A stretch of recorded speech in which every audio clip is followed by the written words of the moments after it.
So what we're gonna do is we are going to pick up where we left off. Oh, and we did get a screenshot the other day of having myself in the credits in the top right, which is really nice to see because I was told that was coming, you know, from being involved in all testing and everything. But actually, like seeing screenshots of it in the wild is pretty fun. And the very last Lardian grabbing the third. But yeah, so to pick up where we left off, build 42 has dropped in unstable. They haven't had any major fixes yet, but that's fine. Like, I haven't seen too much in the way of, like, actual, like, bugs going on.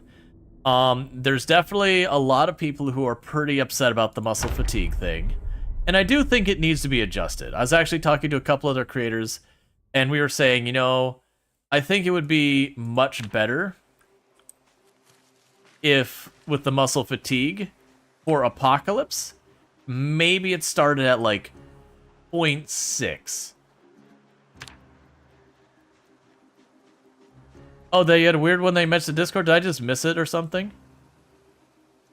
But yeah, like, maybe if they made the muscle fatigue default to, like, 0.6, so a little bit over half of its current status, I think that would only make it slightly worse than it is now. Oh, I can make a dandelion salad? What? A dandelion and onion salad. Alright, okay. It's not my jam, but, you know, considering the stuff we eat in Project Zomboid, it's probably alright. Let's see, when to drop all your inventory on the floor, got through half of it, wasn't able to do any inventory interactions. Equipping the hotbar, gotcha. I did notice I wasn't able to put stuff down in the ground the other day at one spot, but I took that up to there is a limit on how much fits on a tile of ground, and I just assumed I'd just dumped too much junk on the ground. But I didn't, like, thoroughly test it. Because normally I don't like ground shelving. Okay, so yeah, we're probably good to make a move back.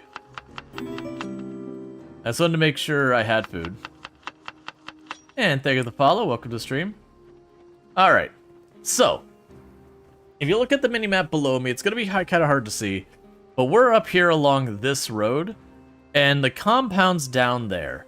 So the problem I have is kind of threefold. One, there's only a couple ways into the compound. There's following the river from the west, there's following the river from the east, and there's a dirt road. The dirt road, by default, looks like it's full of zombies. Like, before I've done anything, already full of zombies. So that's one problem. Now, the other problem I have is the other roads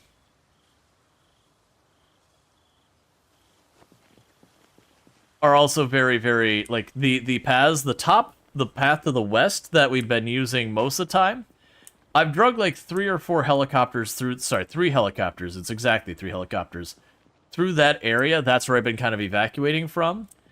And so we're kind of at that point where that is genuinely starting to get to be a problem. Oh yeah, and I fixed my mouse stuff yesterday. So I'm no longer dealing with that garbage.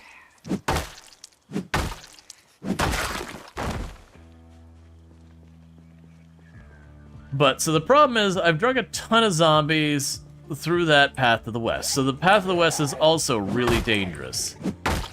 And then for the final big problem is the path to the east, as you can see, is starting to get a bunch of zombies at it. We've been in the area for a while, there's been lots of meta events.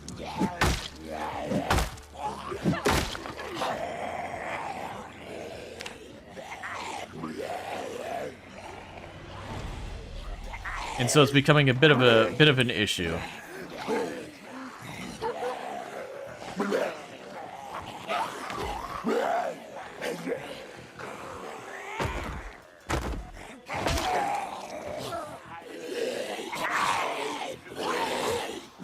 Fall over.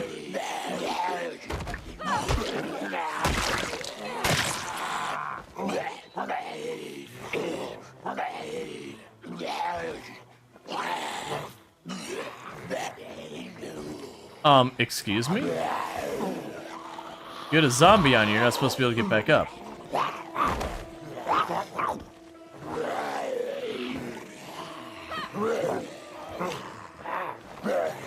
This is not ideal because I also don't really have another place to retreat to in mind. Or a place I could really sit and rest that isn't just sitting in the middle of the field, which is fine. Would you fall over?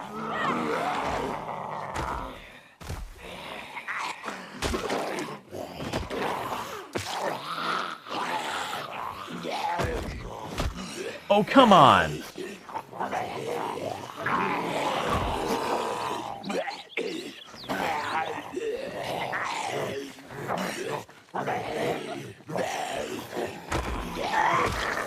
There we go. I'm trying to avoid using it. And the reason I'm not using it, because I actually have another weapon I could be using, it's the muscle strain. I've kind of found with the muscle strain, the moment you start to get any meaningful muscle strain, you just stop using your weapon. The moment it goes red, just stop. There's no point. You will just push yourself to fatigued really fast.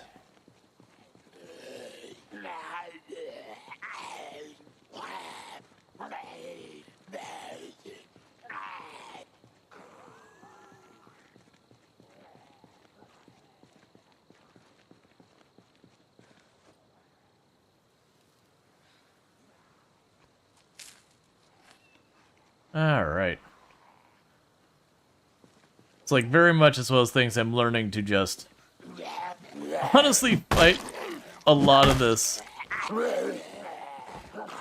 without the weapons.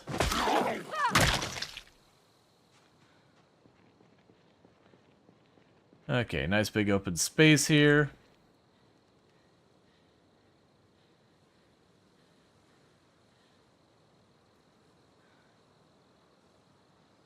All right.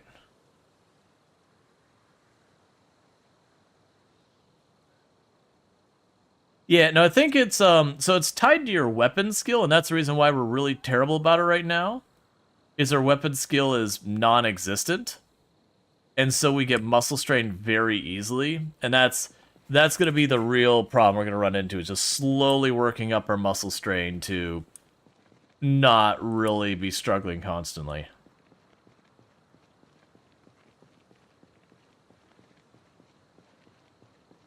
Hey, Lanix, how's it going? What I'm going to do is, we haven't checked this side of this route. I expect this side of this route to be fully overrun. It's a dirt road that goes in this compound. I don't know the exact shape, if it'll be like a straight shot. That's already discouraging.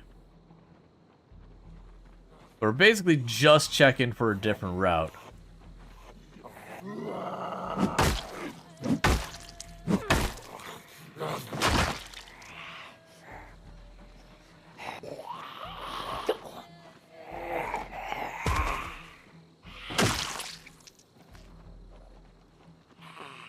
There's a zombie down there.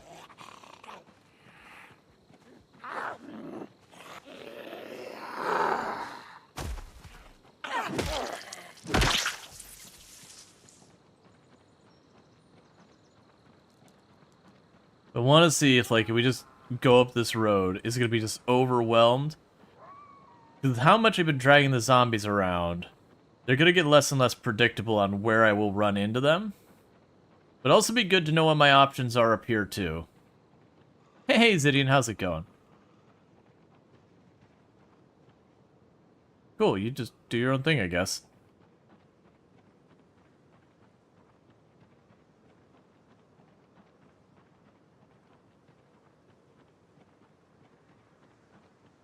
There's no way this place isn't an absolute zoo. Yeah, see them? I hear one down there. There's one over there. Gonna hit this zombie, and all hell's gonna break loose in here.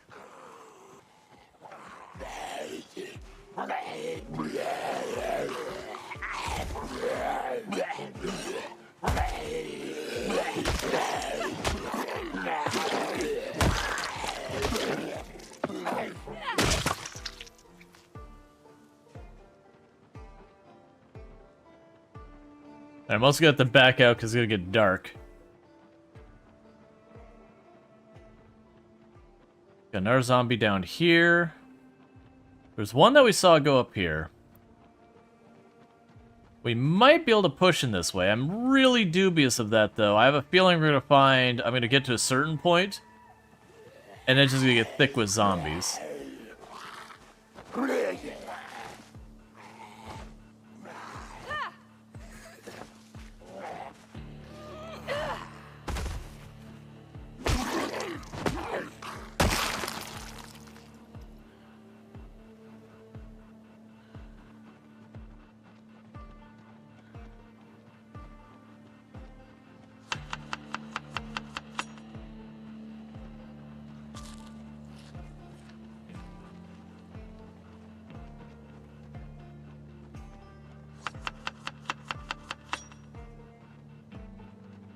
Alright, so this is going to be bad for us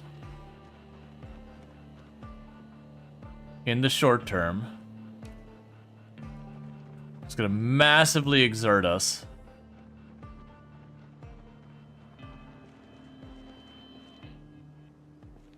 Actually, I don't know if those are collidable or not.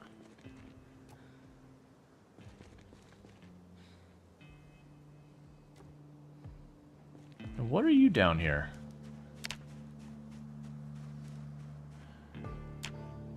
You're just nothing. Okay.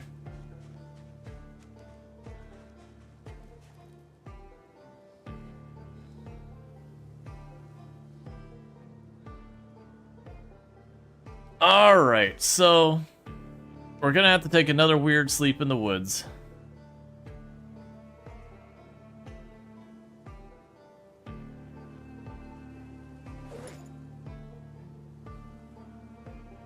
Yeah, we found some seeds and some tree branches and a big knife and a bunch of other goodies.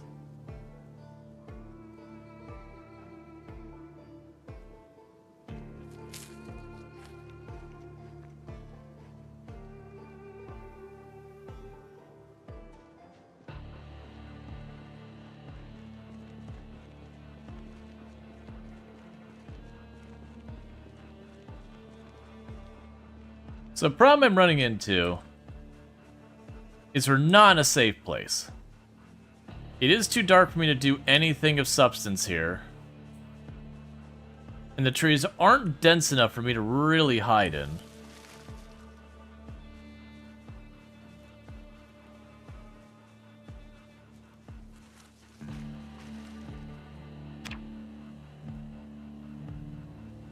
We're gonna try and make it work.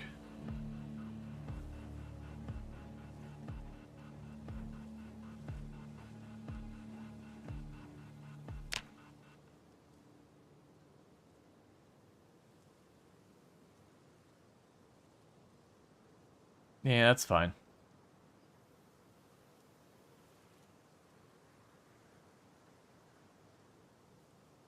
Yep, so we're getting dehydrated enough that we're getting a penalty to our carry weight. We could fix that pretty easy.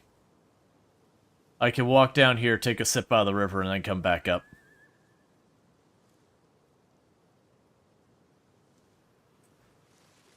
I am going to make a real bold decision here. This might kill us? Oh wait, I can't sleep on a chair anymore? No, you monsters, what have you done? Alright, no chair sleep.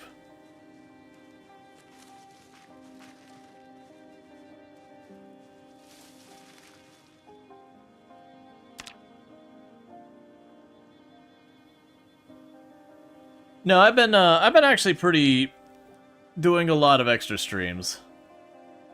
And I've gone to a lot of the reasons why. Yeah, no, once we get ridiculously tired. But it used to be you could plunk down in a chair and it'd still let you do that.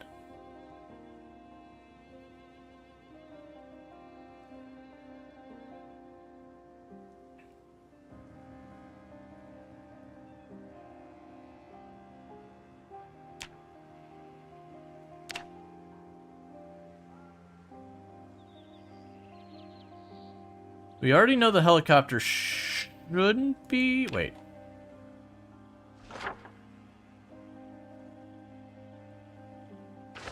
Yeah, no, we're nowhere near time that the helicopter could happen, so I'm gonna deliberately not turn on the radio so it doesn't make noise. Did you win yet? There's no winning in Project Zomboid. There's only losing and losing faster.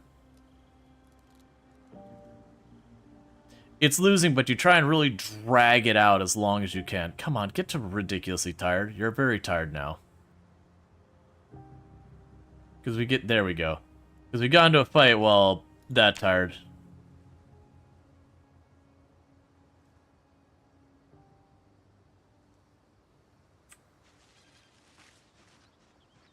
Alright. So let's run down here and take a sip of water real fast so that the dehydration isn't penalizing our carry weight quite as much.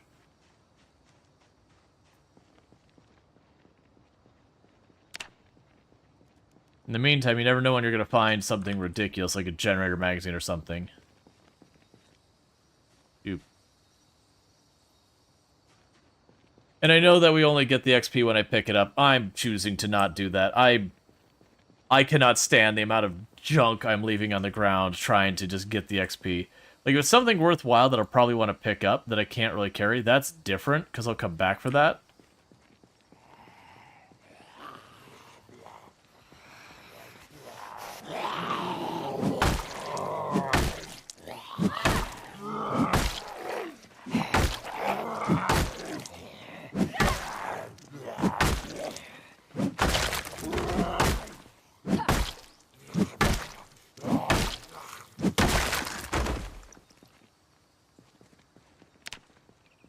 Okay. Like I said, we're just going down the river to get some water. I'll take a quick peek to see how things are down there. But considering we're seeing more and more zombies just out in the woods now, I'm not feeling too great about our odds of running along that shoreline, because that shoreline has the trees almost right on top of it. So I'm expecting it to just be a bad time.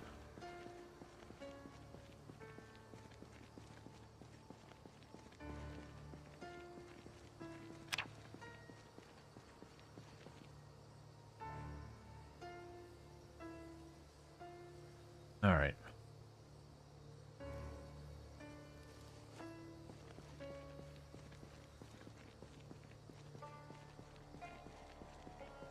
Oh, I guess, well, I mean, we're not worrying that much. I mean, we have been fighting.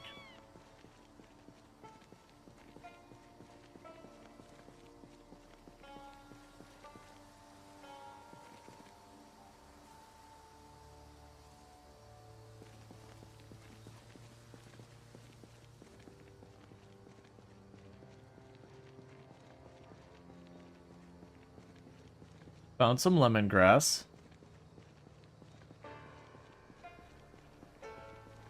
I guess I'm also underestimating how long that wood or that dirt path's gonna be, because we were only about maybe a third of the way there. You win by dying in an awesome way. Yeah, I mean the actual win condition for Project Zomboid is whatever goal you set out for yourself for the run is your win condition.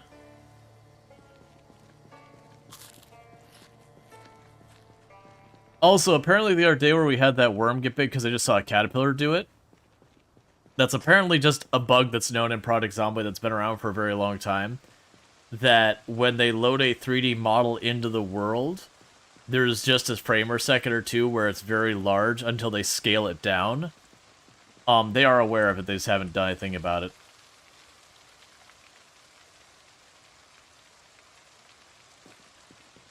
I'd like all these things, but we are overburdened. But that's fine. If I find them and I just drop them on the ground later, as we clear the area, I can circle back and pick up whatever we're missing.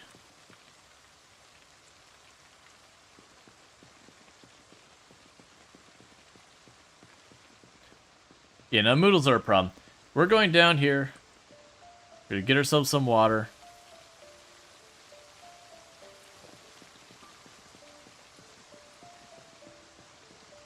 Because that'll improve her weight a little bit. Not a lot.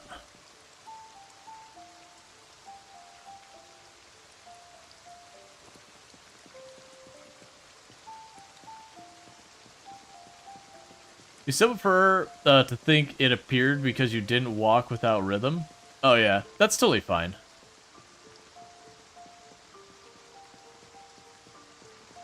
Do I want to peek this river? I think I do.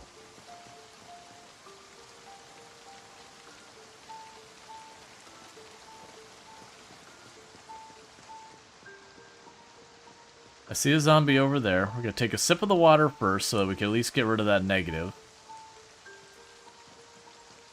Not feeling great about any of this. Like, real talk, the safest thing I could do is just go someplace else for a while. But I'm also a little bit stubborn. And I've invested time in this place, and it's a place I've been clearing. I would like to keep clearing it.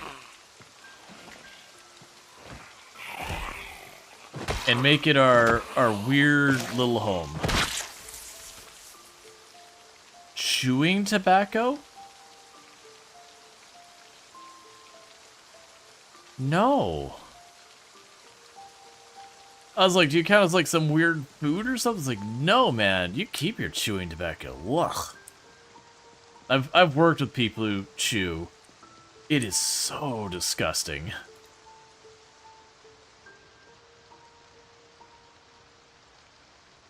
Like, do what you want with your own body. But man, every time you came in here, you found like the spit cup or whatever, you're just like, ugh.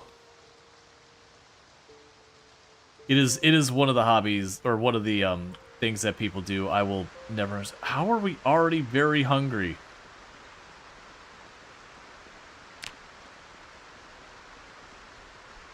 Oh yeah, we're supposed to have like a terrible storm today. I forgot about that. Well, that's not great.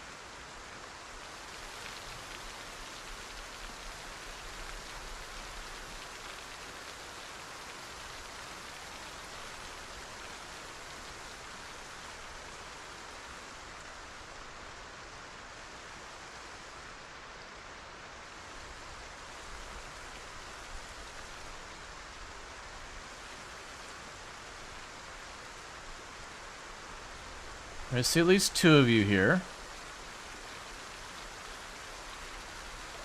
There's 3.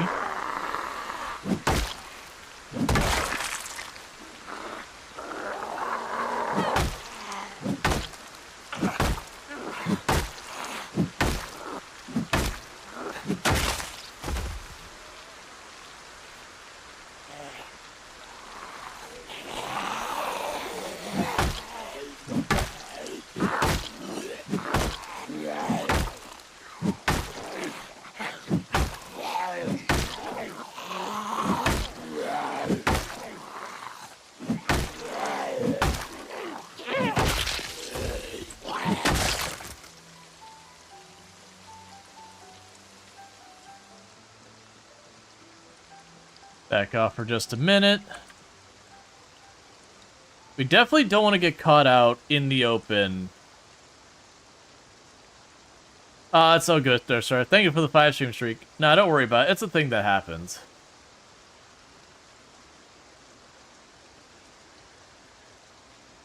Alright. Oh, wait. Immediately I was like, okay, let's get up and start moving. We got a new one. But I'm deliberately trying to take my time, so as we make noise, if there are zombies nearby lurking in the trees, I'd rather they come out and meet us here. Nah, glasses.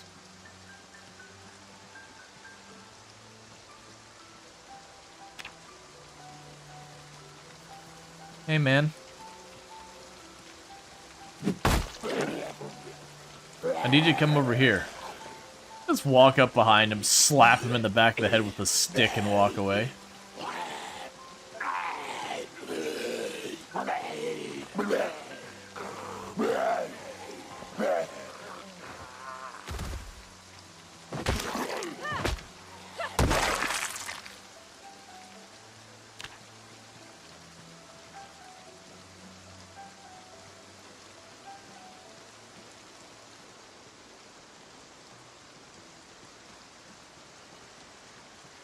These are the areas I'm not feeling good about. Because zombie pops out of that tree, I have no reaction time to deal with. Like, I just gotta hit sprint and hope I'm going the right way. Well, jog.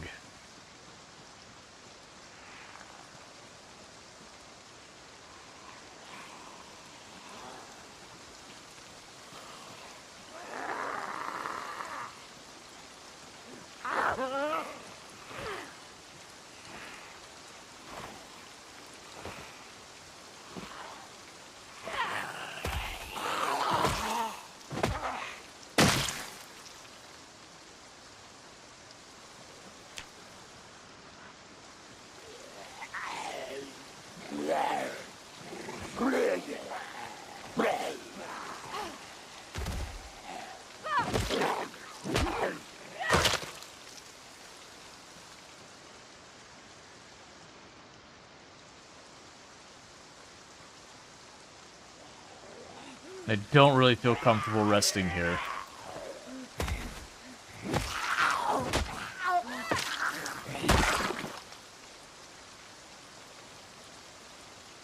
You a zombie or you weather? I think you're just weather.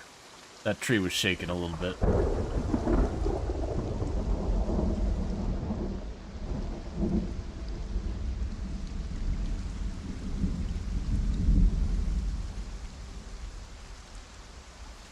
Right here.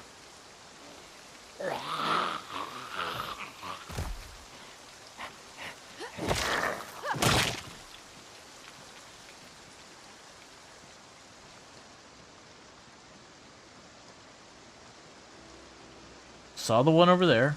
Oh, nope, that's too many. There's at least 3, and we're already exerted and tired. So let's back off.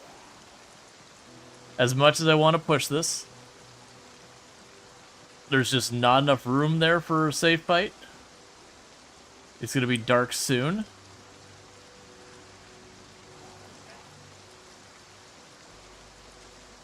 And we're not very close to the compound, and more than likely there'll be a couple by our house itself.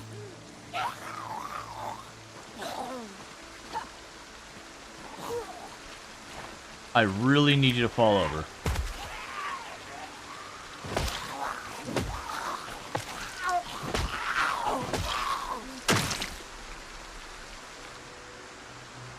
Alright, let's get back out of here. So I don't... Because I figured I might get into a fight or two on the way back. If we go high exertion, unless I have no choice but to fight, we stop fighting.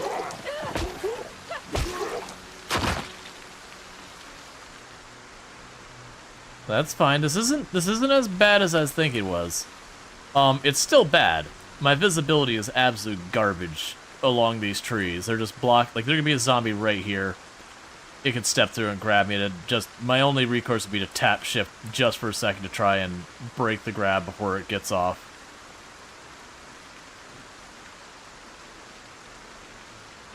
So what we're gonna do is we're gonna work our way down here. I need to still be foraging, and that's just the glasses is pointing at. I'm gonna take another sip of the water. I'm gonna work my way back up towards those farms, because I'm gonna have to deal with food again.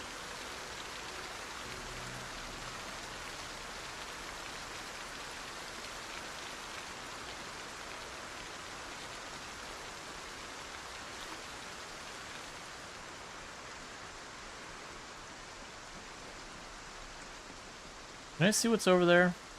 Looks like more woods. Okay.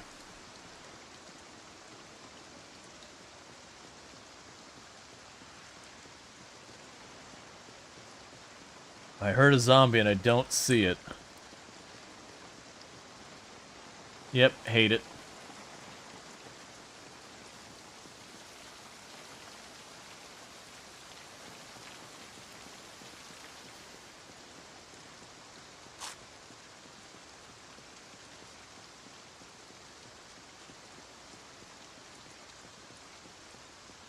Yeah, so we have to top off our food.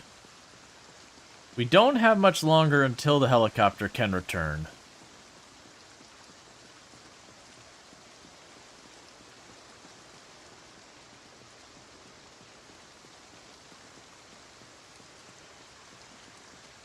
Yeah, so we're just trying to get ourselves back home. Probably just in time for another helicopter. So can't eat that. I'll pick up you. Drop you on the ground. That way later on when I need flint, I know I got 8 or 9 pieces of flint just laying on the road here. Can't risk the mushrooms.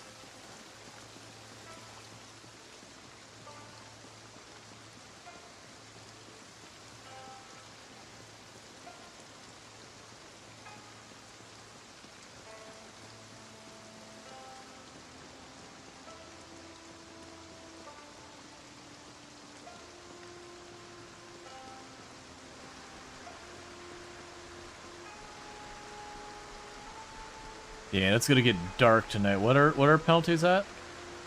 Yeah, let's just disable that. That high of penalties is probably not worth the time. We're sitting at about 72% penalties and climbing fast because darkness is setting in.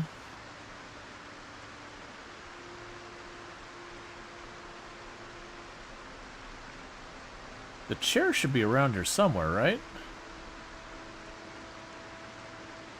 Yeah, I think it's right up here at the edge of the screen.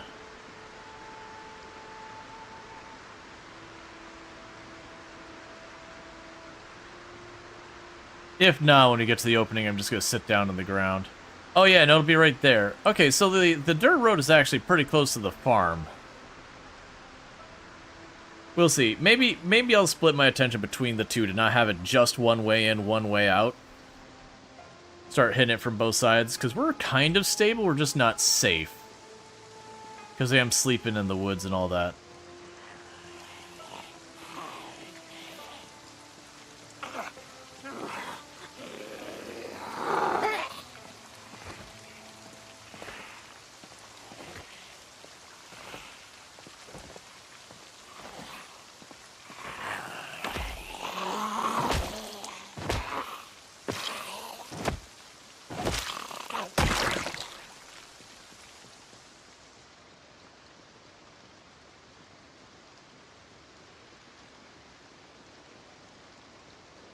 Yeah, so I know there's a pretty open area up here.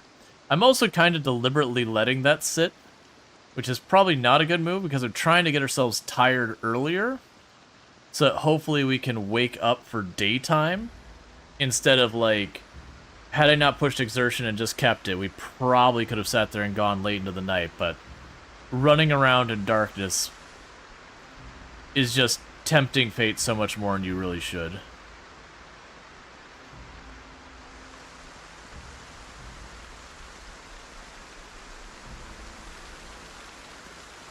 It's also weird to have sort of like an anti-vision around me, just with the way the darkness is being handled.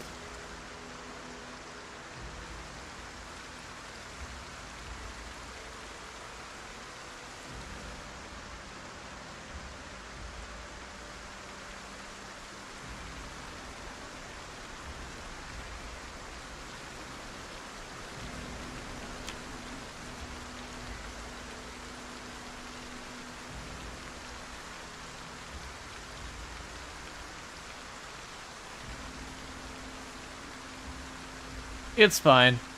Really bad, severe storm. Just sit out in it. It's no biggie.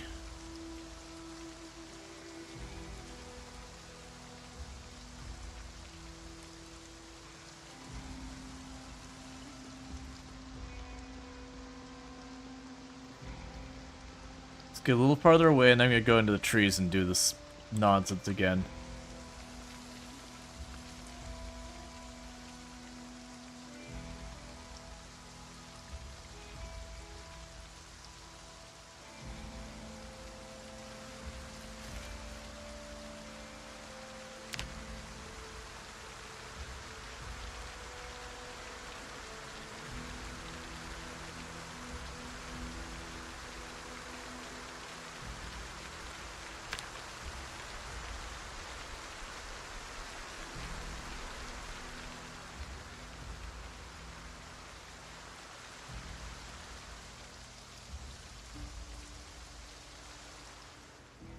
Come on.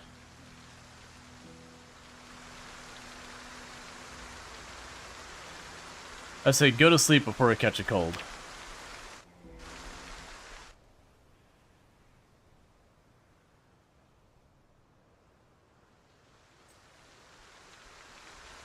Alright.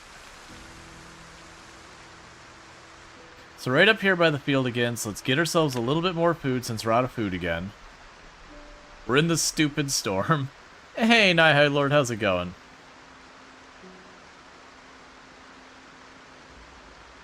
Let's turn the alarm back on. I think we're okay that the helicopter can't happen again until tomorrow. Once tomorrow happens, we're technically in the window that the helicopter can arrive. And people be like, oh, so you should just stay away. Not really, because it can literally be for 2+ weeks. Are you going to keep animals on your farm? We'll find out. Depends on the opportunities I'm given. We'll do whatever we got to do to figure it out. Because the animals seem like they're relatively low maintenance from what I was seeing. Yeah, so weather's penalizing our foraging pretty bad, but we don't really get a choice in the matter. We are very hungry again. We're going to be struggling here a little bit.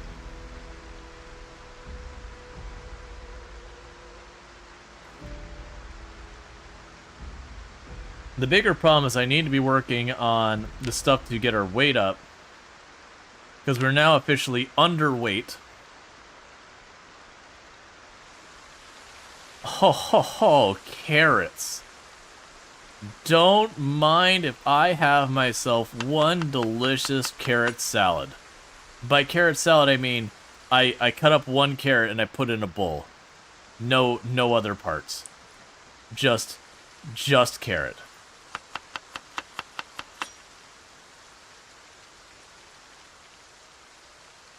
We'll eat our cricket.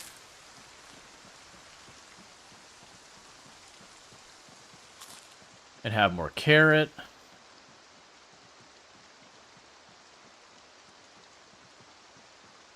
It might have given us seeds. No, he didn't get seeds on that one. That's okay. This actually, so we had difficulty with the helicopter that's kept me from foraging near the house.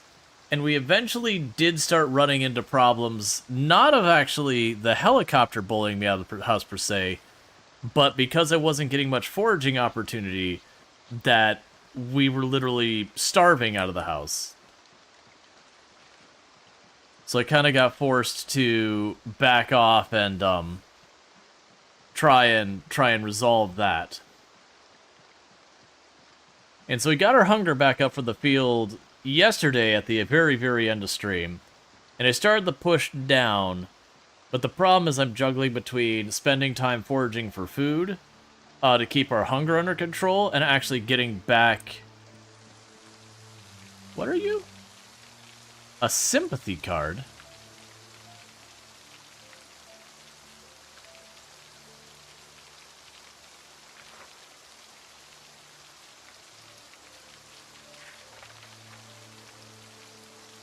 Nah.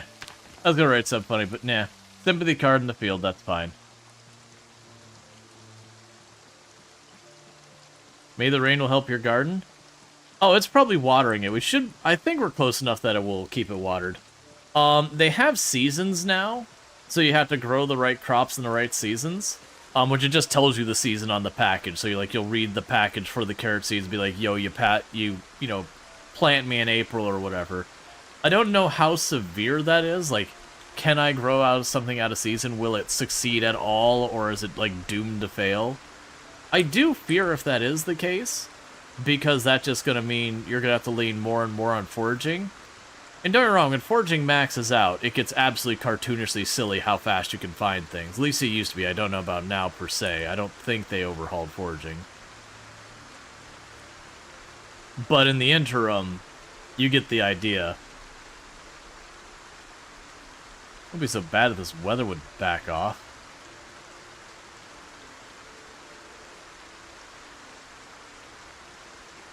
Oh, apparently the weather effect...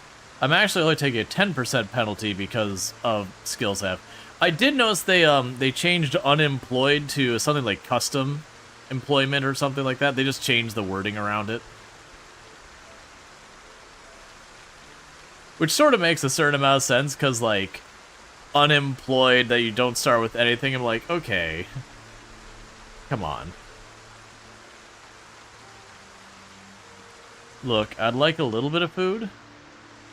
Because the faster I find food, the faster I can go back to trying to solve my problem. Now, granted, with this weather, I might not get much time to solve my problems anyways. That penalty's pretty annoying.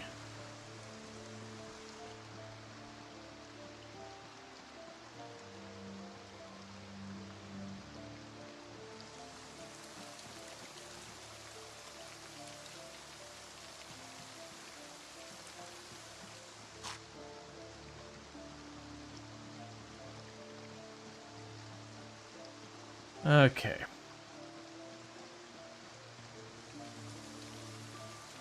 And all it takes is me finding, like, a stack of acorns or nettles or thistle, or if we get, like, a couple of, like, if we get, like, another cabbage, those kind of things when we find them, those are the ones that are like, okay, we're set for a little bit. Berries can be okay, depending on what you get. But when we find stuff like a little carrot and all that, that helps, certainly. But there's just not enough hunger from a carrot. How is our foraging doing? It's like 4 1/4. You steak just finds a steak in the dirt, already cooked. Definitely not poisoned. Definitely not guessing wrong that it's still good.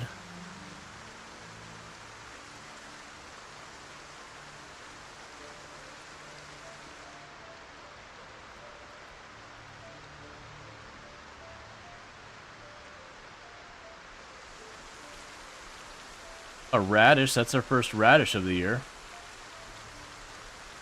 And some seeds, love to see it.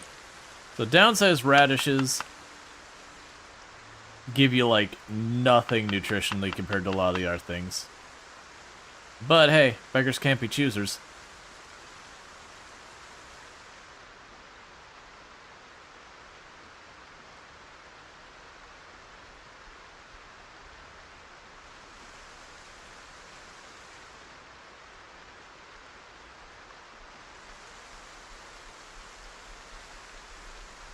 I'm finding so many flint nodules.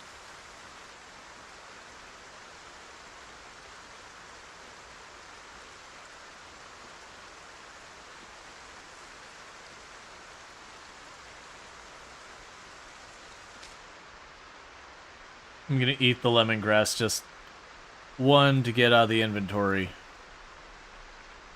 and 2, to try and give us just a smidge of hunger. It's a waste of lemongrass, but right now...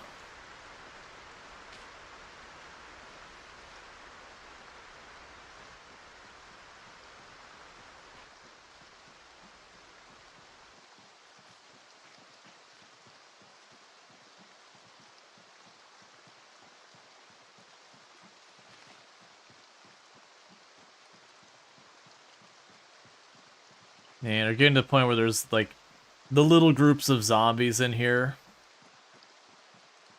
Kind of rubbing up against a bunch of them.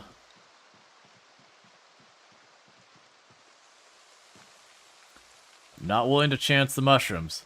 Not worth it. They just kill you.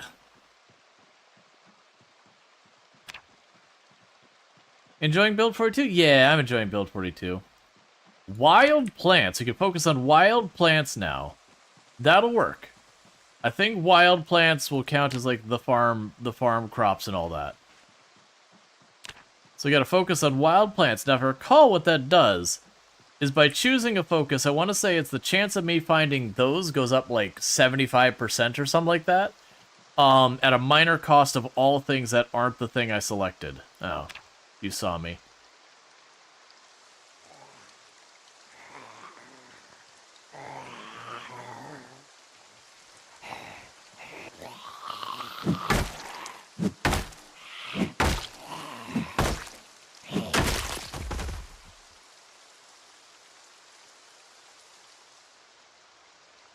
And the others. Okay, so can't really go north farther. I will fight this group that we aggroed. Partly so I can break this stick and be rid of it.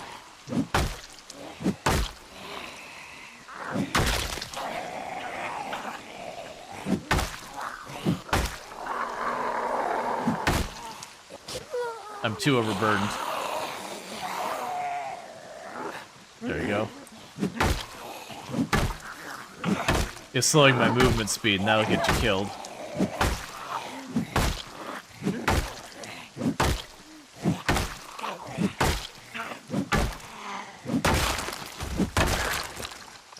Stick. You're supposed to be crap. Oh, well, don't do that. That's not what you're supposed to be doing. What's the durability left on that stick? I want it to be done. Yeah, I'm gonna call it done. It's got like 2 hits left in it. So go down here. Because we're getting overloaded due to our very high hunger and our thirst. So I gotta ditch some weight.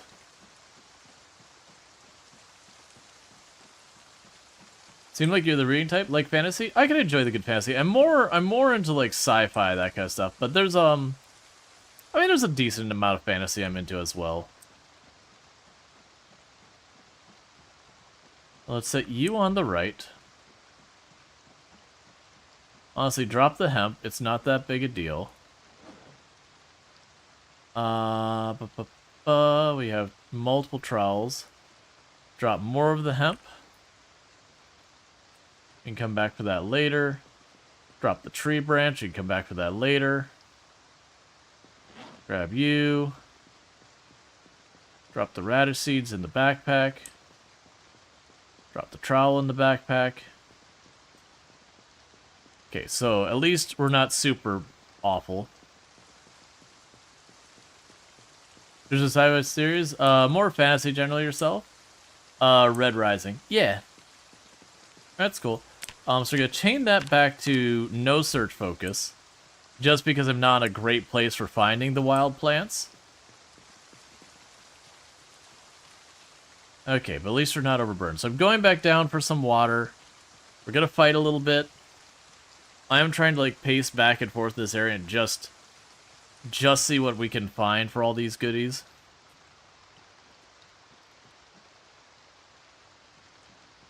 I did get farther than I really anticipated getting when I started the push down here.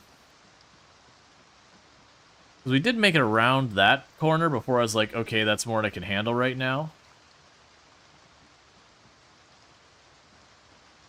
I'm going to jog a little bit. Oh, right, I can't do both. That's right. It's been a long time since I tried that.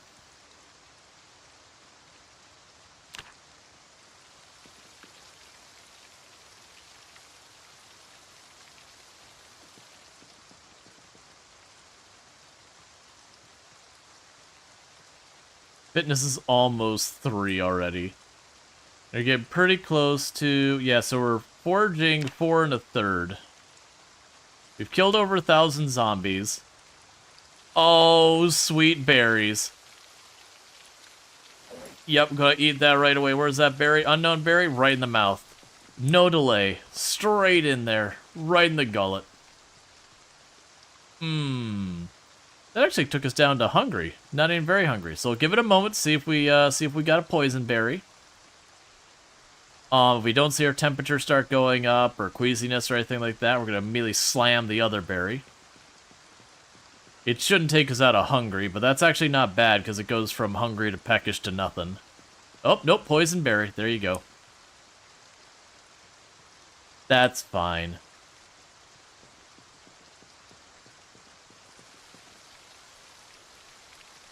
A large stone.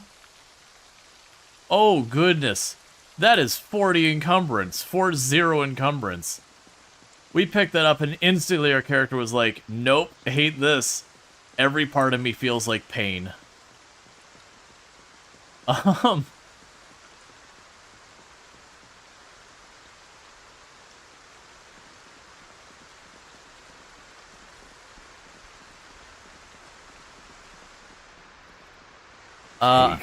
gonna be waiting on that stretch. Just because I have to pause the stretch.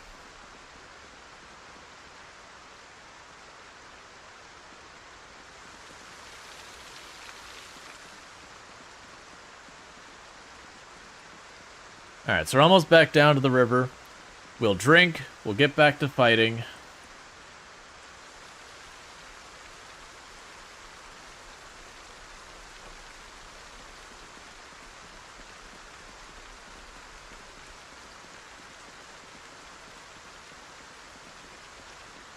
It'll be nice when I get a big backpack. Like, this backpack's been convenient since it's like backpack and water bottle in one. I think it's actually a really good one.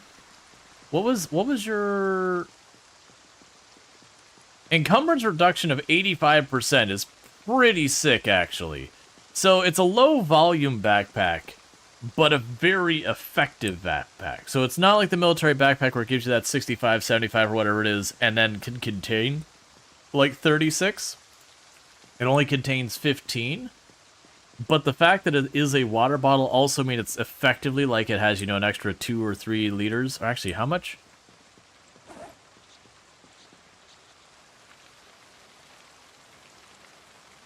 So my water bottle is 1,000 milliliters. And the backpack...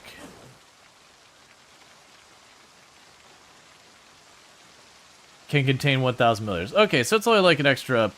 It's effectively like a 17-ish milliliter... or 17-ish carry weight backpack that just has a really high efficiency. So like a military backpack's still going to outperform it every single time.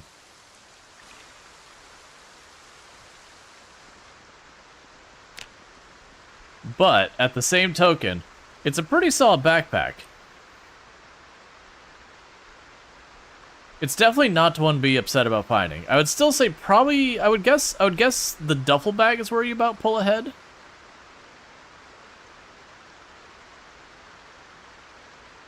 But like compared to a regular school backpack and that, you're probably better off having the hydration one.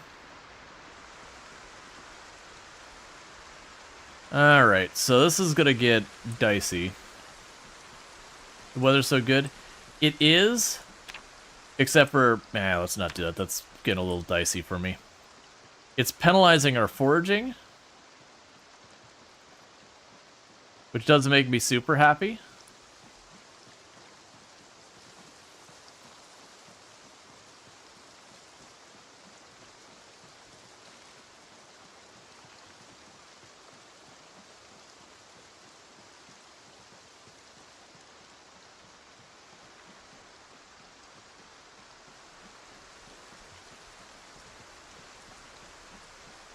Let's see how the question. How is the new save and what does 16 times pop mean? Okay, so the new save's been pretty good so far. And what 16 times population means is take the number of zombies you have in the world normally in apocalypse settings. Actually, it's going to be higher than this now because basically, we're said 16 times the normal number of zombies. How new is the save? It came out with build 42. You're probably going to find with everyone it's going to be, it was with build 42 or after. But like this save, I started a couple hours after build 42 dropped. Not loving this, not loving this. That spot, that's a spot I expect if we keep going back and forth, sooner or later I'm going to die. There's one over here, there's one over there. Did you actually see me?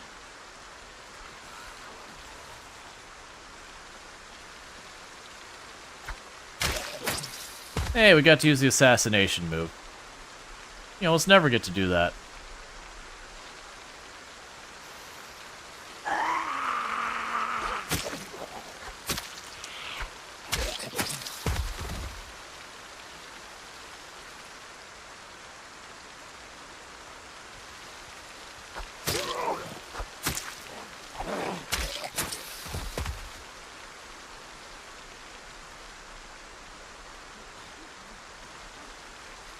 Can drink the river? Yes. Technically it's contaminated water, but as long as you don't have weak stomach, you can actually juggle eating things you're not supposed to eat to a certain degree. There are pretty hard limits on what you can and can't do with that.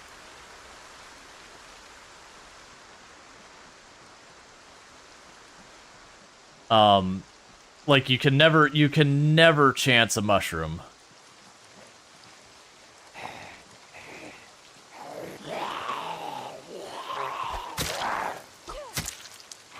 Pretty sure the other zombie... Yeah, the other zombie saw me, otherwise that push would have been a stab... Or a, Are you the only one, or is there one to my right? I thought I might have heard two.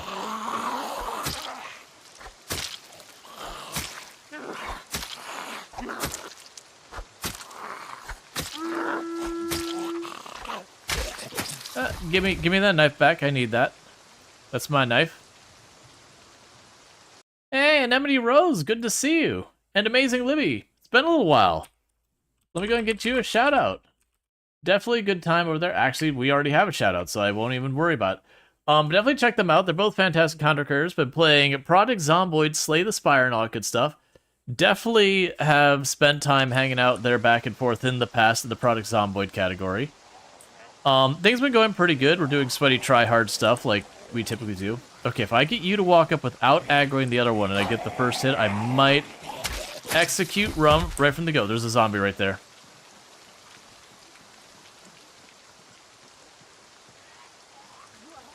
Alright.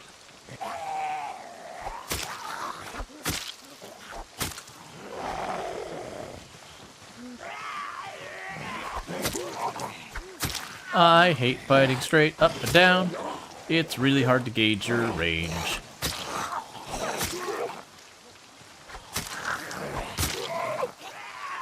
I apparently hit the tree on that one, not the zombie, in case anyone was keeping notes.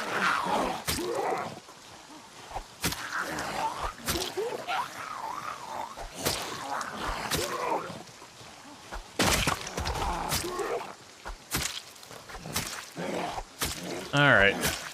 Come on, Freddie Mercury. Give it a rest. Alright. So what are your thoughts on thing? How are the vibes? I've been enjoying it a lot. It's definitely harder than it used to be, which I'm perfectly okay with. And it's definitely a lot of fun and all that. Thank you, Randall Thor, so much for the Gigantipine. Yeah, always beware the tree. That tree threw itself between me and that zombie. It gave the ultimate sacrifice there. Hey now.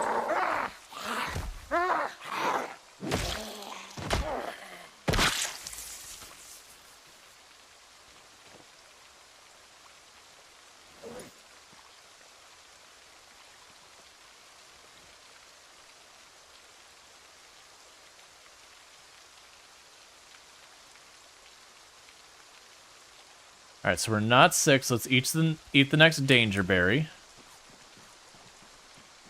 You find the zombie slower, but you get tired faster. You're sad about one thing. What's that? I mean, yeah. No, it's definitely the muscle strain mechanic they added is pretty brutal. Spears? Oh yeah, no, Spears got a rebalance. They needed it though. I would still say they're good though. They're just not what they were.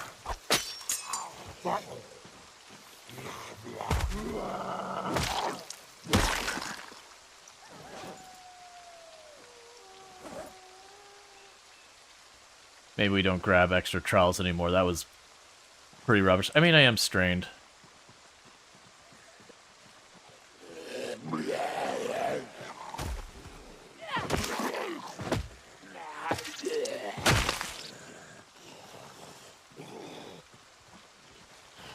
We'll need to back off soon.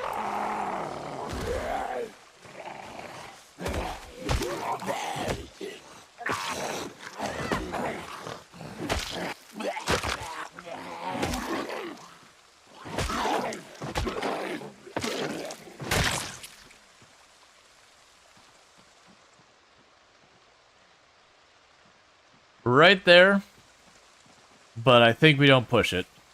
Because I can't see well, we're already both sleepy and out of breath. And this is why we don't push it. Because there were multiple zombies hiding up in there. Where the heck am I? Don't worry about it. There's just definitely not a cult compound we found out here.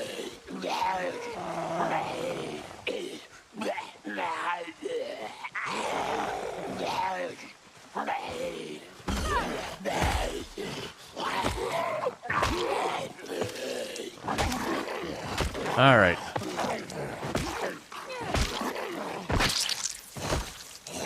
You hope you can find it too? Yeah. It's the only thing I'll say is it's by Echo Creek. I'll let you find it on your own because it's more fun that way.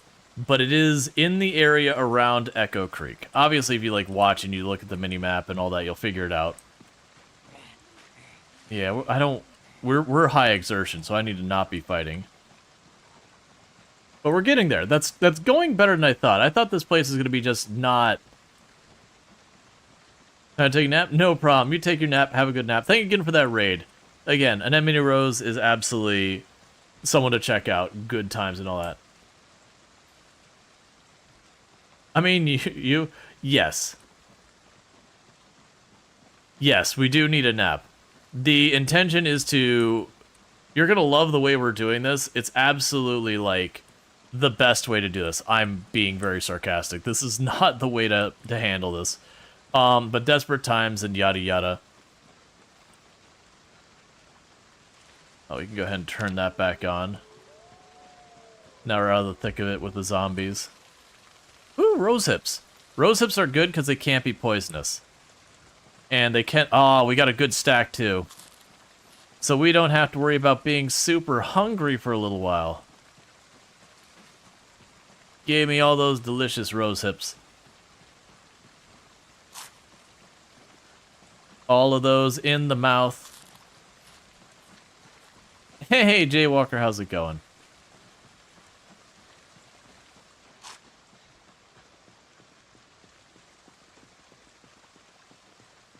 Can't say that? What?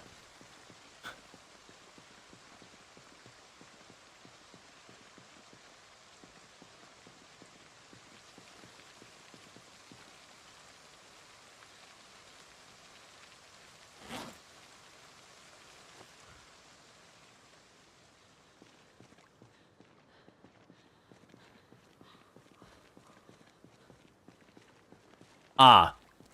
Rose... Wait, did I say rose hip?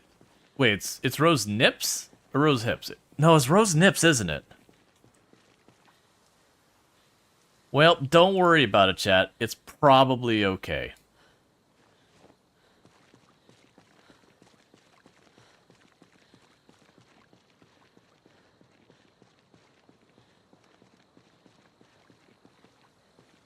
So we did get ourselves down to package.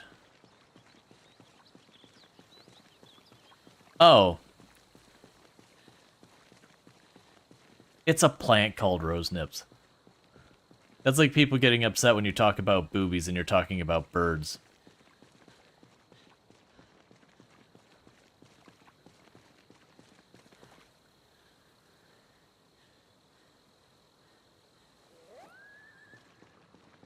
Yes, there are things that have names that are weird. Like there is a fish that the legitimate name of that fish is a slippery dick. People have weird names for things. It's not like a weird colloquial thing. Some scientist out there is like, you know what'd be a fun name? Yep, I'm doing it. And I'm willing to bet all of the other scientists around them had a big sigh and were like, Carl, why are you the way you are?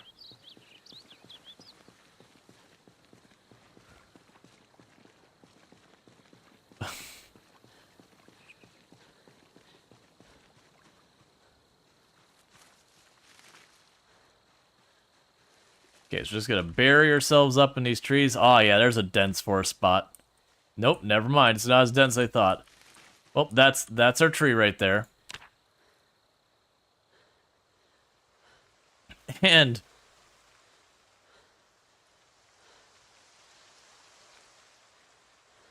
there's a mineral called coming tonight. That doesn't surprise me. And this is why I was like, I'm not walking around out there anymore. Who wants to fight in this? Can you see the zombies? Because I can't.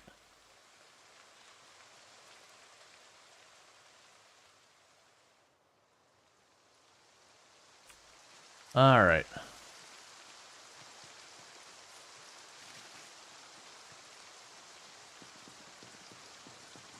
Switch over to stick, it'll break faster.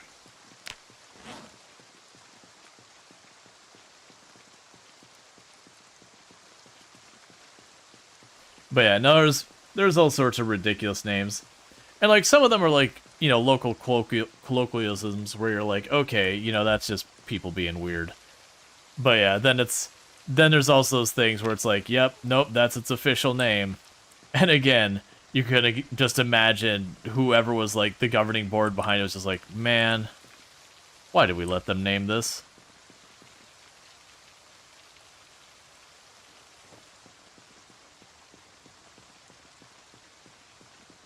Yeah, no, they changed the lighting so that if you have natural light getting into the area, you can usually see relatively well. They made flashlights more powerful to go with it as well.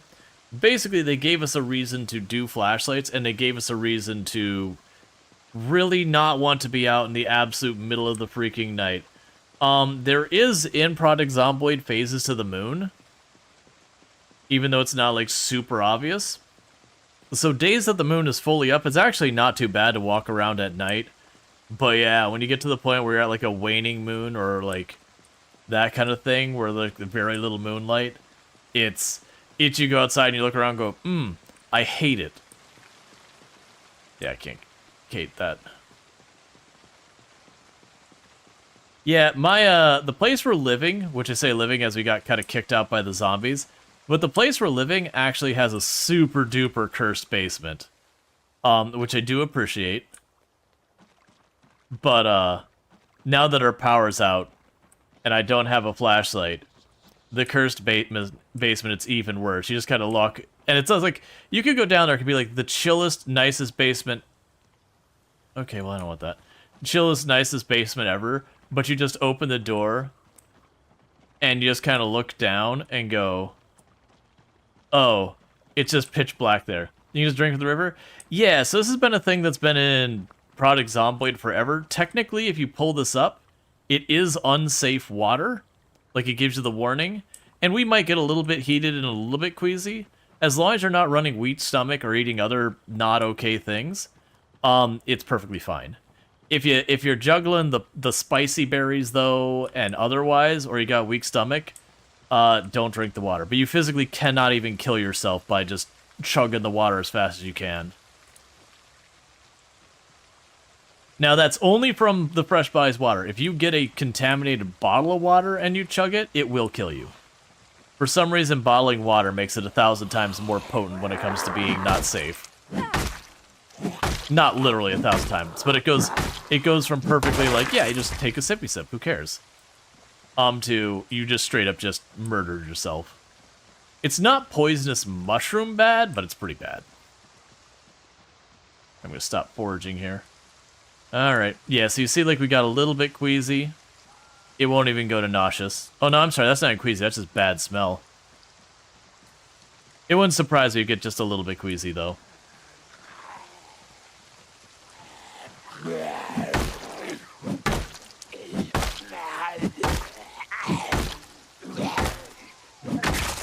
Might be a zombie back there. Yep. Saw the tree wiggly waggling down there.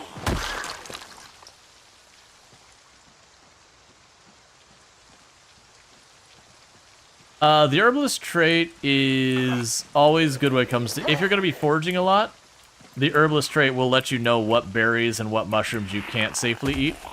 The berries, you could still do the juggle where you're eating a poisonous berry just a little bit at a time. Again, if you didn't take weak stomach and you're not doing anything else. That's...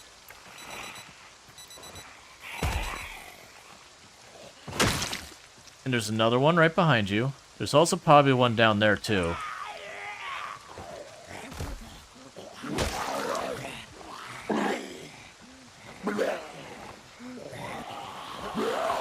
You suck!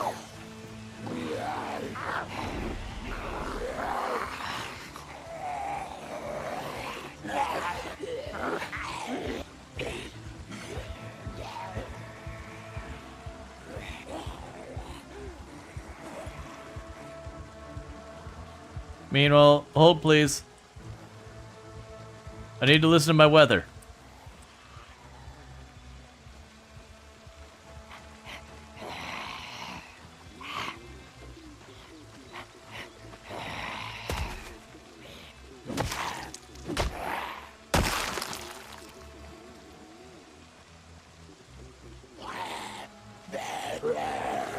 I'm in the middle of a severe weather warning. Don't tell me I've got another one in 4 days.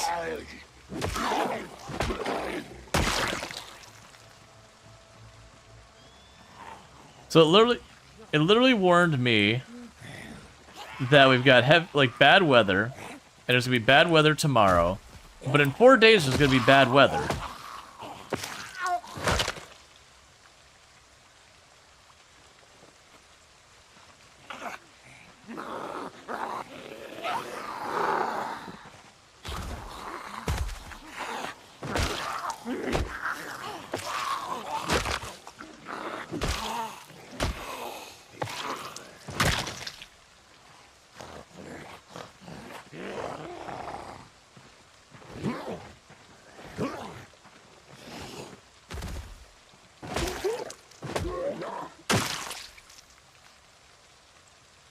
Ah, steak knife's garbage.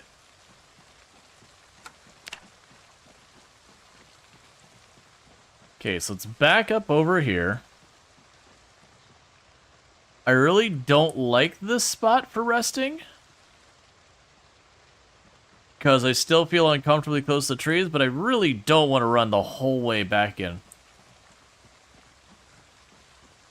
Yeah, the little bubbles there are where we fish. I need a fishing rod to do it. Spearfishing died. It died to bring us build 42.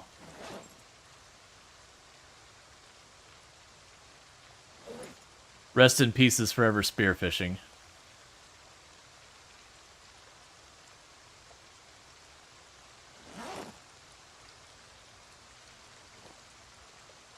Like, they made fishing more interesting, but it used to be for fishing, you just go up to the shore and just go stab, stab, stab, stab. And eventually you'd have dinner. Like, all the dinner you could need. Have you done trapping it? No, we've been getting bullied really hard.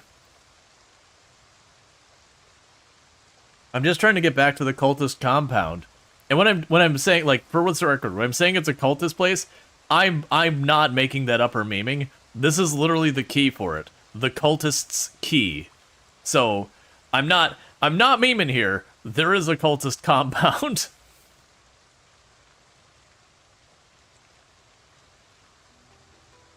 Has the mechanics for boot wear changed? You see Wiccan... No, so it's not that. It's this muscle strain you see up here on the left. They added muscle strain like you get from exercise for using your weapons. So when you start hitting a bunch of zombies, you will get to the point that you start trying to hit zombies and it'll cause you intense pain. Sorry, that came out of nowhere. Which will just nerf your damage.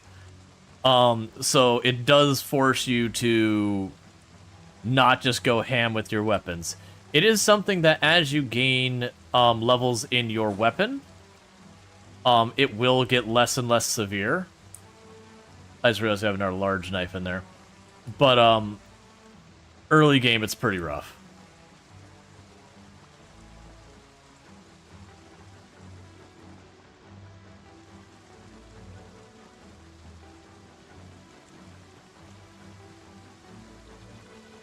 What is based on a real cult? I mean, I feel like it's vague enough you could apply it to a lot of real cults. Because there's a couple people with, like, some military stuff. Like, they don't come across as, like, proper military as so much as maybe people who bought surplus military things. And then ooh, painkillers. Give me those. But they do have a lot of people wearing, like, clothes that they made themselves and all that. Like, you know, homemade cotton shirts and homemade denim pants and all that kind of stuff. And then they've got, like, you know, their own little farm on the compound and all that. They're very isolationist type thing. A totally cursed basement that I won't spoil for you, and I would show you, but I can't. I can show you the door to the basement and go, hey, that's pitch black and I can't show you what's inside. Well, get over here. I don't want to fight near these trees. You, here, lady. Alright, let's go. Just in case it got some... cheeky zombie standing like right there. Exactly. That zombie right there is why I didn't want to fight next to that tree. Because if it was right there, that zombie would have peeked out, grabbed me, and instantly killed me. And I would have had like less than a tenth of a second to try and get the runoff to break the grab from happening. By shoving the zombie. Man, don't cut through those trees. You're making this harder. You're wasting everybody's time.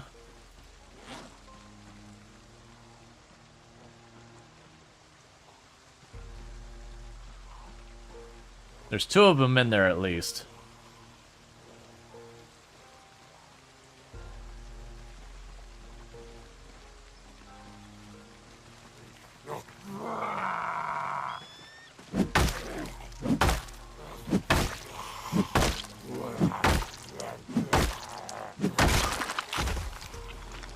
Yeah, so already that little bit of fighting, because I'm not good with short-blunt weapons yet, we have already reached the point where I'm on a severe damage penalty.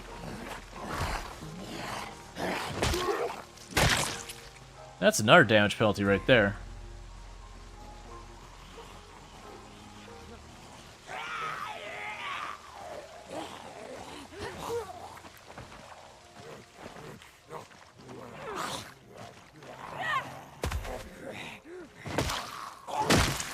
Okay, let me deal with the zombies. Now, it is one unfortunate thing with Project Zomboid, that when it comes to streaming Project Zomboid,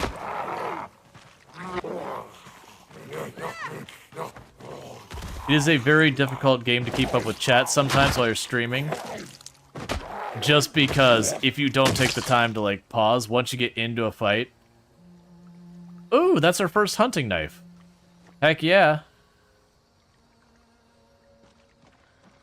But there's just not really a good opportunity, but like, to stop and check chat, unless you're like at the end of your day or out in the open where you can rest. Right now, I'm not gonna have a pretty good. Oh man, there's really not a good place to rest. I'm just gonna have to make this work. We'll just have to be ready to jump. Let's see, what perks are you rocking? You saw a bunch of stuff got nerfed. I have all of my stuff set down to get me to 0 in every single stat when I started, so everything was empty here when I started. This is just what we built up to in this round playing so far. The actual stats, we were the one that had us overweight. We were weak, unfit. I instinctively want to say obese and all that. We do have Speed Demon, we do have Cat's Eyes, we do have Dexterous, we do have Outdoorsman, and Wakeful, and Adrenaline Junkie, Eagle-Eyed, Organized, Fast Learner, Keen Hearing, that kind of stuff. So I do actually have lots of good stuff in there, but no stats to speak of. Okay, so we're drowsy again because we are sleeping on the ground, which does not make for a particularly good sleep. Getting our sip of river water. So I'm also sitting down and hanging out by body, so it won't be super surprising if we do get a bit queasy, a bit nauseous. It's not that many bodies, so I don't... Like, if we do hit nauseous, it'll probably be just barely. I'm not worried about it. Eagle Eye good now? Eagle Eye's always been amazing.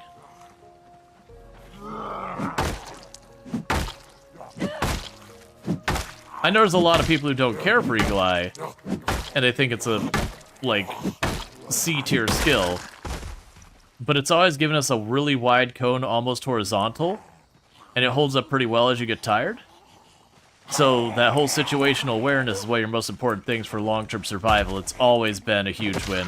It's not as good as Keen Hearing, but what is?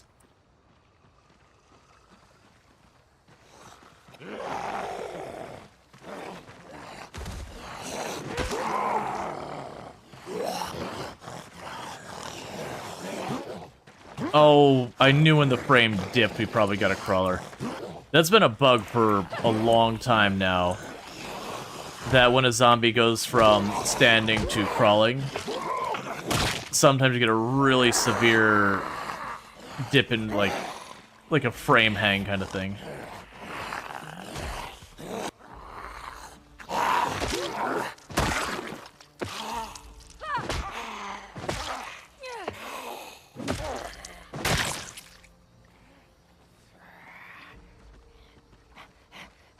I heard one to the right as well, I believe.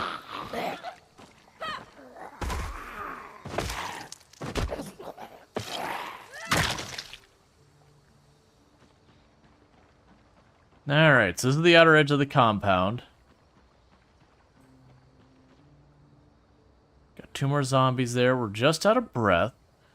And we're drowsy.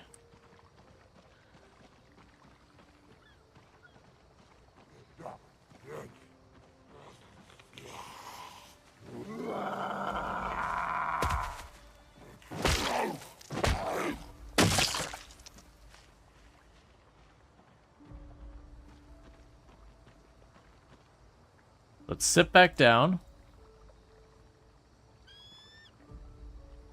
Get your poor dude some food. I would love to.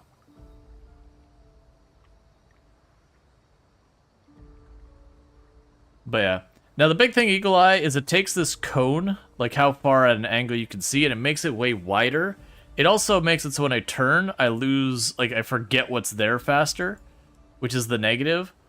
But it is a thing that the more tired you get... Have I eaten? Oh yeah, no, I ate way too much today. But it also does the thing that as you get more and more tired, the cone gets narrower and narrower.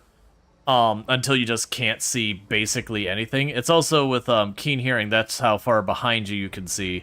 That also gets smaller and smaller as you get more and more tired. And it does give you a lot more wiggle room on all that stuff. Alright, so let's get back up. We're probably not fully recovered, but we're going to be hitting tired soon. And we're right here, and we just have a couple stragglers, so I am kind of hoping that the house might not be overrun.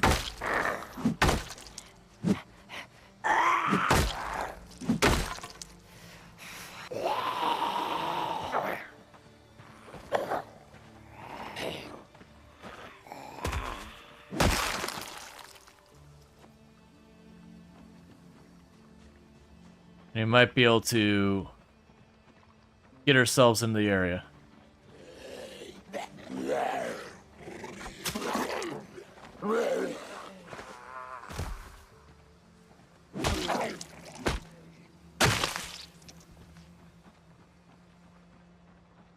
All right.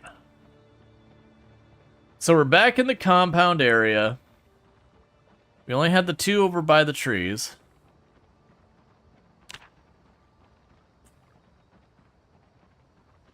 I'm going to work on trying to forage to hopefully find something edible.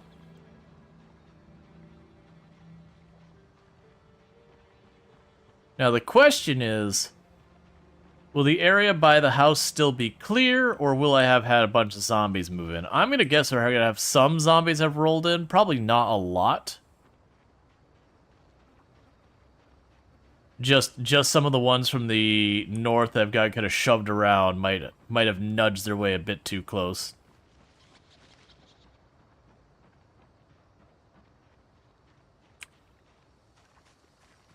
Hey, there you go. Give me that. I'll eat that right here, right now.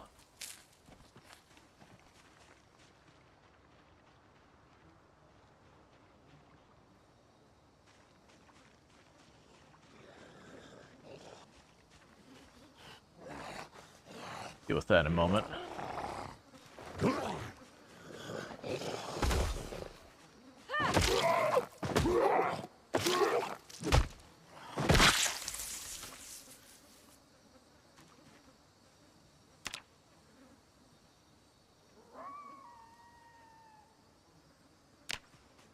Okay, so I'm not seeing anything obvious around here. There are zombies out back, so we might get that unlucky thing that's happened to us. I can't tell how many times. Where I get into my home and then get spotted on my way upstairs going to the window. And then have to run away. First, let's top off all our water and everything.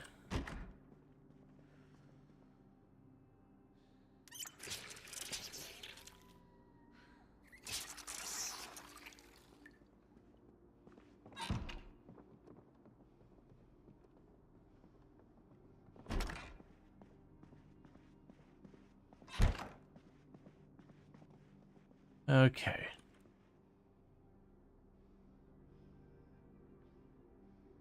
It's not what I want. Don't sleep. Don't sleep. No, no, no. Rest right now. All right. So we are very hungry, and I need to take care of that. But we have made it back into the compound.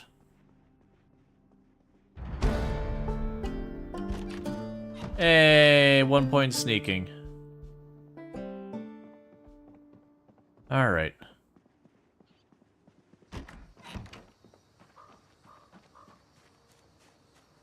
So let's try and fix this garbage.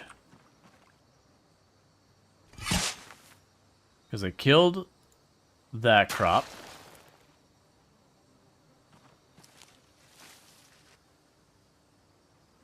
And that one.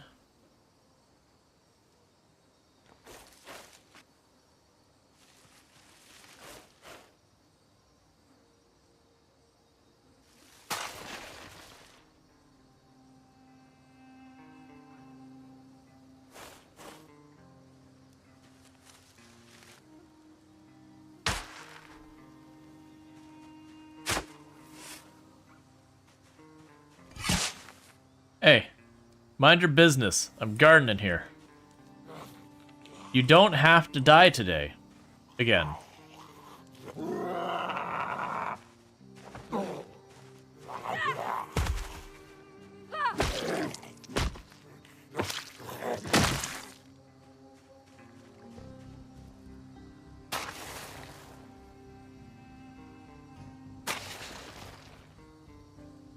So we're just planting everything in the hopes that we will find some luck.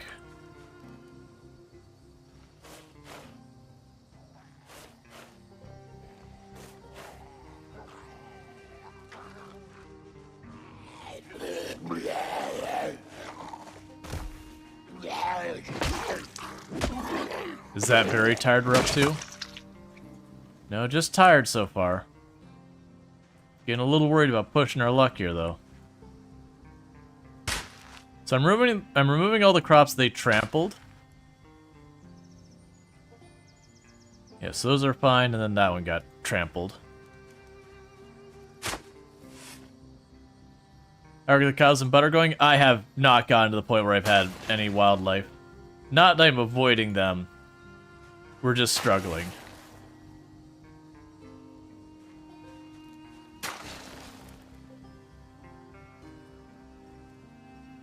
Okay, crop sow.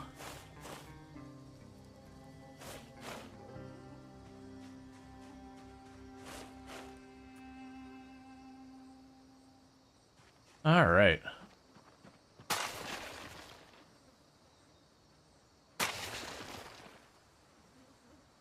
Because I can get this set up, this will help us with food later. It'll also give us some crops to potentially use for trapping.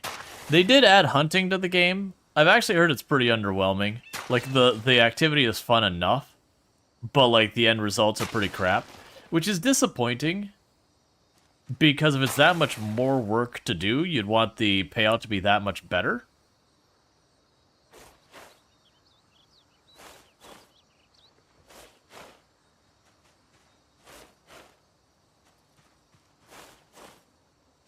Alright.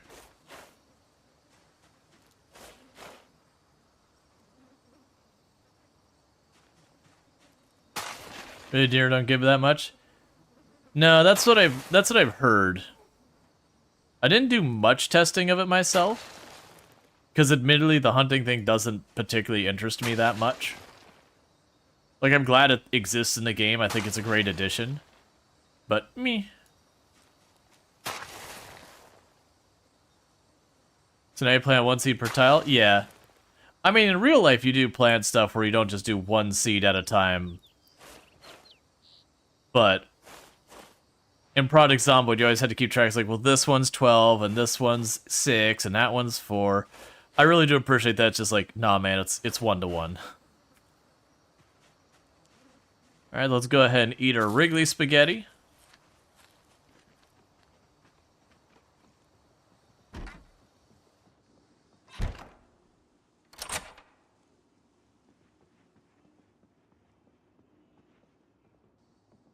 Because we are too tired to reasonably fight. And if we go to sleep right now, we're going to have issues with that. I was trying to think if there's a different... Oh, you saw me.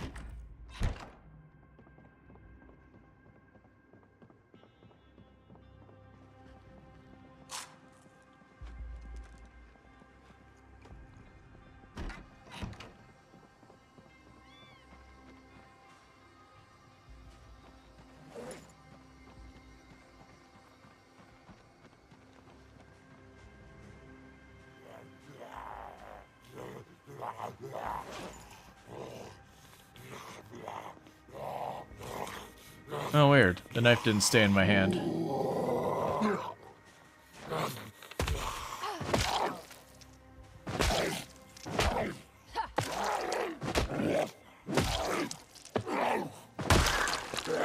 Oh, hi, friend. Be alone? Be alone? Okay, you look like you're alone.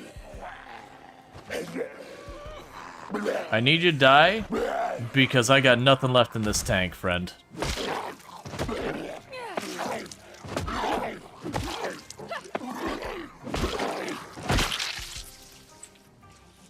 Take with the replacement shoes. Hey, go away. I got little to nothing to give. I need you all to leave me alone. Get over here. I'm gonna draw you over by the house. So there's other zombies tucked over there. We hopefully don't make too much for noise for them either.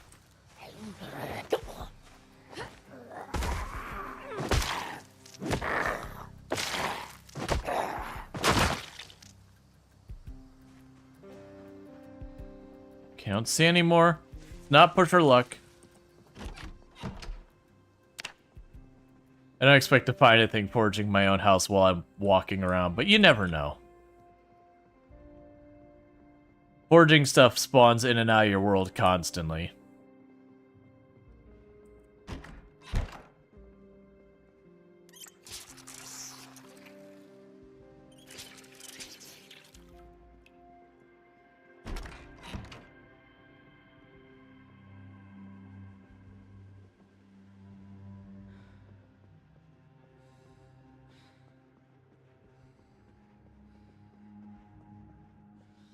You seeing something downstairs? What are you seeing?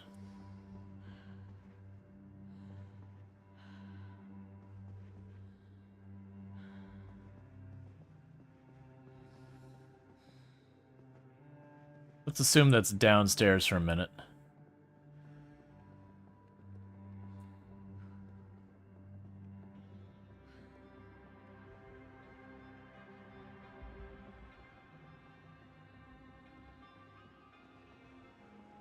Don't know. Whatever. How's the run going? Pretty good. Food is not the best, but we did manage to get ourselves back into our home yet again, which is certainly a plus. Can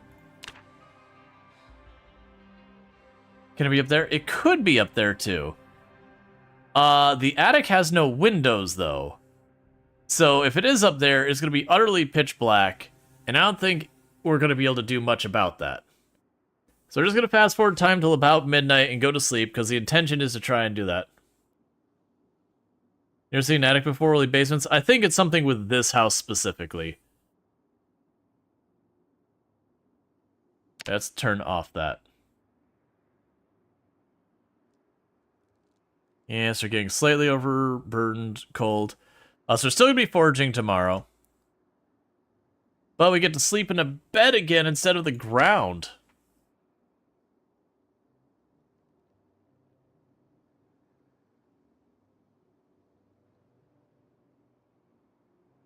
Oh man, we almost slept all the way to our alarm becoming relevant. Okay, that was a big sleep.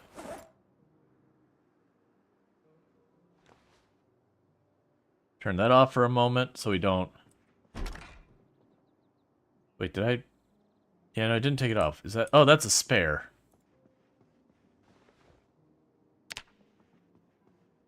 Yeah, so let's take that spare. Chuck it here. But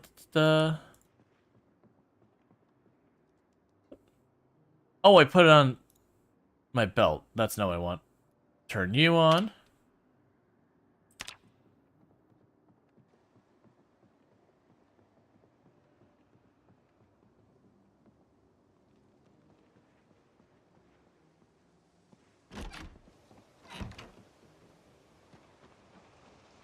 Okay, no zombies immediately around me.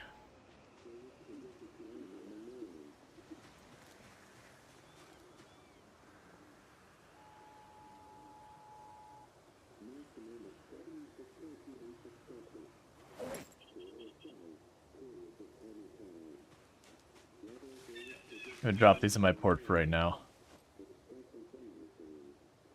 So heavy rain today.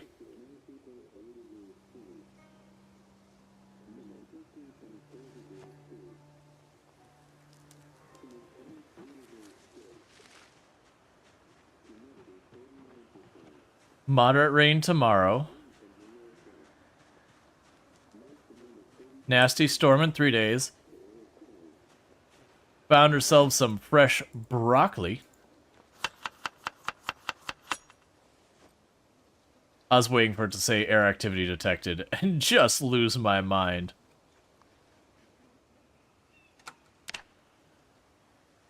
Do you give me seeds? Okay, so no seeds this time. That's fine.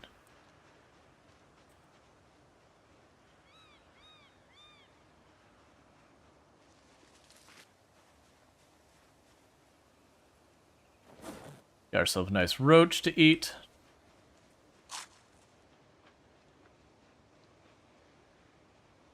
But yeah, so now I got rest with as much foraging as we got this whole circle that we're foraging now. Not just a tiny little radius. We got ourselves some probably poison. Oh, I did get broccoli. Oh my god, I got a lot of broccoli seeds. I got like a lot of broccoli seeds. Alright, danger berry. Let's go ahead and eat that right now.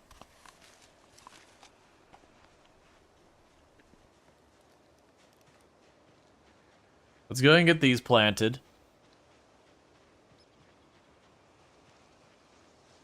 Because the good news is with all this rain, it means I don't have to worry about like all this other garbage. Because it was what, like 18 seeds? My god, it's so much broccoli.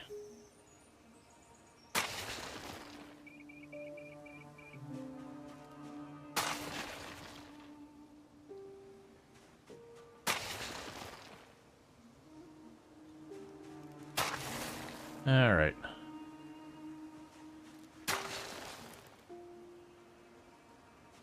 Seven. So 1, 2, 3, 4, 5, 6, 7, 8. 9.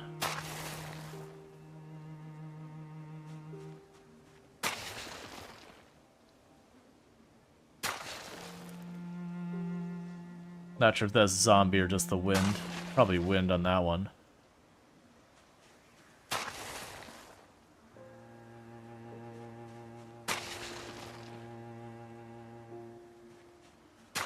Like, don't get me wrong, broccoli is not the best food for us in the game.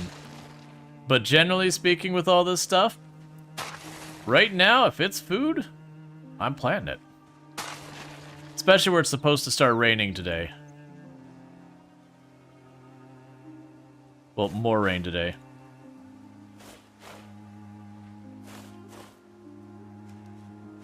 Made it back home? Yep, it took some work. We ended up taking the east, like southeast path, instead of the road or the other way. And I did have to kill probably 20 or so zombies. It wasn't a huge amount of zombies, just a bit. So apparently planting that absolutely kills your lower back. It's like leaning down and getting up and leaning down and getting up and leaning down and getting up. Really, really often. Those berries are already stale? I just got them.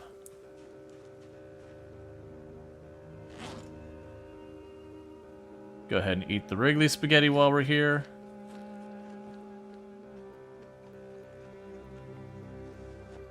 Put the hand fork away. Alright.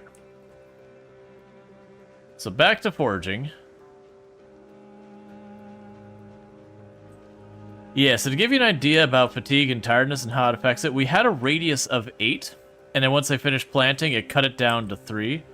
If I crouch, it's still 3. So just that little bit was enough to massively penalize that. Gardening does hurt like that? Oh, I'm absolutely aware. I definitely hyper-focused on gardening for a while. Don't you need to use multiple seeds per plot? Not anymore.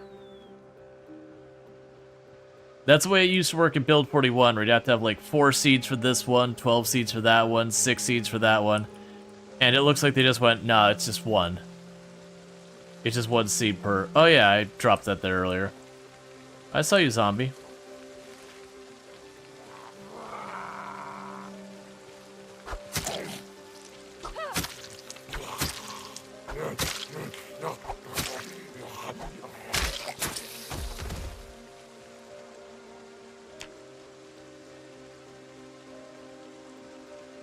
Alright, so we're just gonna pace around here. We're gonna forage. We're gonna kill zombies as able. We're very hungry again, unfortunately. Okay. I saw the moodle pop. Is there another one? Am I hearing 2 or 1? I know we saw the 1.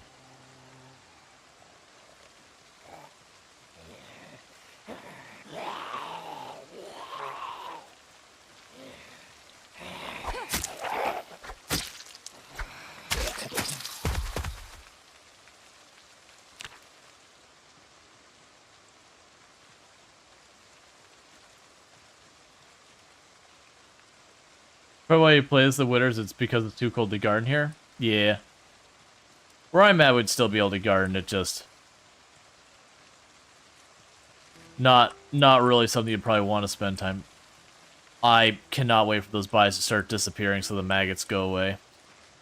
Just because they're effectively false positives for my foraging.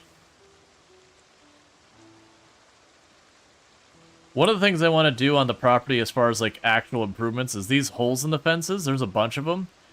I want to wall them off. I haven't decided yet if when I go to wall them off, if I want to take the time to make a door. Eat the maggots? No. The maggots are poisonous. They'll kill you.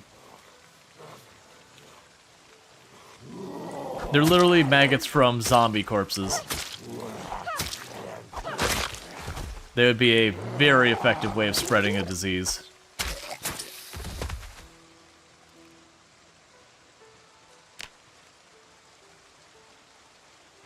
So what are the new places in Build 42? You've got Ekron, you've got Echo Creek, you've got, ooh, I'm blanking on the other ones. There's 2 other major cities, there's a shooting range. There's a whole, like, I haven't properly explored it yet. There's a ferry boat I'm aware of. We found a cultist compound. Brainberg? It's either Brainberg or something that sounds very similar to that.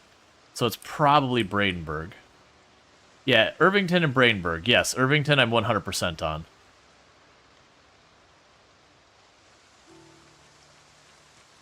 What spawn did I choose? I went to Echo Creek, the new spawn location. Or the new spawn city, whatever you want to go with. Oop, there's a big group up there. I'm down to tangle with them, but I'd rather take them in groups versus all in one go with the muscle fatigue. Neil's farm? I don't know what you mean by Neil's farm.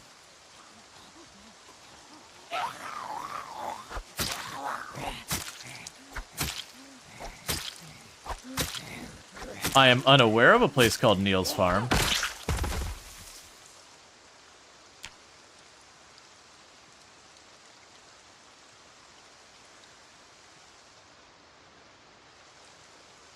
Alright, so let's start working on them. It looks like 2 or 3 fast ones and a bunch of slow ones.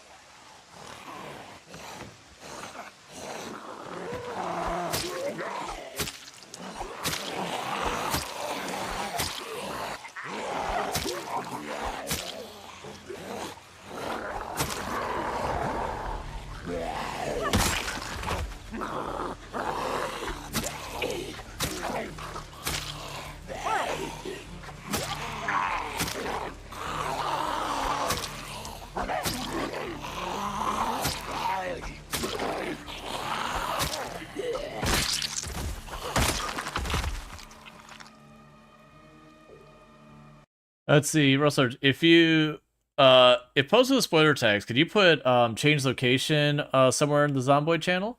Discord? I think it'd be fine to put it in the Zomboid channel as long as you use the spoiler tag. Because anyone who starts clicking on the spoiler tag and then going, "Oh god, you spoiled it." I mean, don't click the thing. Now obviously if you're like, "Hey, if you want to know where the whatever is," and a person wouldn't realize whatever is a thing to be found, and then you spoiler tag location, just spoiler tag like the whole thing. Be like, "I found a cool thing. You know, if you want to know where the hidden thing is, here's the spoiler tag," and then describe the hidden thing inside the spoiler.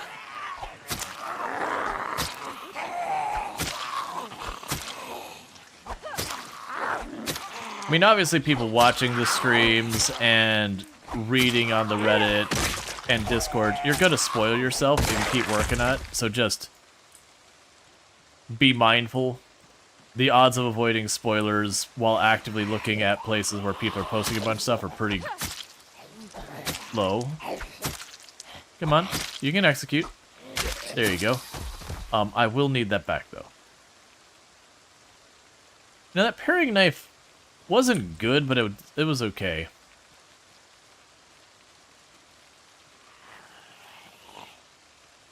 Ah, gotcha. Yeah. If we're talking about the redacted, I kind of already was like, oh, clearly they put Irvington to kind of be where that was, so very clearly it had to go someplace else.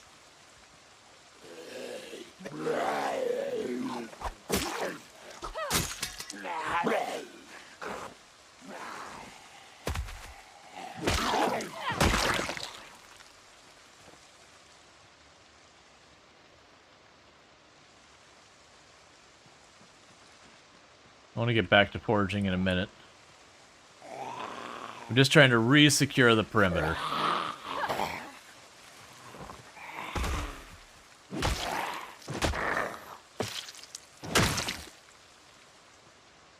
Cool. Alright, so let's try and get back to foraging.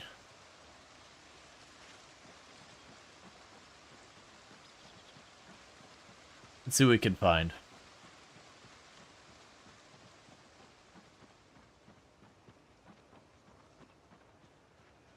Because there's going to be a little juggling back and forth here from fighting some zombies, foraging, fighting some zombies, foraging.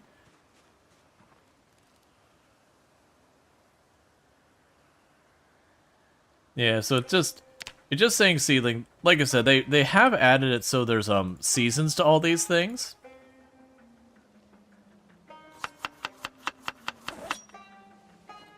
Oh my god, 19 seeds. Game. How big of these farms are you expecting me to make with that generous of the seeds? Sure, I guess I'm digging even more place.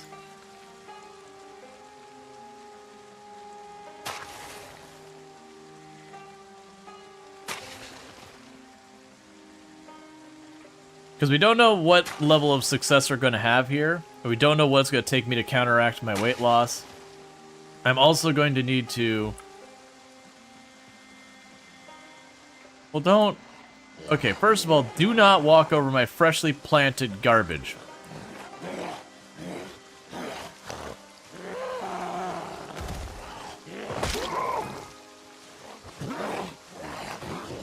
Fall down.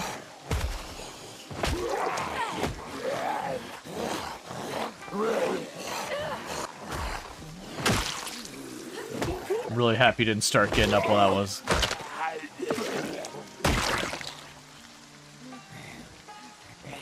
Okay.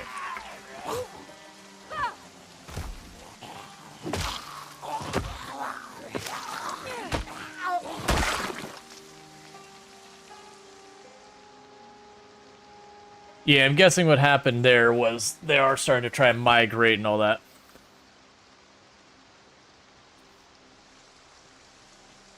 There's some details some might miss from stomping with heal drops.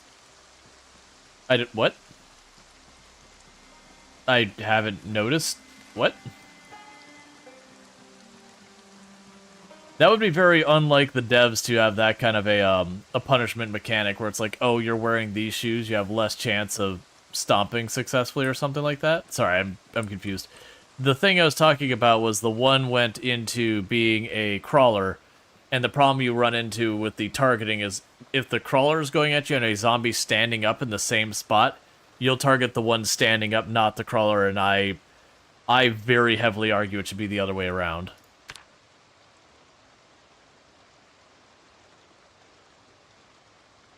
Okay. I appreciate my stool is no longer a giant pile of bodies. It's pretty nice. Ooh, you know what? I don't know if zombie reanimations turn back on for like the one in, what is it, 1 in 200, 1 in 300, whatever zombies that would get back up. I don't think it is because we should have rolled a couple of those already. At the same time, it'd be very easy for me to just not notice it.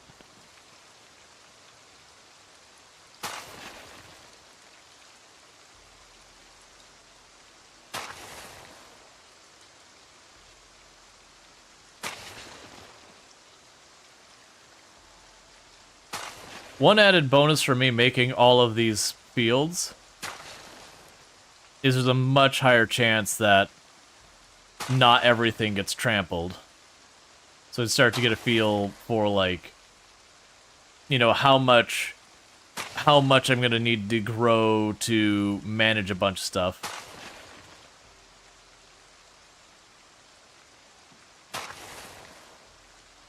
You looted a survivor zombie that attacked me after you took his gun. I know at least in default there's a delay in how long between you killing a zombie and when they can get up. It's a pretty decent amount of time. It's not like one of those things that's like 1 or 2 in-game hours that you just suddenly turn around and the zombie just gets back up and gets its murder on. If you had it faster than that, then mods. Like, 99.9% of your problems in Product Zomboid, mods. That isn't to say mods are bad or anything. Just mods do way, way more than you realize usually when you load them in. There's lots and lots of undocumented stuff in the mods for Product Zomboid. And there's definitely also times where you'll just have like 2 or 3 mods trying to influence the same thing. Oh, you didn't kill him, you found him dead? Oh. Weird, because usually, so you'll have fake zombies faking being dead. That is a thing. But usually you cannot loot them until you re-kill them. It's just you'll get close to them and then they get back up.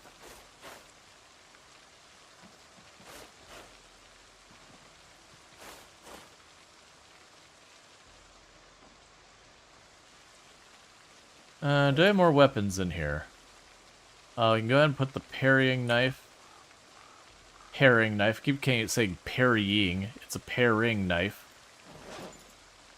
I'm gonna grab that, put the trowel back away. Alright. Do a bit more foraging. I was just surprised that they're giving me like 19...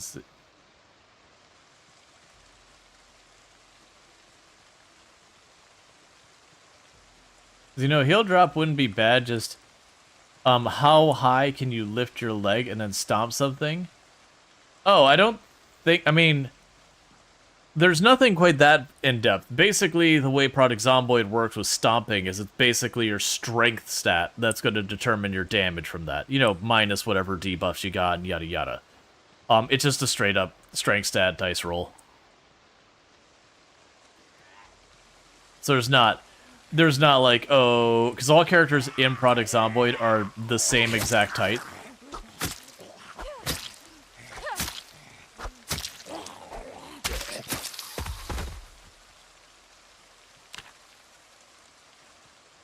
That's pretty crazy. Maybe a bug. Yeah, no, I'd guess it's a bug. I mean, unless they change it, it's always possible.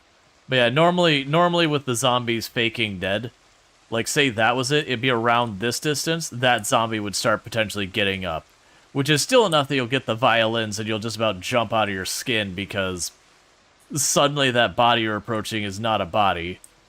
But it is those things that after a while you start to recognize, like, oh, this is this event. Yeah, that body, there's a very good chance it's actually not dead.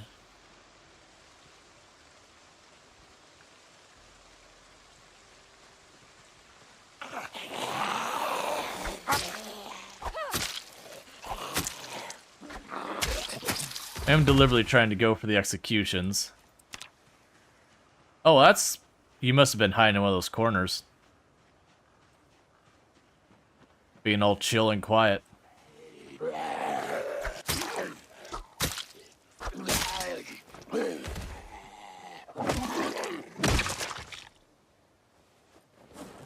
Alright, it's finally time for the old hunting knife.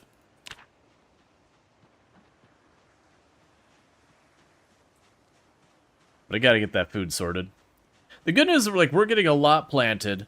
If I keep finding tree branches and chip stones and all that kind of nonsense, my intention for all that stuff is that I'm going to use that for carving so I can make the wooden rod, so I can make twine, so I can make fishing line. Well, I mean, twine is the fishing line. So I can make a fishing pole, and that way we can try fishing. Before we get too far with that, the reason I'm deliberately not using this axe is I am trying to spare the axe so I can chop down trees to use for materials. Alright, so we got a zombie moving over here. Let's intercept them.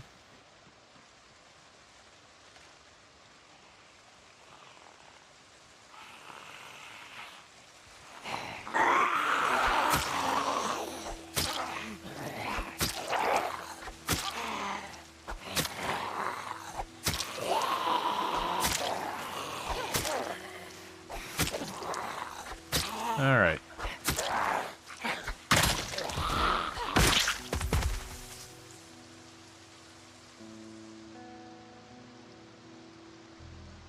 Man, the distance they hear you does not feel reasonable. For like just the regular old fighting does not feel reasonable.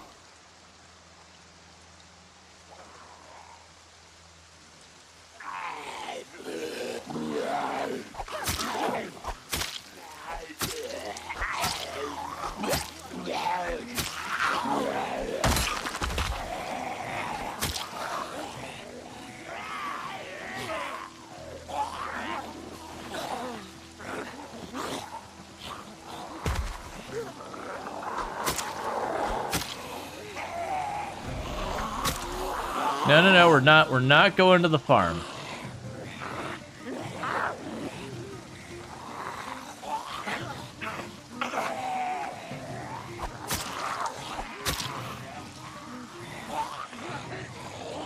Alright, let's try and split them up into multiple groups. That way I can stomp on them, as opposed to continuing to use the knife.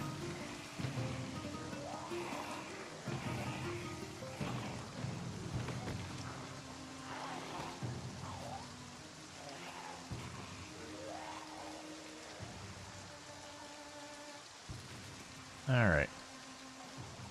Yeah, so I'm trying to get him to take different paths so we can do this. Fall over. Fall over. Don't ruin this for me. Be cooperative. Why are you the way you are? Get down.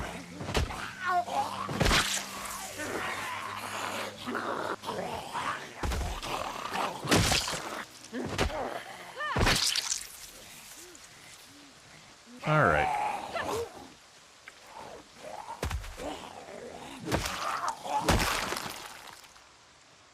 Okay, and there's more than them.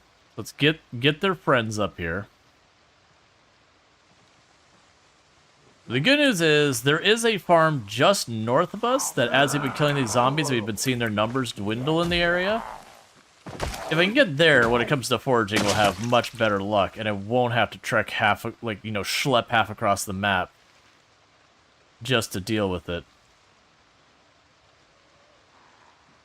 Yeah, let's say, I know I didn't get them all.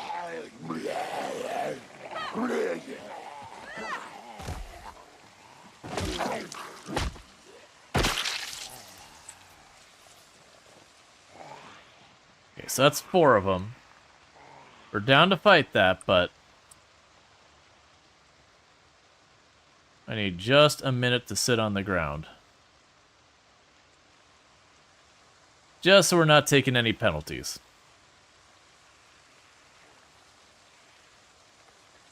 Yeah, no, I can make axes at this point, so I probably don't need to be quite as conservative of it. But, well, the stone axes seem to be relatively good in combat. In the past, cutting down trees with the stone axes was pretty rough. You'd just go through a lot of stone axes pretty fast. And it just kind of got tiring, you know, looking for the next chipped stone, looking for the next chipped stone. We're actually doing pretty good on our chipstones right now. So like I said, it probably isn't that bad. It's probably literally, I would chop down the first couple trees, get my spare branches.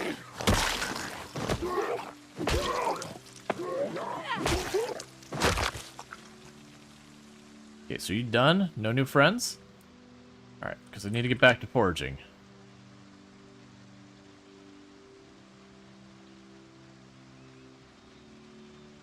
Because pretty soon we're going to have our character turn in for the night. Not soon.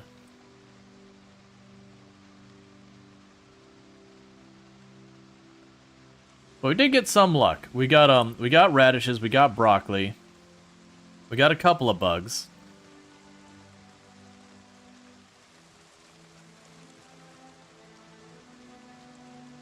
We just find something like a cabbage. Or a watermelon, which is a thing. Then we're good.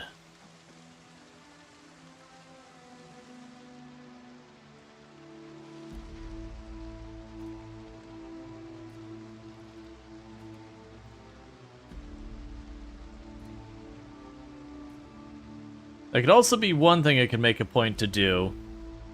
Is so I don't... If I don't go and I don't burn all of my energy chopping trees, because that gets really dangerous. We could rest here.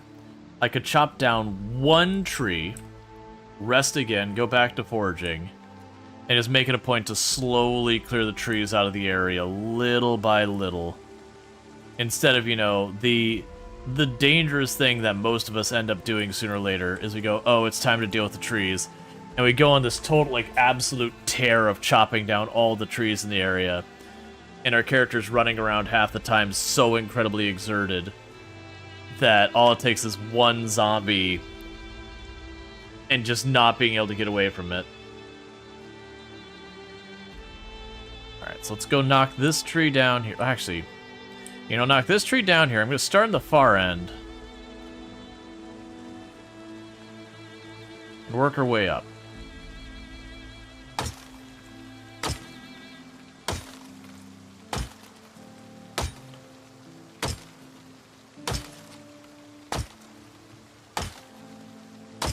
Please fall down, thank you.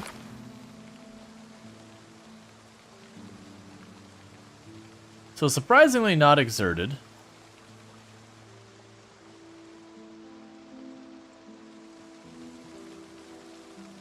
So for right now, let's grab those branches into the backpack.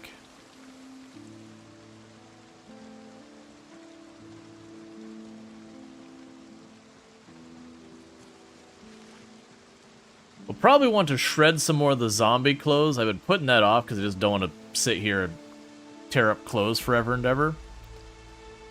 But we'll need that for a lot of our crafting recipes. I dumped a bunch of this junk out here because I just wasn't sure if I was going to be able to get inside the house safely or not. So let's pick all that back up.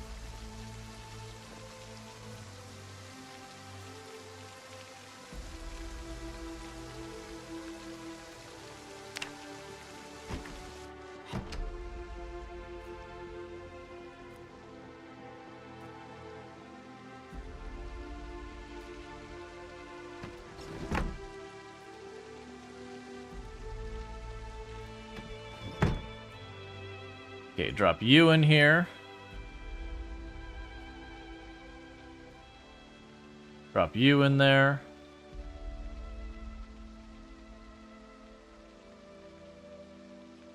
Drop you in here. We're safe to eat in our danger berry.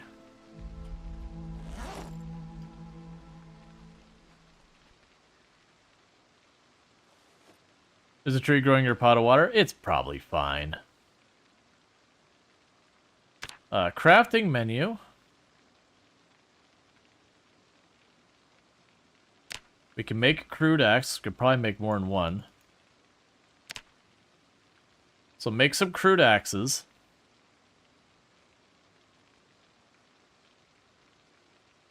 We'll also want to carve stakes and spears and all that as possible.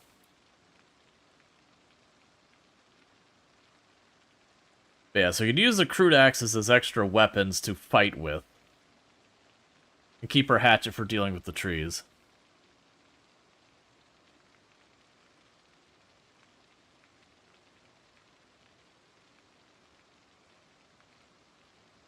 What does it take to break a nodule? A stone hammer. Alright, well, we just need to find regular stones. We had a bunch out on the road, but I don't want to go all the way out there for them. We can just find them here. Even if it's not fast, it's still fine.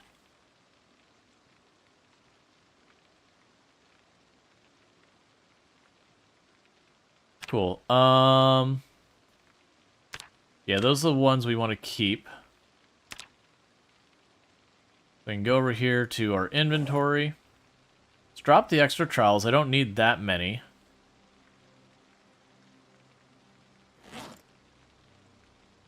We can go put one of these on our back. One of these in our hands. Have a sippy sip of water and fill up our bag. Get back outside where it's still a little bit more light. Oh, get that in our bag as well. Okay, so we're only the teeniest, tiniest bit overweight. If we were managed to find one thing to eat, it'll solve it.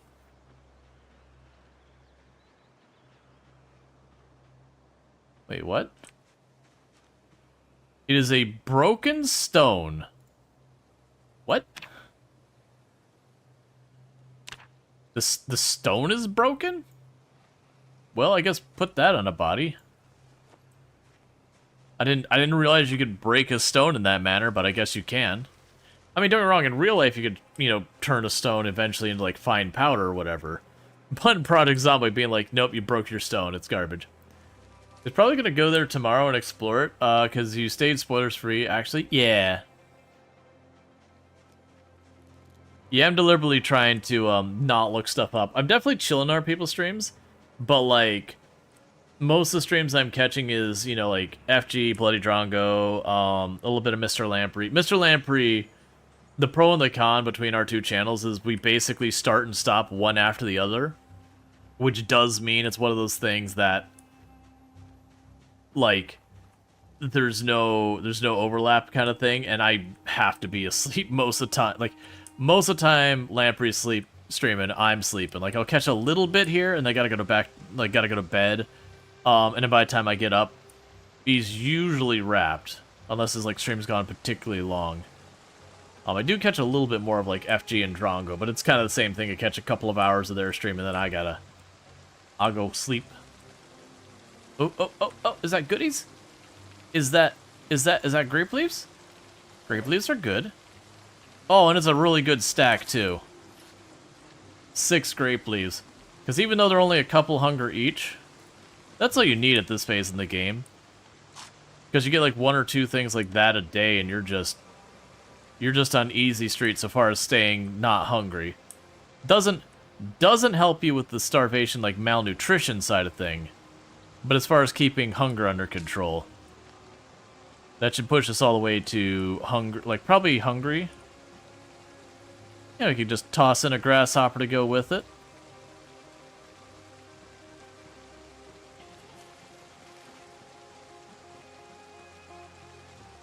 Oh yeah, no, eventually we'll end up running into that stuff. We might even go peckish. I don't think we'll get all the way to fine, but I think they'll take us all the way to peckish. No, not quite peckish. We must have been pretty far into very hungry, which honestly wouldn't surprise me much.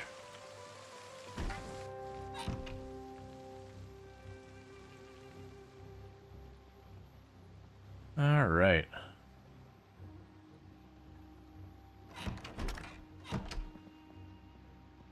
No zombies in the backyard to spot me this time.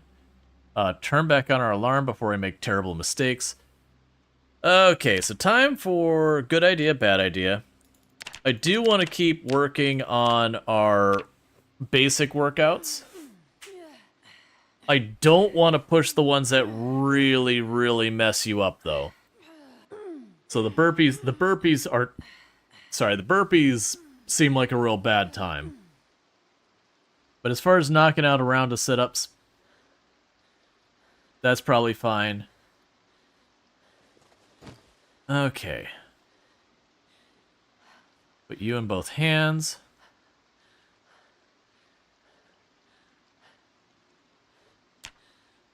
So how do you like the update? I'm enjoying it a lot. It's good. I do think there's room for the muscle strain to be adjusted for apocalypse mode. Either, like, there's been a bunch of different ways I could see them approaching it. I could see them just nerfing the penalty just a little bit, like, maybe make it build up 0.6 times the speed that it does now, so a little over half the speed. I could see it being a thing that they make it so exertion applies less to your combat damage, but muscle strain still is a thing. I could also see them having it where your weapon skills could level faster, because I am running into a really weird situation on my character, for example, which I'm very outside the norm, in that I'm doing 16 times pop, where we start at 0 strength. I'm at 4 strength, which sure, it comes from more than fighting, but this is mostly from fighting. And I have 2 skills that are at level 1 in combat, because I'm having to stomp things constantly. So there's definitely some adjustments there. I don't think the skill, like, I don't think it's a bad thing. It needs to be gotten rid of or anything. It's just, it needs some numeric nudgy nudge. Well, I didn't want to wake up that early. Come on, man. I can't see crap. I need you to, like, let me... I'm finding it used to be 5 o'clock was when I'd start my day in the game, but now with how dark it is inside, I'm kind of pushing to 5:30. Because even at 5:30, with a window open down here, that's pretty cursed.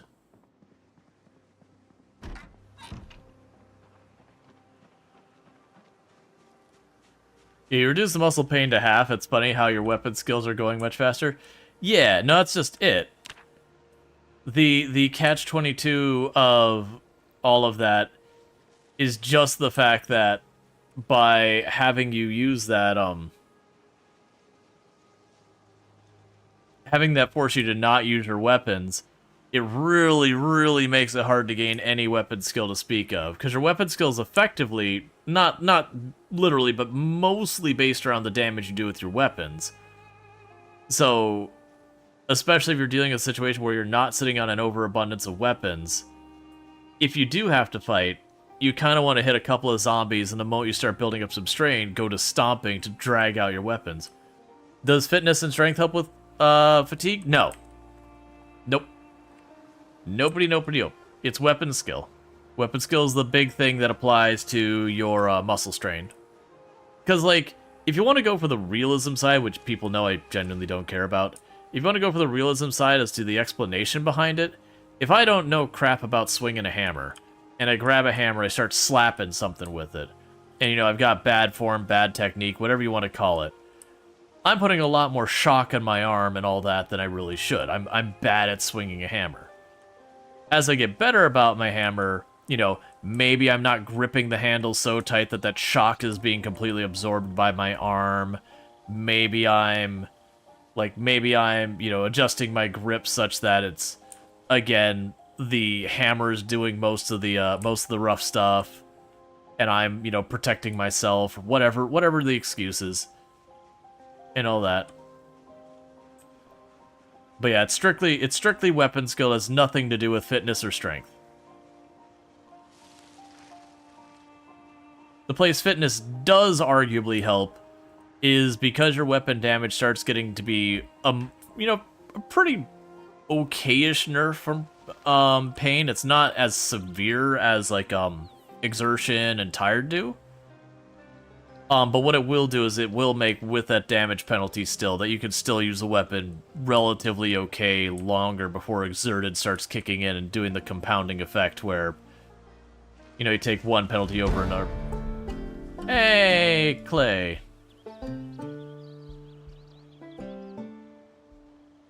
We got light-footed, which means there's a zombie nearby enough that it felt was worthy. Because you only get light-footed in stealth if you are near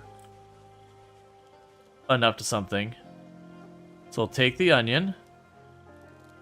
Hey, an empty beer bottle is a thing you can put water in.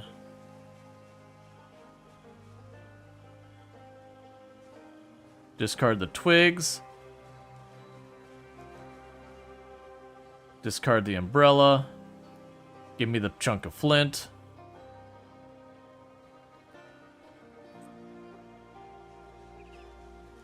It could be that they've slowed down the rate of stuff reappearing. I saw there was another thing that showed up question mark over here. Maybe it's on the other side of the fence?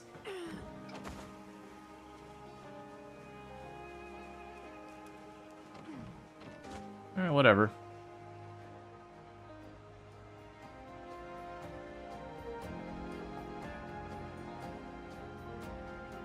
Did I not get the onion? I got the onion, right? Where's my onion?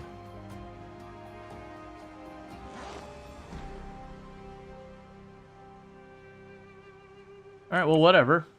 Not there now, I guess. I have had it in past versions, not a very long time, where I have picked up something and just my timing, I would start to pick it up and it would There's a car right there.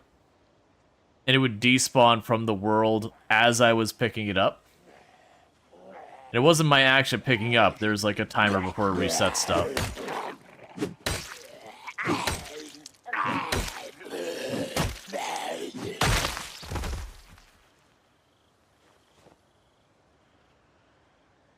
Okay, no one's responding. So let's go ahead and check that. Because there's a car tucked in over here.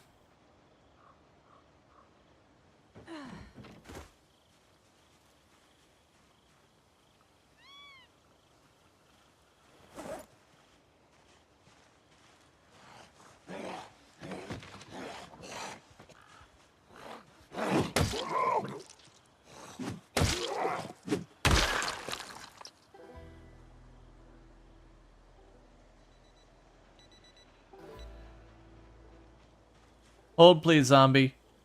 I gotta do my weather. You just don't understand, zombie. We all have our routines in the morning, and mine is listening to the weather. Okay, there's a decent number of zombies down there because there's a hole in the fence right there. Maybe the idea is the car crashed through it. I'm not sure.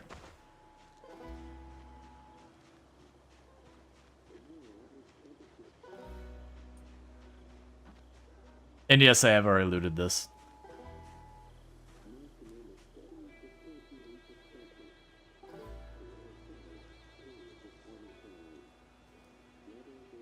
Alright, moderate rain today.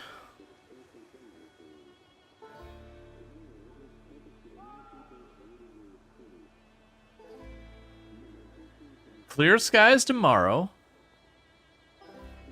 And then severe thunderstorm in 2 days. That's not an alert for... This is flavor text, that's fine. Waiting for it to say buzz. Okay. We're fine. Because it would say air activity detected if we were in for a bad day.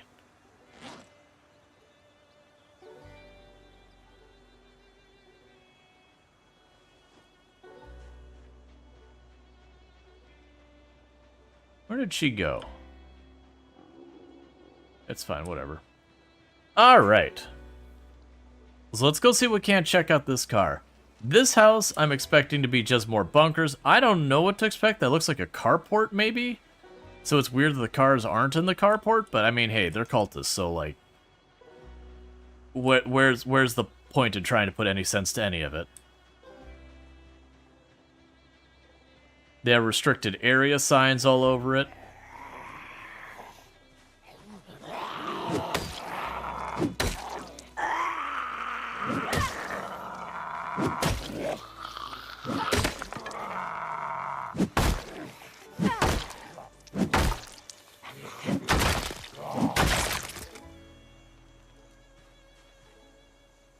Gotcha. So you can break the rocks and all that. That's interesting. It makes a certain amount of sense, but it's just an interesting mechanic to be like, oh, yeah, and this is the other key we found.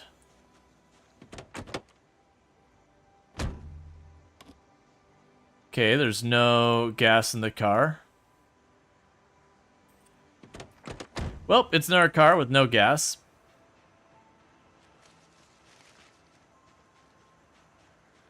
Hey, Service, how's it going? Cerberus? Cerberus. I don't know how to pronounce it.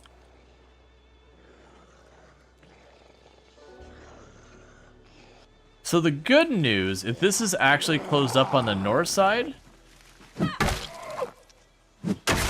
we can actually get it to the point that we will eventually stop seeing zombies finding their way in through. Which way are they going? North is good. I like north. North is real good for us. I do likely have some zombies in here that'll come out, so let's avoid that area. North is peak. Because there's a river to our south. Oh hey. Sorry, I thought there was vacancy. What do you have in your shoulder?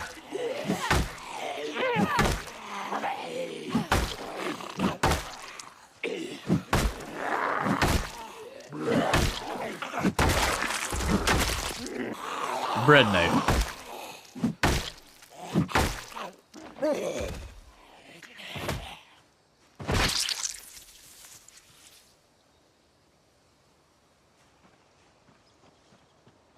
You done in here, or just more for you? Okay, so it is a carport. It does have a singular toolbox with a lug wrench in it, and a trash can with a strapless dress in it. Okay, so they heard me fighting, but while they are high cognition, because they didn't actually see me, they're not opening the gate. I'm not close enough.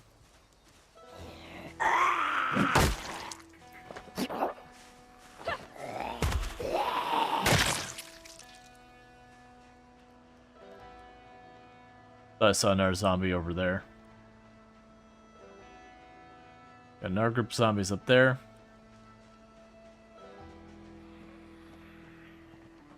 I hear a number of zombies on their side of that building. Let's do a quick rest before we go do that.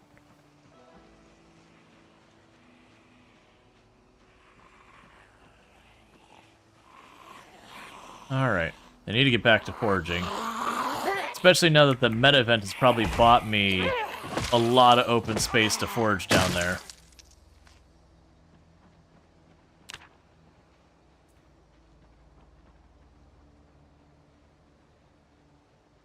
Yeah, and we've already got it, so it's such a bummer how fast the radius drops on your foraging. If you're going to do a lot of foraging, very genuinely, you want to do it first thing in the morning. Wake up, go right to foraging. Because that extra radius helps so much.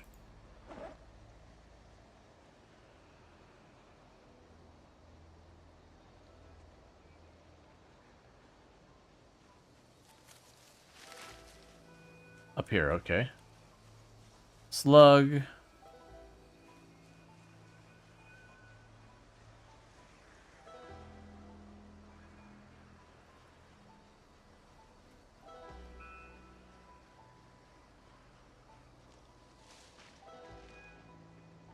All right.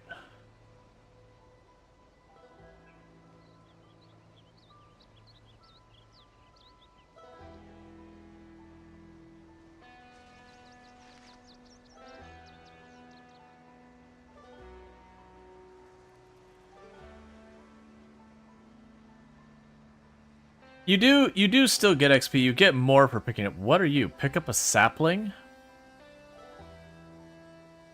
Yeah, I actually really hate that we have to pick up the stuff to get the credit. I liked it more when you could pick up or discard. Oh, am I getting back strain from sneaking all this much? I mean, that's fair, but...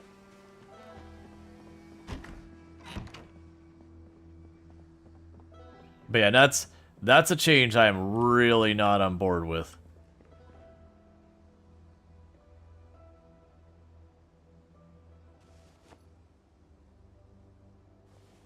Put that away, put this away, put the sapling in here, I guess. For right now, put the bottle away as well.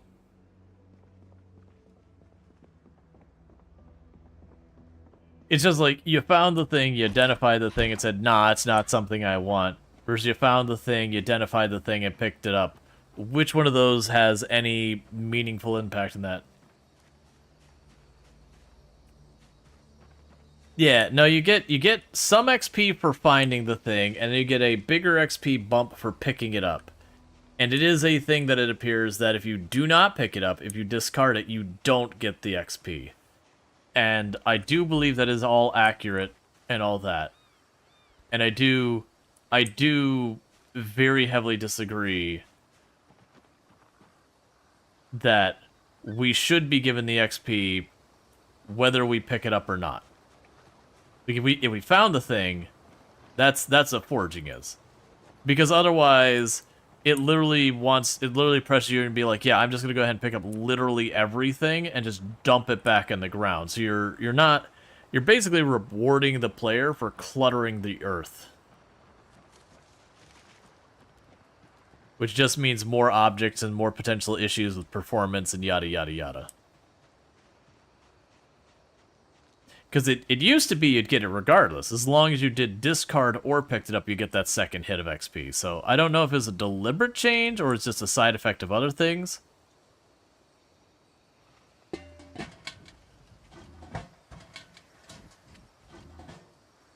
Yeah. Let's go put the broken branches in there. So that'll reduce our weight.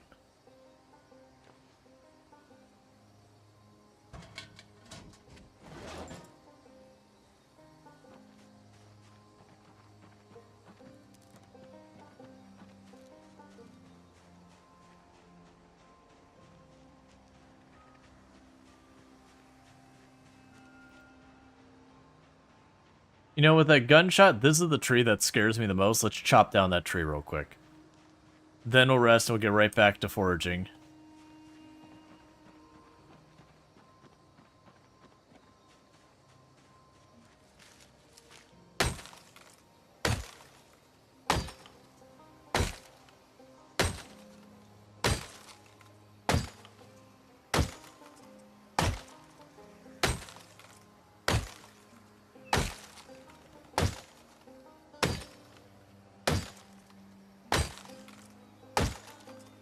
Hey, Steve, how's it going?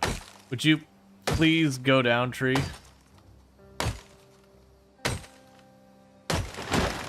Oh, so you're stressing me out with how long you're taking.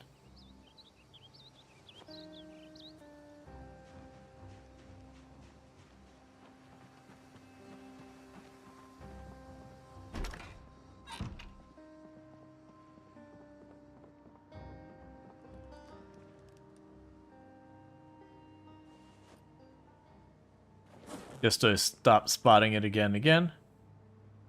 We've got a zombie coming from the backyard. I'll deal with that in a moment. Dropping the hinges. Be fast to hear him come from multiple angles.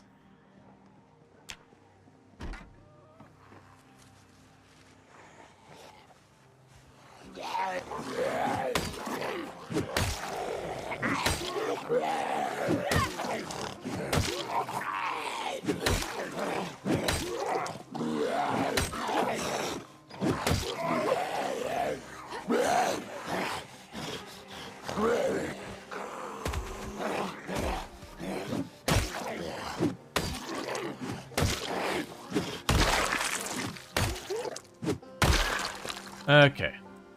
So, our everything hurts. Of course, we still get aggro on more.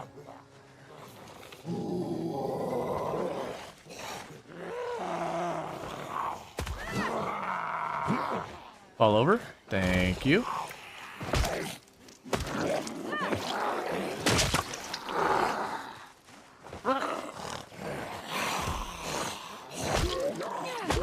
Now one come from the left.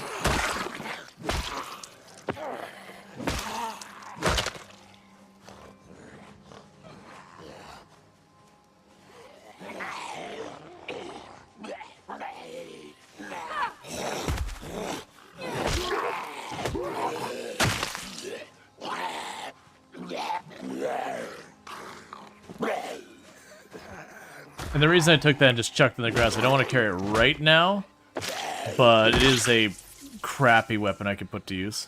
Oh, grab me some new boots.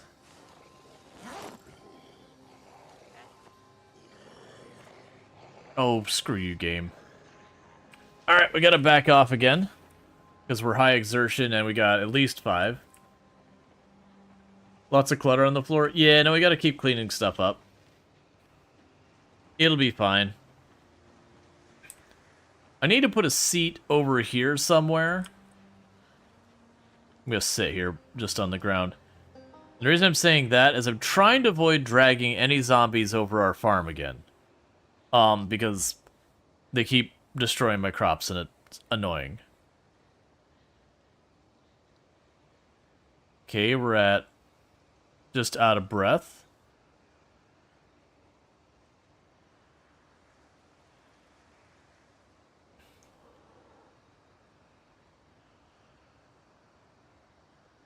We'll have to figure out what things I can put those logs to use for. I know we can build walls and all that out of it, which we'll probably do.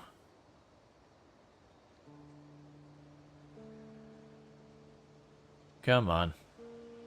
Real nice to get rid of that exertion before they get here, but it's not looking like it's going to happen. Let's not push our luck. They're going to move faster at us soon. That's fine. We at least got some rest.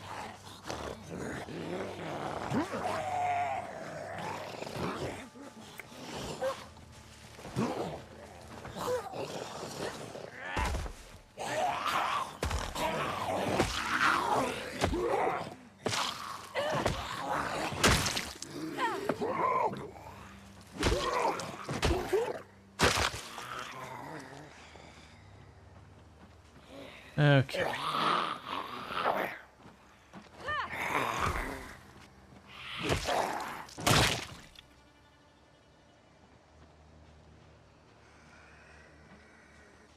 And get the next one. Probably about to hit Nimble too.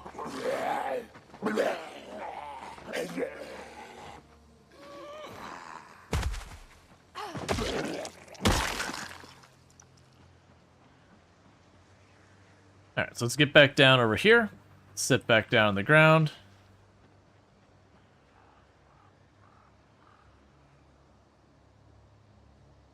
Looks like our arms are starting to be less angry.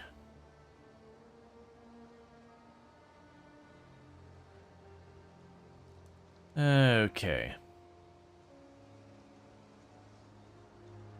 And exertion is falling off. We're starting to recover from our muscle strain.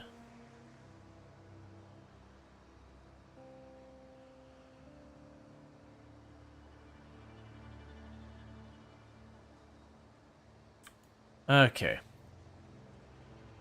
Hey, Sir Bleb, how's it going? Yep, now I've been doing Build 42 for the last couple days, since it dropped.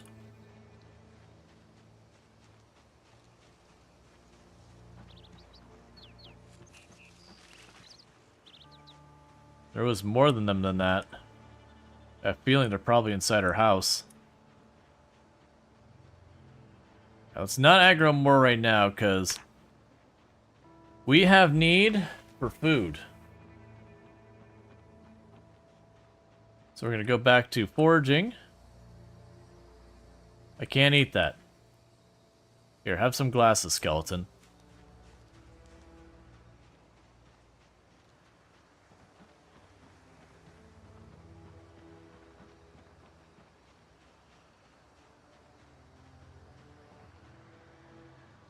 Gonna cut over to this side and see if we see anything around here.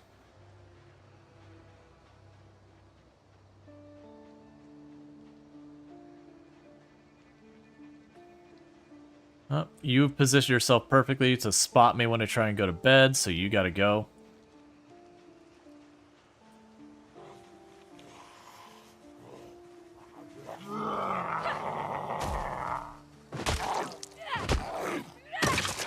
I guess I have like 30 zombies coming? No? Okay. I live with that. Yeah, okay. You turned around, but you didn't actually aggro. Alright, so I'm going up to these trees to see if maybe if I go over this way we can get more luck. I was gonna watch where there's these holes in the fences.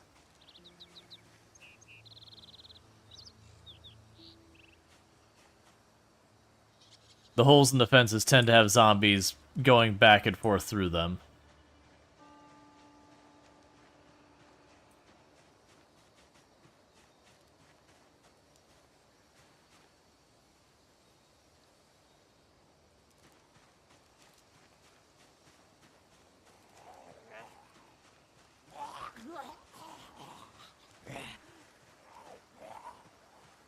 Alright, you just do your thing, I guess.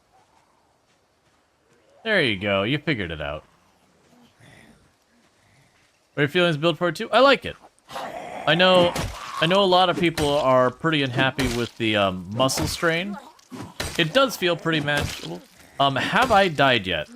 I had a character I was messing with some apocalypse stuff where I was more worried about exploring just to kind of check out some of the new map stuff than I was about actually survival. I did die on that one because it's like, okay, I know I'm not going to be able to safely get into this place without clearing it. So we're just not going to do it safely. So I did run into a gun range and check that out. It was pretty cool. Then we had one attempt at our 16 times pop that we got a decent amount of time in and then died. This is the second one, but I've been on this character for 3 days now. So as the end of the first day that Build 42 was out was when we started this character, like a couple hours before the end. And then we've done 2 more. This will be the second additional stream after that. Now we've been going on this one character. And I do have the rule that anytime a character dies, we start a new world. We don't carry the characters forward.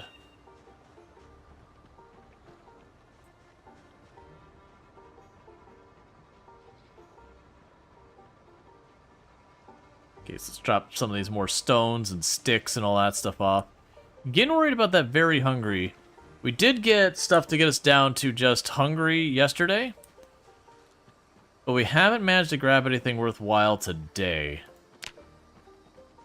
I just need more area I can forage without having to fight a bunch of zombies.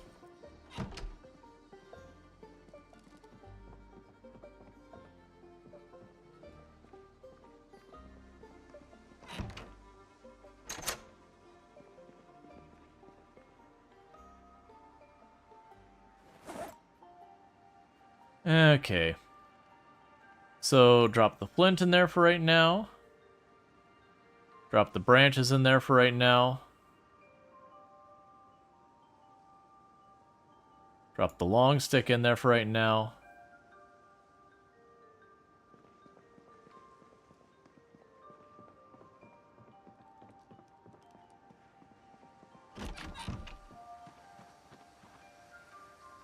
Put the twigs in as fuel.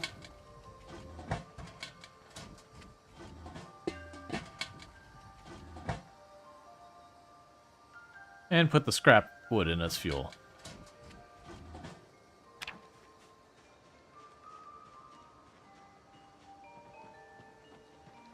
Okay. You know, I'm sitting there filling that up. We have a fireplace in our base. I could literally just use the fireplace for all those things. We're probably going to settle in an area and then base from there. Like, not that we won't explore the map, but generally I feel Project Zomboid makes doing a proper nomad style a bit of a difficulty to set up and have it mean anything. Like, you can still have, like, a home base and then travel. It's just you usually have some place to bring your stuff back to is pretty standard.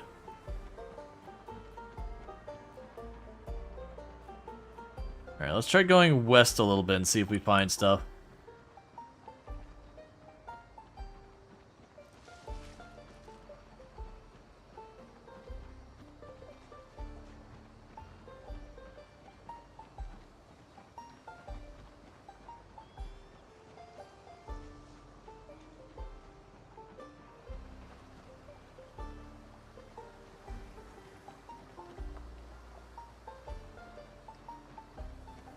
As you've learned, you're quite a bit of a hoarder. Oh yeah, well, that's the other thing, is the moment you go in Nomad map, it makes looting even less relevant. Because you have no desire to loot, knowing for a fact that you can't bring it with you. So you just kind of stop caring. Alright, so we got more grape leaves. That'll support us for a bit. Alright, so that zombie over there saw us.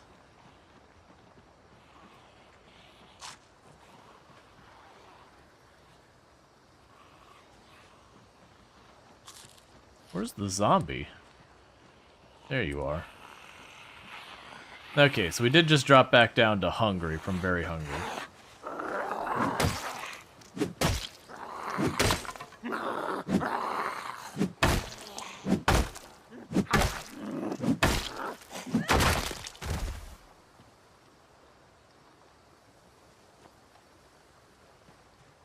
Okay.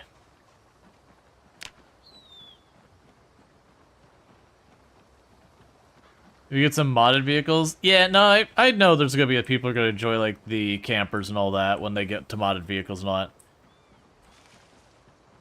I don't personally like that's just to me it's a cool thing to have like a mobile base like that, and I see the desire and I think it's great that they offer that, like mods wise. It's also those things that very genuinely is the one that draws my attention or whatever. Yeah, don't mind me, other zombie. I'm just bashing this guy's head in very loudly right behind you.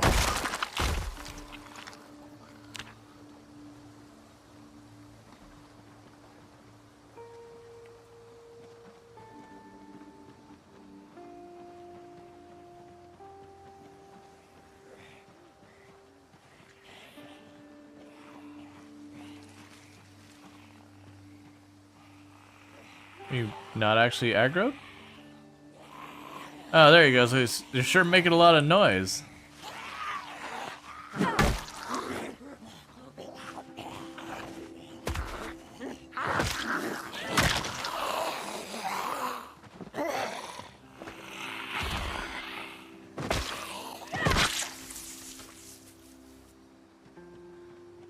Okay.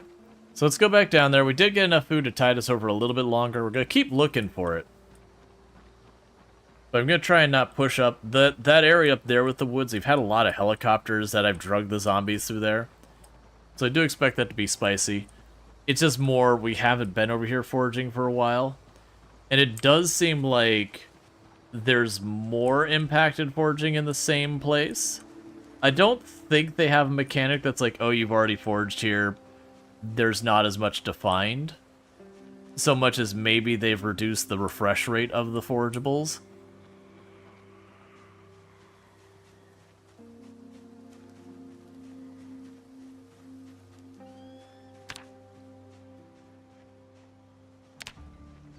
So we gotta mix it up a little bit.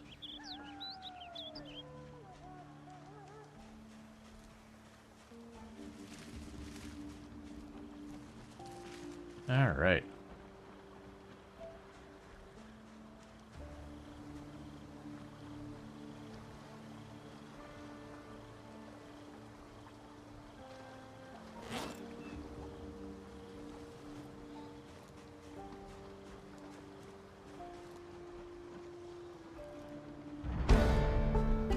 Hey, Nimble 2.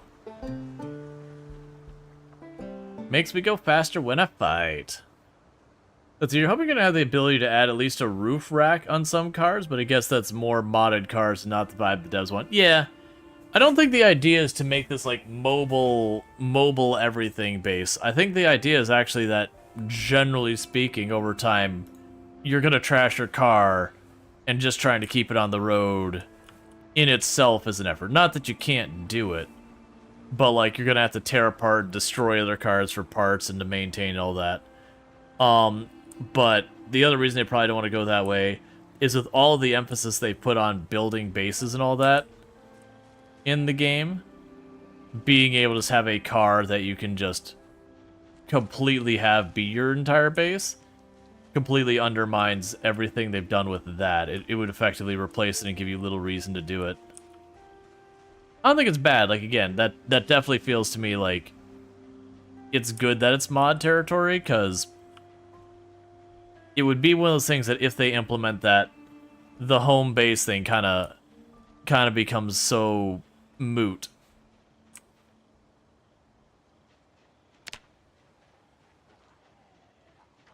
And there's a lot of times that happens, that you add a feature to a game, and then suddenly the old thing is just completely replaced.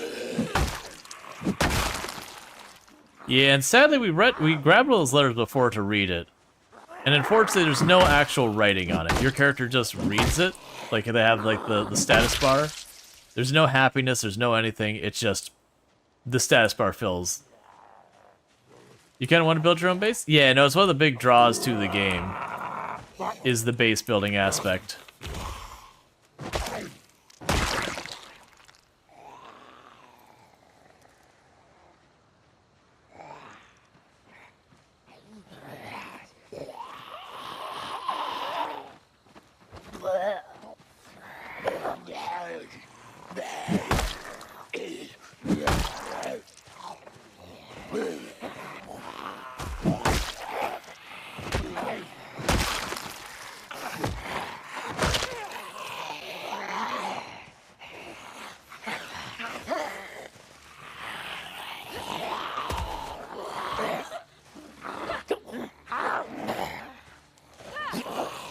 Come on.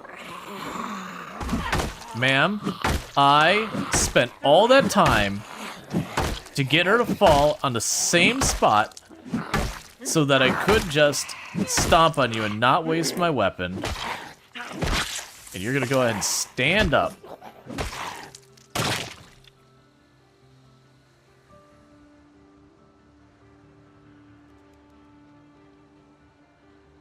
Still more coming. So you're medium speed, you're the slow ones. We can probably dispatch this slow one here. Because I have to worry about the others.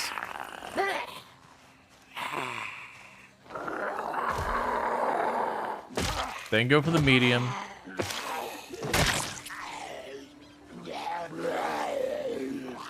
Is that a meat cleaver you got in your back, friend?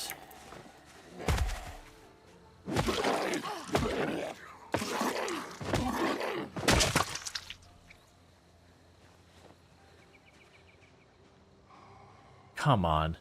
Like, that one hearing me from wherever on Earth it was, not even in range of the screen. That feels like that's gotta change. I can't imagine how you would deal with that playing in an urban environment in the game now. Where you kill a zombie, and the entire neighborhood rolls in.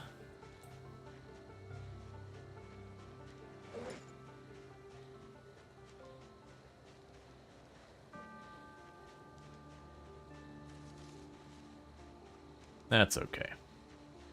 We'll get there. For right now, I'm going to go sit on this chair. We're going to recover some endurance. Alright, my audio got scuffed there for a second. Okay, so we're safe there, so I can reset my audio. Which in the past, when my audio's gotten scuffed, other people have told me it's like, oh, well, we don't hear it on our end, which is fine. It gets all robotic. Like, if you ever been on, like, a Discord call and someone has their connection gets messed up, where they get, like, the whole, like, Cylon robot-y voice, it's like that, but for all your audio. Which all I have to do is just say, like, hey, reboot the audio thing. It's been being pretty bad about it, too, the last 2-3 days. I don't know if it's Project Zomboid is the difference, or what, because I've had it happen before, just not at the frequency you've been having it. That said, what's going to end up happening here, chat, is we're going to take a quick pause because we're about to hit an ad break and I need to use the restroom. So I'm going to go do that, and I'll be right back here in just a couple minutes. And thank you again so much for tuning in. I'll be right back.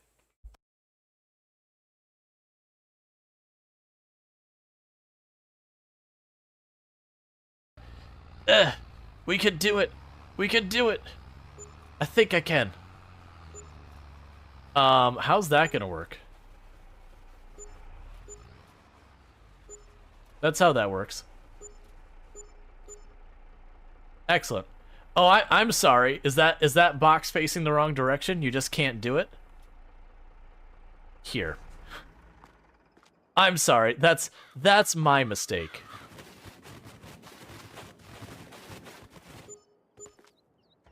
There we go. This is not the way I should have done this. Oh well, it's too late to turn around and rethink our choices.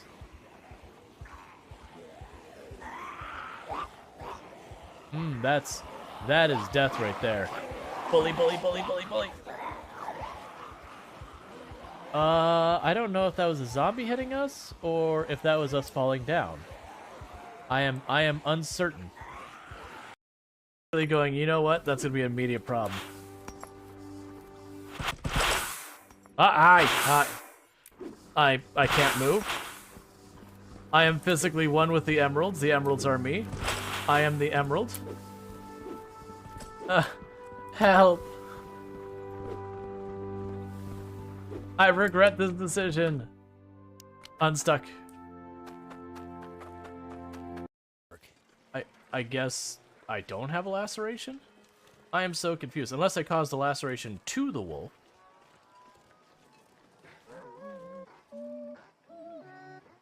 What?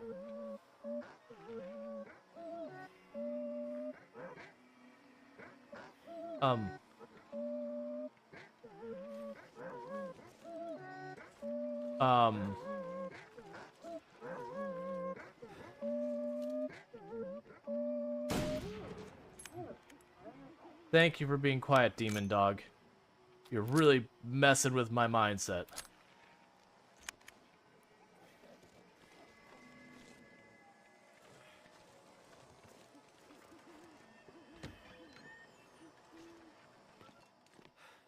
Like, are very not comfy. Alright. So you can dive deeper than the vehicle. Yeah, I mean, the idea behind this vehicle is like it's a big glass. I feel like I should be leaving. Nope, it's time to leave. Nope, nope, nope, nope. Left again. Keep going. Oh, right, and I am back. Okay. So you've sat in the chair long enough. Yeah, just really need to have a quick restroom break and all that. Alright, so we can go ahead and run over here. Probably get back to foraging. Probably not, it's actually really dark. There is a zombie over here in our side yard, though. So we are going to want to deal with that before we go to bed. Because if the zombie's too close, your character will just wake up. Because they'll be like, oh god, there's a zombie outside. Which really makes it hard to function as a character.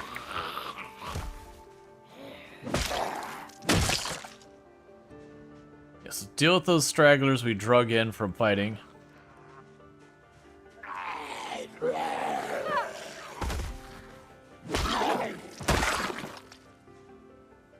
Diary of Willard Robinson.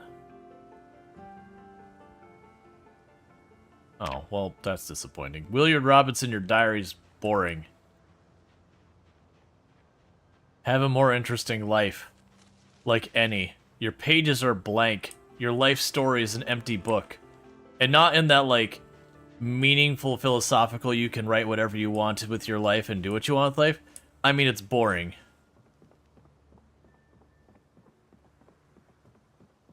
Made the movie. Half star. Fell asleep. Was worth a half star. Now to hate this part where I can't see anything. Yep, they did announce The Long Dark 2 is coming out next year. Was it next year or was it the year after? Either way, it is coming out. Which regardless is exciting.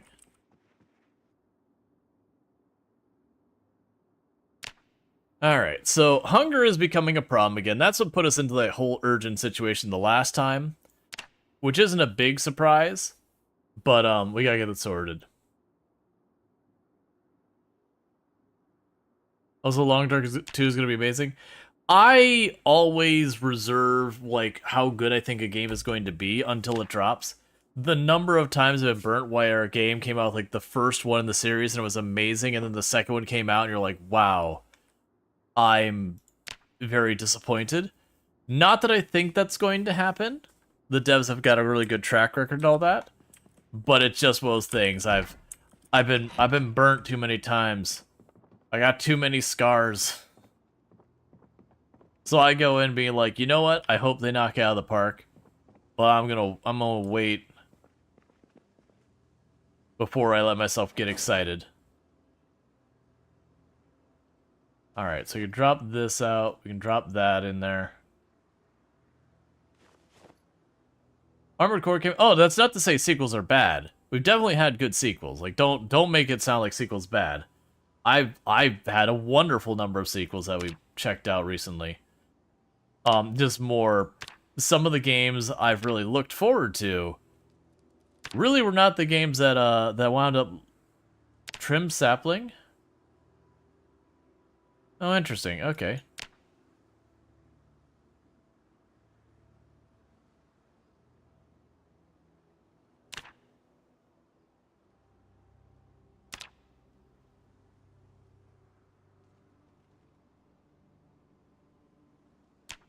Yeah, so what we're doing is I'm not doing this because I specifically want spears. I'm actually trying to grind my carving skill. If you look at my objectives over there, we're trying to get our stuff set up so we can make fire, secure our home, and that I get carving 1 because that's going to be a necessity for fishing poles.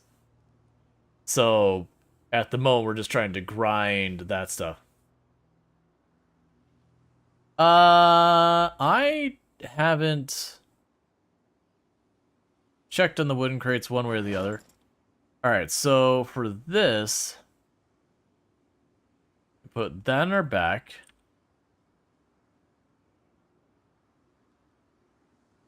Got the broken chunk, we'll go ahead and toss that in our bag. Toss the other 2 spears in the box here for right now. I know I'm going to go through these spears in no time at all.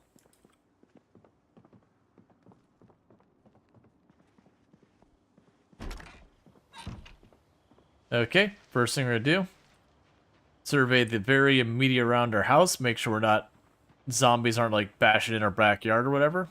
Those 2 zombies and all that probably got to go. Yeah, so north side of the house is still proving to be a continuous problem. Before I get tangled up into all these fights, let's try foraging more. Well, we got the giant radius. Because, yeah, we're back to just shy of 8 because there's a little bit of a weather situation going on.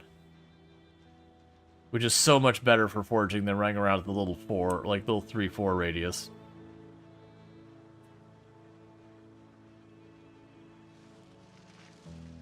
And the bodies are all disappearing, which I love to see.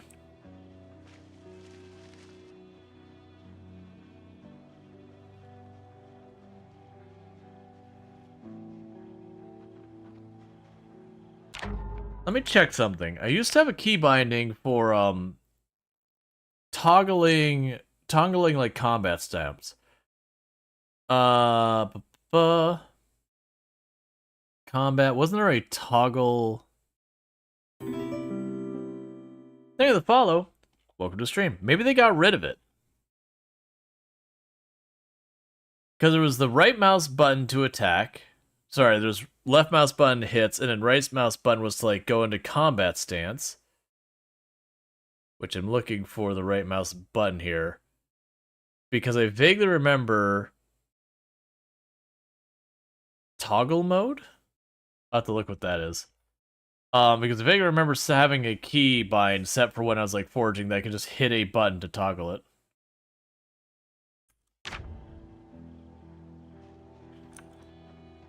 Yep, no idea what that does.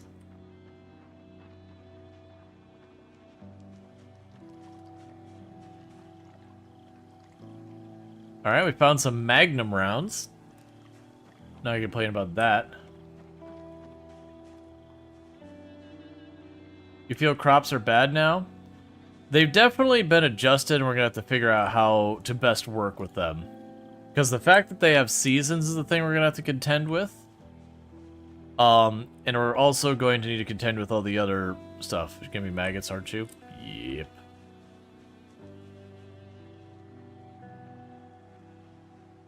Alright.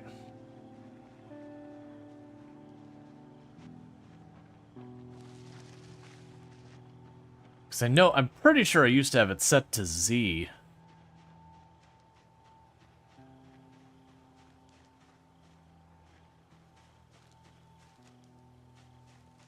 that it was I'd hit Z and would toggle into combat stance, not for fighting, but just for when we go do that. That way I get the bonus, because there's,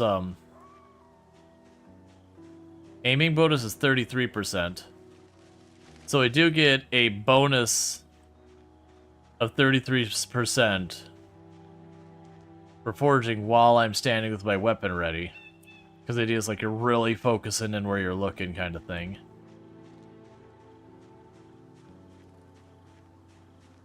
It's also good as a way... Did you make the fishing rod? No.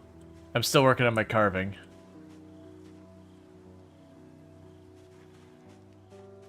We've been doing a decent amount of carving though.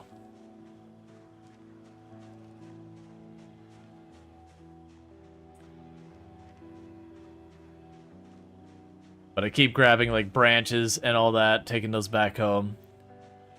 We've cut down a couple trees here and there now as well to supplement. You heard there's no more spearfishing? Nope, spearfishing is gone. It died.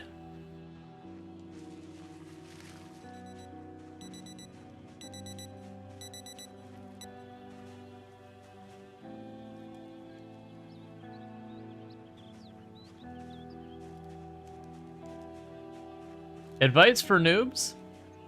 So one thing I'd tell you is one mistake a lot of people make is just trying to go through things fast. Generally, one piece of advice I would give you for if you're a new player is slow down in every single possible meaning of that phrase. You don't need the generator magazine. No, you don't need that food. No, you don't need that water. No, you don't need to get into that building. No, you don't need that car. No, you don't need the generator magazine. Those are all nice things to have. Obviously, eventually you do get to the point of needing the food. But very genuinely, when your heart starts like going wiggly, all that, because you're starving or dehydrating, you've got about a day still before you die. But people will feel like their situation is very dire and urgent. And, you know, really throw themselves in a bad way.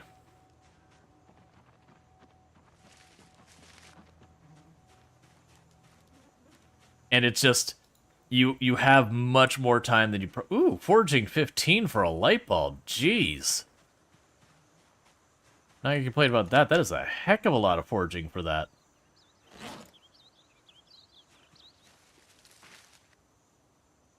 Toss the twigs in there.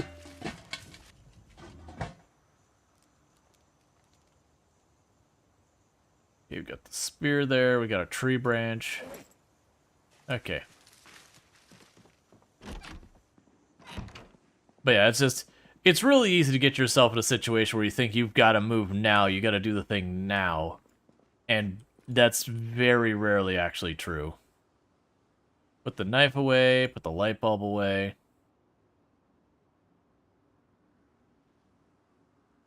Also, tree branches in there, probably make more spears. Yeah, managing zombies is harder than it used to be. Just by the fact that you just really cannot fight nearly as many as you used to be able to. Oh man, I can make 8 axes? Hang on. As nice as that would be, I guess we're doing it. I mean, so you gotta make the fishing pole too. So I really want to make the axes, they're way better. But in this particular case, I need the carving skill to be leveled up so I can make my fishing pole. So we're going to sacrifice a bunch of branches. Oh man, each one of them is like 1.5 XP.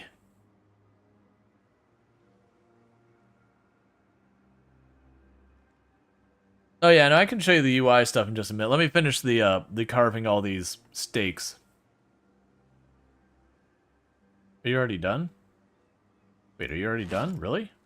That's only 4. Don't lie to me. You told me I could make 9.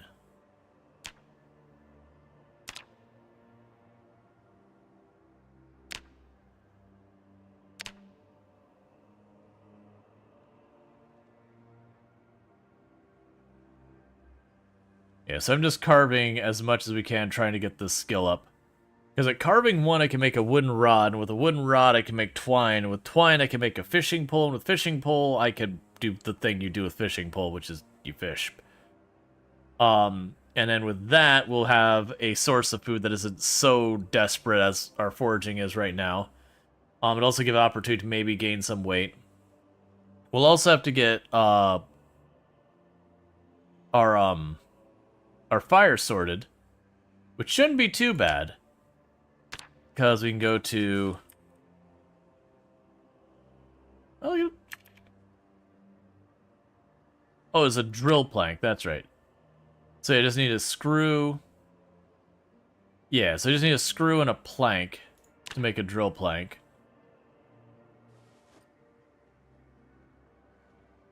Alright, so we've got all that sorted out. But real fast, before we get caught up into the next thing, I'm just double checking my inventory. Yeah, it's just toss all stakes and all that in there. Carried too many junk weapons.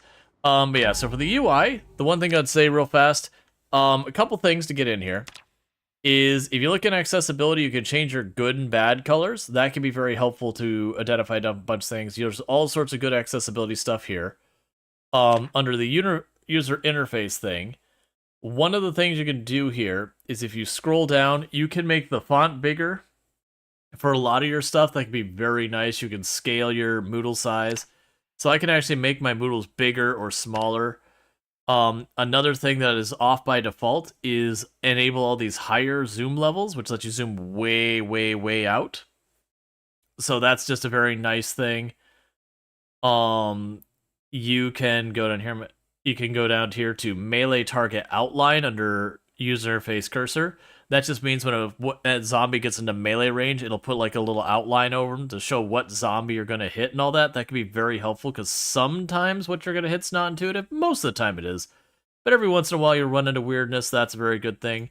If you start running into performance issues, I haven't messed with this yet in build 42. In the past, under performance, this blood decals used to be your worst offender for performance. So if you do start getting a little bit of slide showing it's not ridiculous number of zombies, try killing that one first.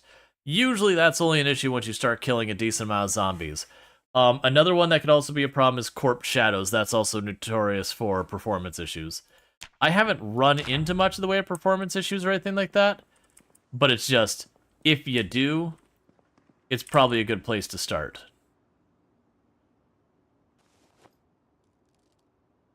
Pick up more of this junk that's on the floor so we stop seeing it with our foraging UI.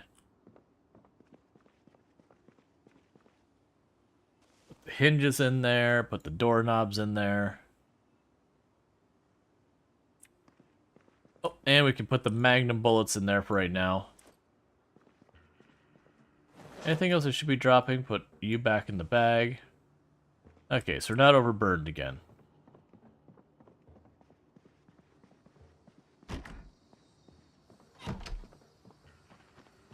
Yeah, no, when you travel every so often, I'll see like some little stutters and all that. Like when you're going a long distance, I get a little bit of stuttering. Usually that's when things are populating in the world, that kind of nonsense. There's not really a good way of getting around that. It's just a thing that as new areas of the map are populated, it doesn't pre-populate all the loot and everything on the map like prematurely, because your save file will just be obnoxiously large for no reason. Because most likely you're not going to see 90% of the world in one run. Probably like 98% of the world in one run. So it is one of those things that once you get into the same, you know, general area of the map, that's when they load it in.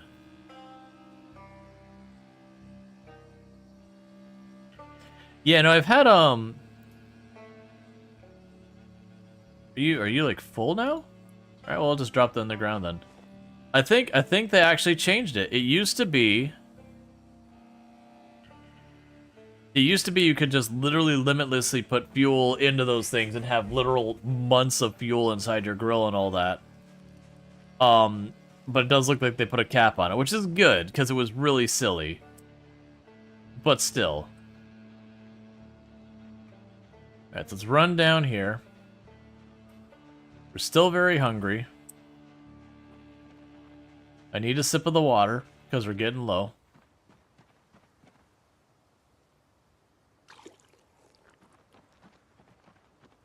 And food is still very urgently a problem. Where are we at for kills? Kills-wise, we are at 1,170.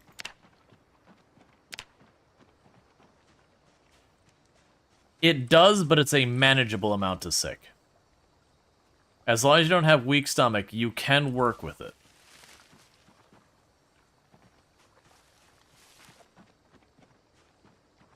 I forgot, they changed it so you can't just, you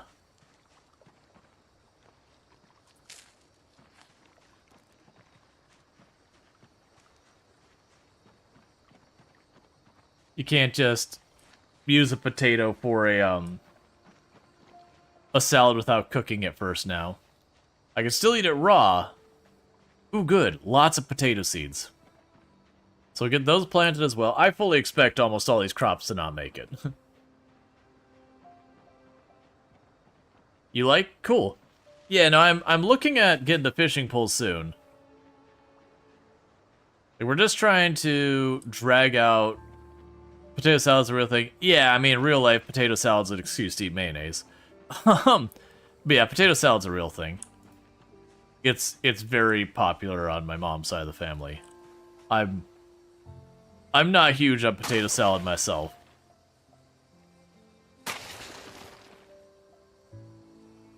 Because I am definitely not super into mayonnaise.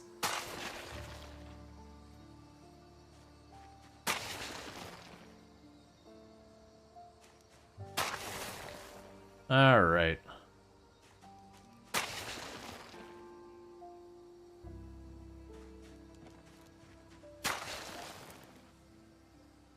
Mosaic? I mean, spoiler, mayonnaise is made out of eggs. There's a little bit more to it. There's like vinegar and other stuff, but it's primarily egg. It's just, aged isn't the right word. There's a process it goes through. But yeah, no, potato salad is usually pretty significant amount of mayonnaise in it. I'm sure there's different types that those be ones that are a little less heavy on the mayo and yada yada. But every time all I can taste is just a mountain of mayonnaise. You know, they'll have other stuff going on. Again, like, you'll usually have some type of vinegar, you'll usually have other veg in there other than just potatoes. But, you know, then I have it, and all I can notice is the mayonnaise, because there's so much.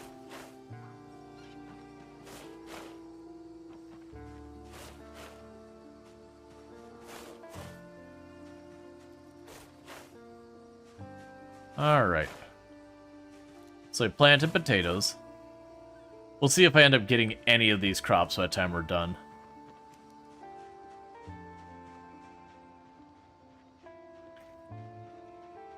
Alright. Still have a decent radius. You cannot spearfish anymore. Spearfishing is gone.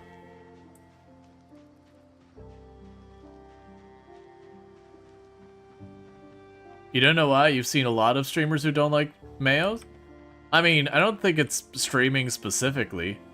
I think mayonnaise is one of those things that you have a lot of people who like it, and you have a lot of people who don't like it. No, it's not really silly. It's the same thing they did with foraging way back. If you weren't here for foraging back in build 40 and early 41, the way you foraged is, say I was foraging this spot, I would walk to this spot, I would right click, and I'd say forage. And then I'd wait. And I'd get a bunch of stuff.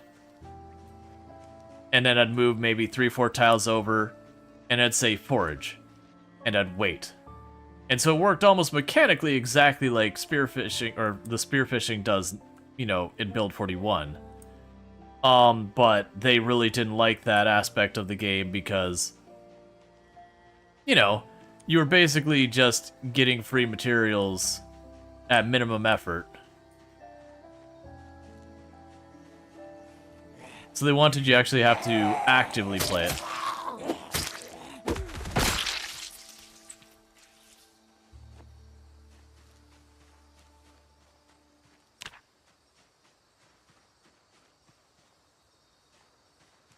Yeah, no, ketchup's another one of those ones that there are a lot of people who like ketchup, and there's a lot of people who really don't like ketchup. It is interesting that I've seen more than one study that's kind of come out that it's not that if you like one, you just don't like the other, but there is a very significant number of people that if they happen to like tomatoes, as in just like straight up straight up produce tomato as tomato, like, you like caprese, stuff like that, that there is a very high frequency of people who like tomatoes who do not like ketchup. And then vice versa, there's an unusually high frequency of people who like ketchup who aren't really a big fan of, tomato, just tomato. Yeah, remember those flat rocks are heavy, so I'm going to chuck that on the ground. Yeah, and there's people who like both, and there's people who don't like both. But it's just that there's a very noticeable amount of people who like one or the other, but not both. Like, just, outside the expected amount.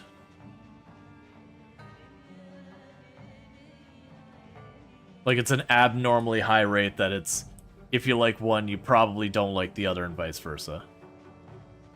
Have you tried sprinting with a spear? Yeah, it's a meme.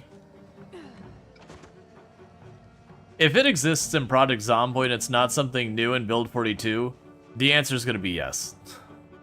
Like, if you tried, the answer is going to be yes. I got almost 4,000 hours in the game. I used to hold a world record and everything. It's going to be yes. I have played a ridiculous amount of this game.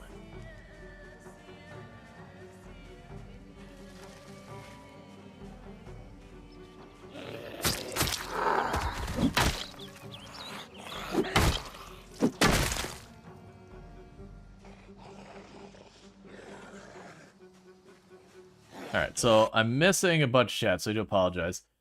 Let's see. You think condiments are overused? If you eat crap, they help make it edible? Like, doubtless mom in the kitchen. I've grown up with some people that later on in life were like, I love my mom, but also she was a terrible cook. I was fortunate enough that my mother was a pretty decent cook. Alright, well, looks like it's party time with a bunch of zombies. Because we dared to kill a single zombie for a mile.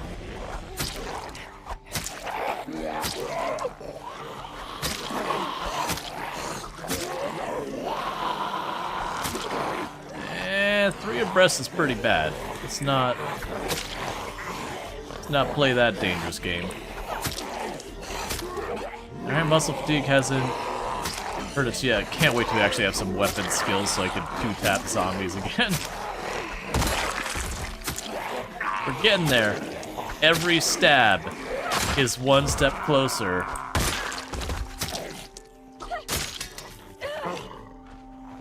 to not being terrible at fighting.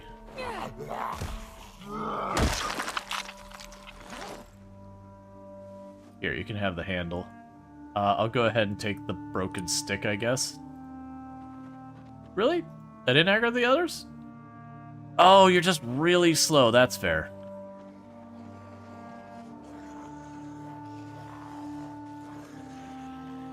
Oh yeah, no, it's a glitch because it is loading in the models. It's something I do hope the devs fix. It's not been an urgent thing, but it is a thing that when a 3D model gets loaded into the game, because the models are bigger than what they need to be in the game itself, they're scaled down. And so that flicker you have is just for, like, the quarter of a second or whatever it is that it exists before it gets scaled down. Stop switching to his ankle. That one's face. There we go. Okay, we done here? Let's go rest. The move speed from zombies is random. Yeah, they changed away a lot of how that used to work. So by default, when you're looking at your settings, it's no longer they have the same hearing. There's like a randomness. I I get what they're going for. They're trying to make the zombies a little less predictable, more interesting and all that. But at the same time, I'm going to be honest, I really don't like it. Because it does mean there's a bunch of zombies that have what's effectively almost pinpoint hearing from what I've been experiencing. So I will kill a zombie, and a zombie's like half across the field and all that will come beelining straight for me. I'm like, you know what? Maybe let's not. So let's go here and drink. Did I have another axe already in there? No, but I have an axe in my inventory. Okay, so what we're going to go ahead and do is we're going to go down here, because even though we don't seem to be exerted or anything, we are pretty close to it. So I'm going to run down here real fast. We're going to rest for a minute, then we're going to chop down one more tree, then we're going to rest for a minute. Is the rope on windows working? I haven't had a nail yet to test it. I would assume works. Yeah, speed, hearing, sight are all random by default in apocalypse settings. They are now. They didn't used to be, but they are now. And hey, Chesty the Roo, how's it going? But yeah, I don't think it's the worst thing in the world, but yeah. You tried? Do you have a hammer, a nail, and rope? It might not work. I haven't tried it. Default used to be fast shamblers? I believe so. Gotcha. Don't know, Green Goblin. I haven't used a rope to climb out of anything in... Man, it's been years. I just found it too dangerous because you end up starting to climb down the rope. You see a zombie at the bottom who is like blocked from line of sight and you just go, well, that's the end of me. Yeah, I'm able to get the rope to work. Honestly, if they got rid of the rope thing, I wouldn't mind. I know there's gonna be some people like, how dare you? How dare you take this from us? It would literally be like a neutral for me, registering a whole lot of absolutely nowhere.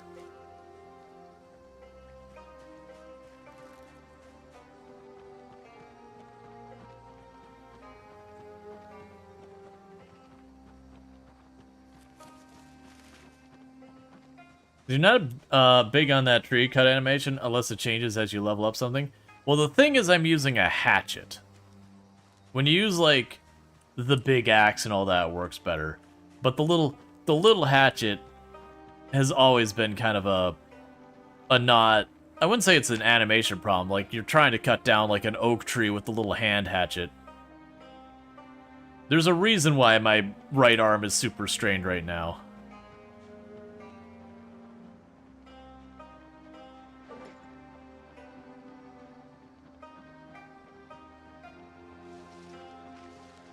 Let me grab a couple of these logs and drag them in to where I've got the rest of my stuff. In case we're missing recipes because I don't have those nearby. This is going to murder our poor back.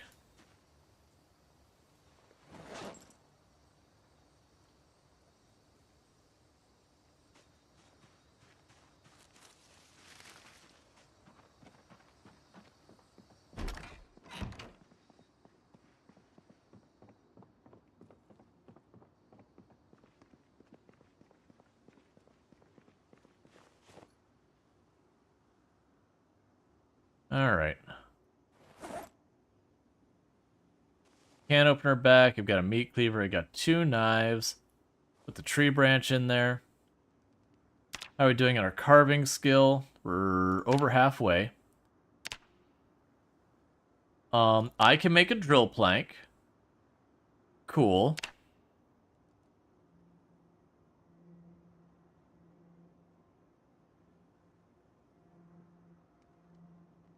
Let's get that out of our inventory first.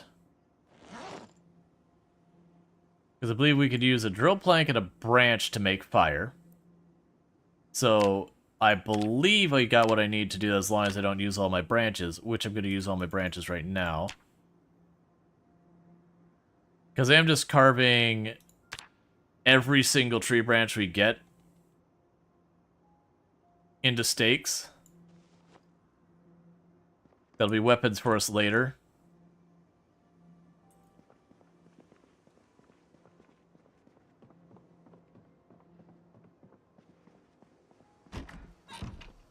Can you eat lemongrass by itself alone? Yeah, but it's one hunger. If things get desperate, I can tag it.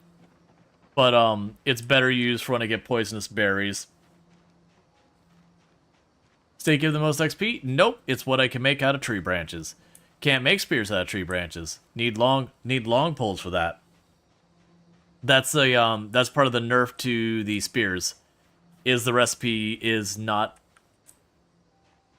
Oh, you're saying bad smell. They made the recipe slightly harder to get the materials for. Because it used to be you just pick up tree branches and you'd go for it. And as your early game spears and then later game spears, you'd be tearing up planks because you get much higher durability spears and yada yada yada.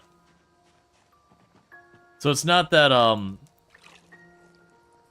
Luxray, you take it easy. So it's not that, stakes give the most XP. It's what I've got available, is the way to think of it. I am able to make those, versus a lot of the other things I'm not currently able to make.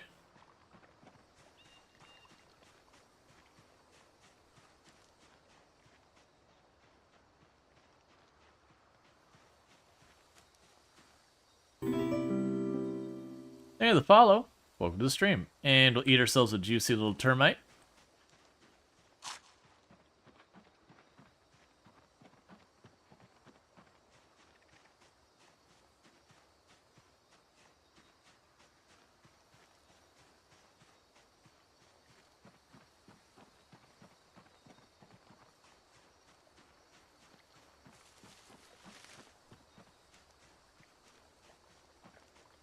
I really need the foraging. It definitely feels like they reduce the rate that stuff respawns with foraging, which just means I need a larger area to cover.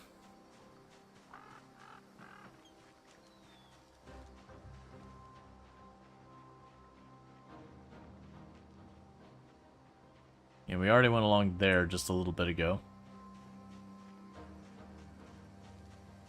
Termites are like popcorn? Yup. Really upsetting popcorn.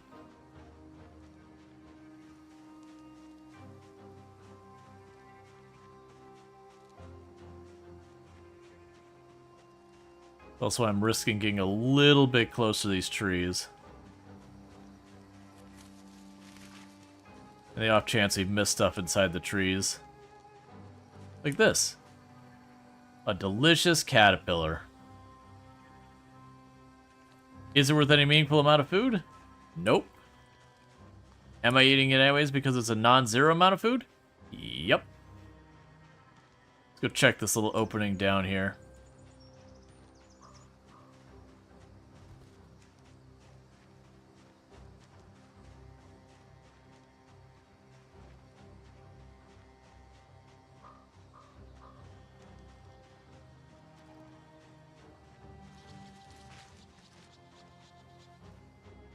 Termites have to be better than cockroaches? I have no idea. I mentioned previously that I did like the Cub Scouts, you know, survival thing where you learn a bunch of stuff you can eat in the wilderness, like different types of bark and bugs and all sorts of garbage you can eat like that. And all the bugs are pretty awful.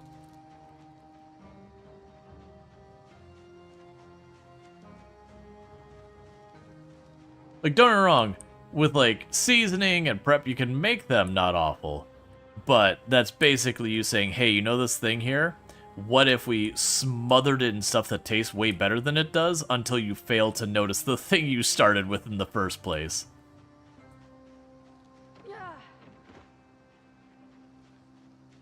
You did scouts, never ate insects? Yeah, no, it wasn't like a required thing, it was voluntary.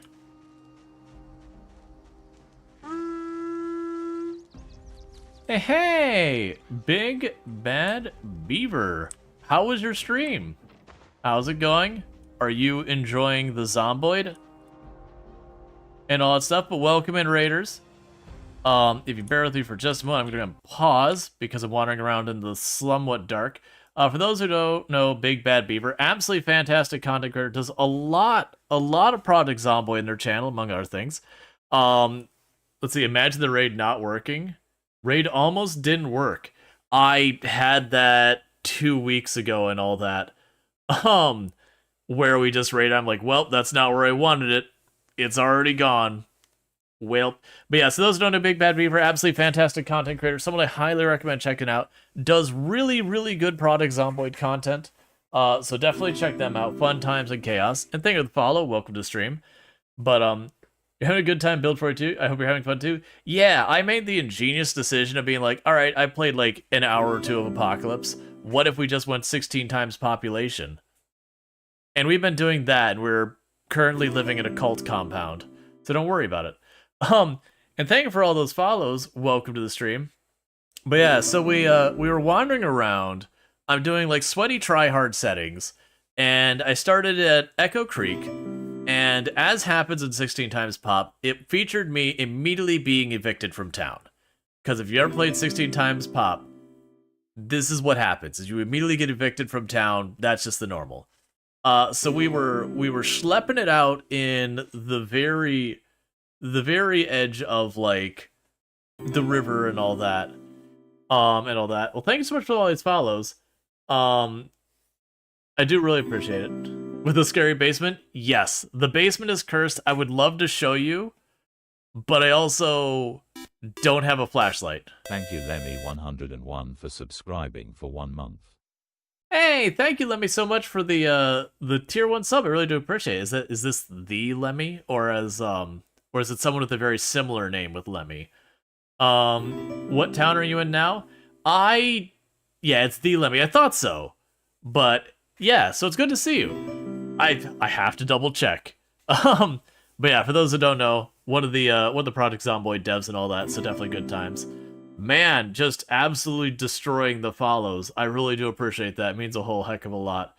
But yeah, I got bullied out of town, because that's just, if you ever play on the really high pops, you hit start, you maybe finish looting the house you're in, and then you aggro the moon and you're out of town. So that's pretty normal. And so I decided, you know what? Let's follow the creek. I can just move a little ways south of town.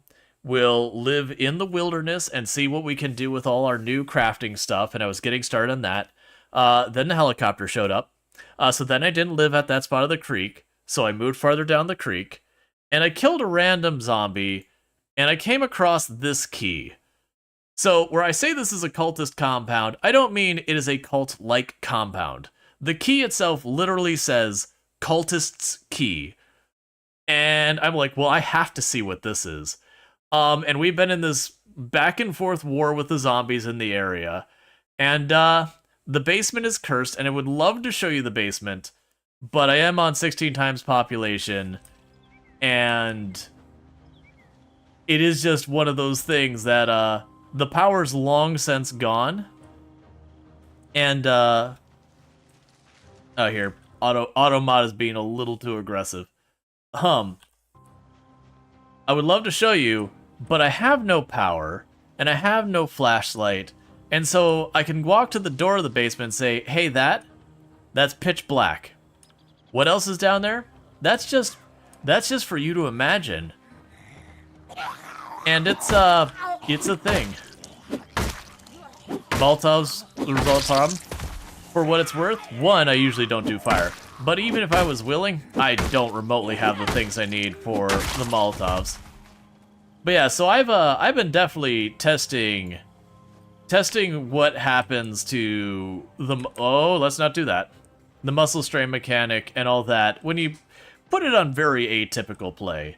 So right now I'm sitting on 1 and 2 different combat skills, and I'm at 4 for strength. This is also a 0 to hero run where everything starts completely missing.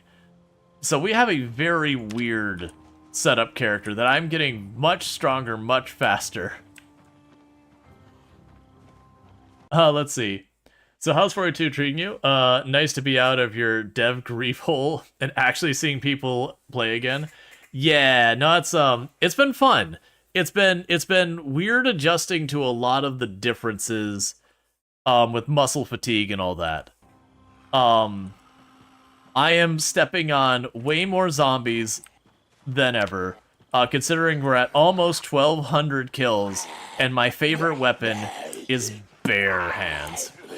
We bounced down to, like, honestly, I've been chatting with a couple other creators, and we were saying 0.6, I think, would be about the sweet spot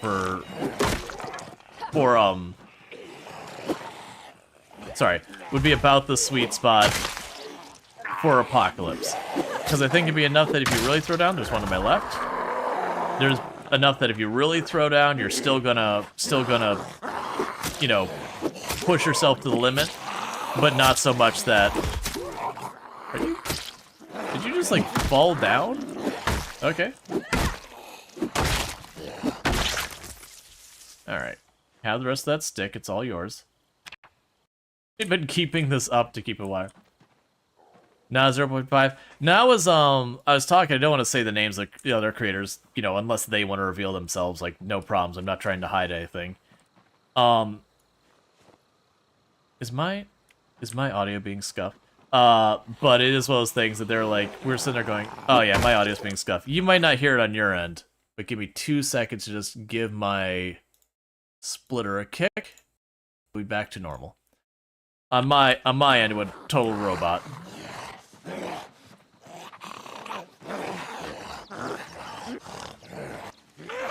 Do you know strength? I do not believe strength or impact, and we actually have a dev in chat who can answer this question. Well, actually, if they would like to. I don't want to drag them into having to do Q&A if they want to just jam. But I do not believe strength or fitness plays into it. Why will you... There we go. Into it, I think it's strictly how good you are with each weapon, so the actual weapon skill. I could be wrong about that because I have not looked up the numbers and everything, but that's what I found. I did a little bit of experimentation to see, like, okay, if I keep cranking up and down, then, like, cranking up and down the skills, like, how does late game feel, early game feel? I did find late game weapon fatigue. It would eventually kick in when I was, like, throwing down really hard. And I'm talking late game, like, 7, 8, 9 in a weapon skill, pretty good fitness and strength. That it was definitely not exactly like we had before, but I could go pretty hard. That was a pretty terrible one. Alright, we're max muscle strain, so let's just get back to stomping.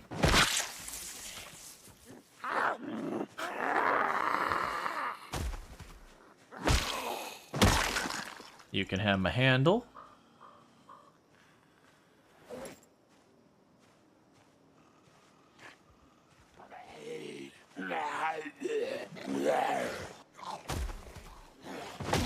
All right.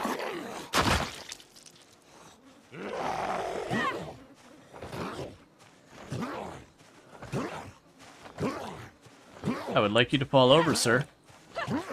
That ground must be looking awfully comfortable for you. The bullying will stop when you fall down. I mean, not immediately. There'll be some violence first, but you know, it is what it is. All right, so we gotta back off a little bit.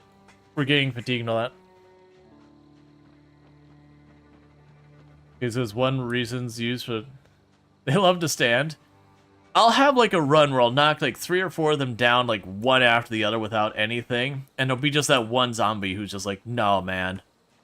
Nah, man. I went to middle school and had trip fights with my bud. I am not falling down.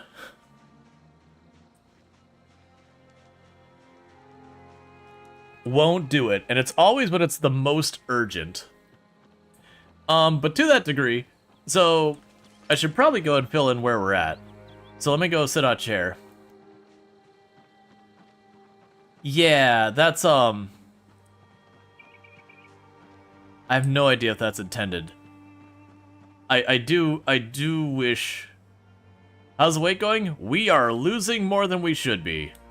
So let me bring up the map.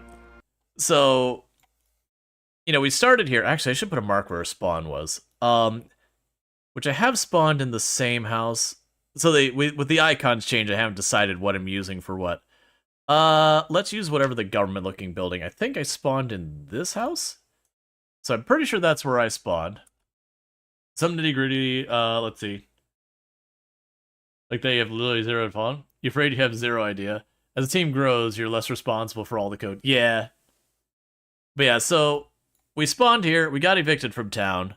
I, ran over here, got down here, and somewhere around here is a big pile of junk and one cabinet that I managed to build before a helicopter got me bullied out of there. You can see where I marked when the first helicopter has. We have helicopter set to sometimes.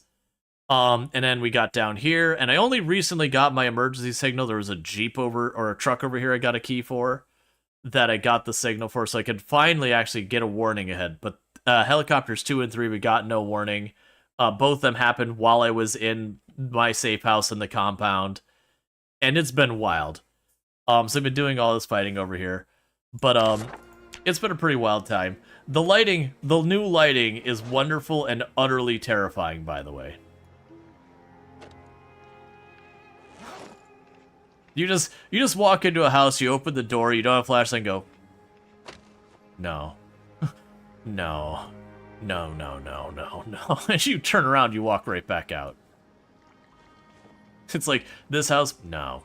Doesn't matter what's in there. It's not worth it. Am I actively dying in this moment? No. No, no, no. No. And we'll take a little sip of the poison water, as we do. Alright, so we're gonna go to starving relatively soon. Which isn't that big a deal. Not yet, at least. Which probably sounds really counterintuitive. As I've mentioned, my new player advice, slow down. Biggest piece of advice, just slow down. Nothing is as urgent as you think, other than a zombie grabbing you in the face. A zombie grabbing you in the face and biting you, that's urgent. That is legit urgent. Anything short of that, though, usually not nearly as urgent as you think as fast.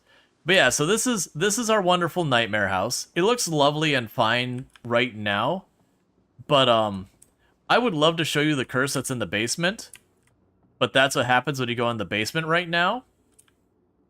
No. No.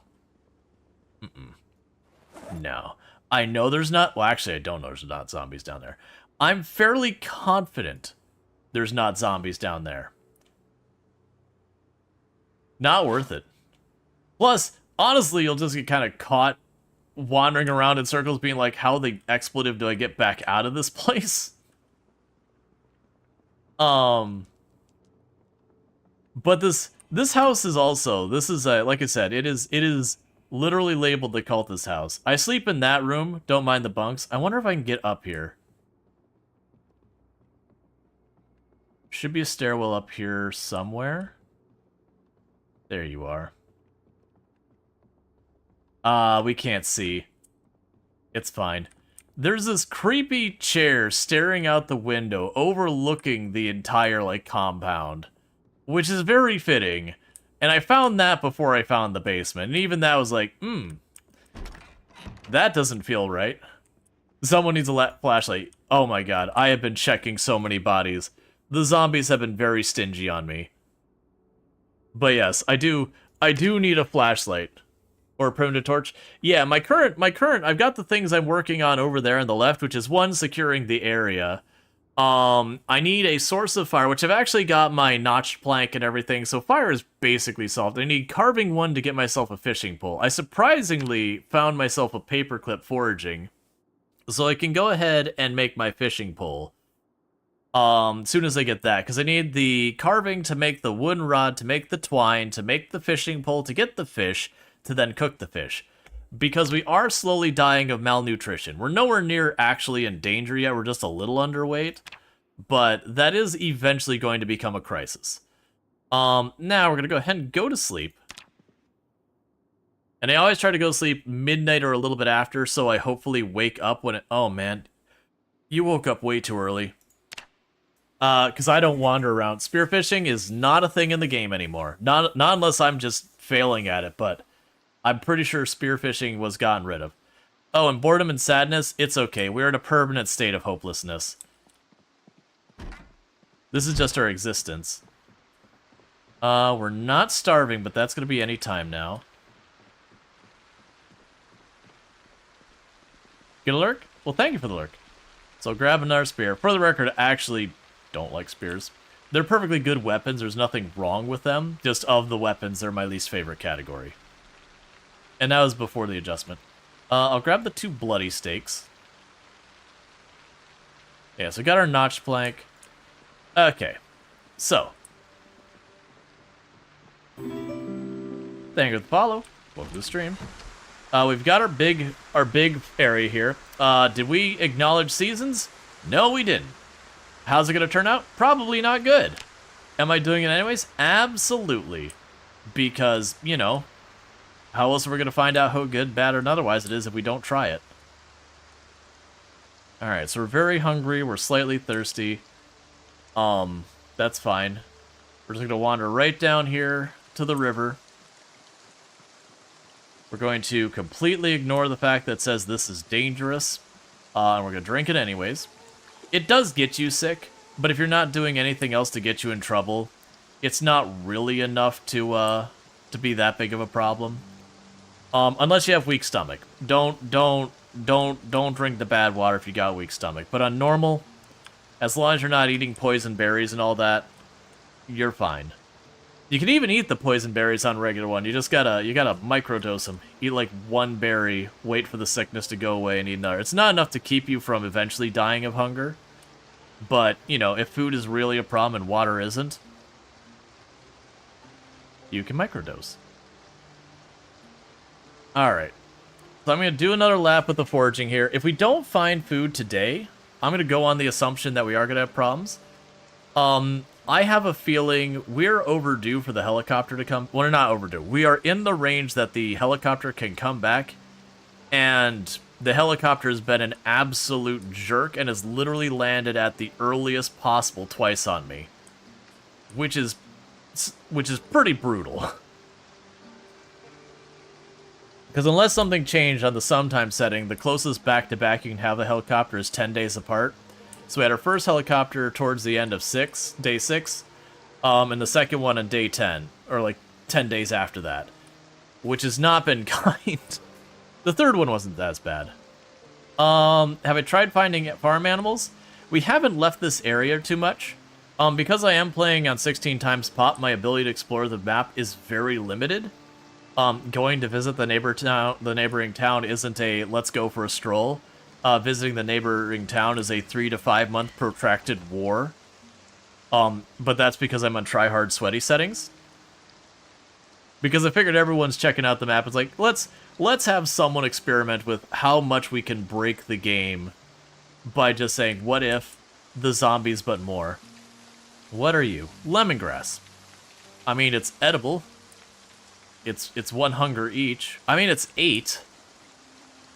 I can technically drag that out for another, like, in-game hour or 2 of hunger.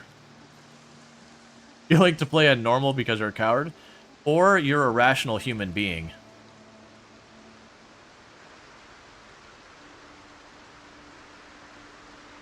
Where did all the zombies go? This place was sweaty, and I have not cleared this out. So, there is a good couple rally groups of zombies wandering around somewhere. Oh, right, we have like a bad storm today, too. Well, that's why I don't like spears. Ooh. That threw me. That's something I'm gonna have to note to be careful about. I was just standing and hitting, and the spear breaking didn't change the range that badly. But when it went from a long stick to a regular stick, suddenly the zombie was no longer in range, which makes perfect sense. This is a lot of planters.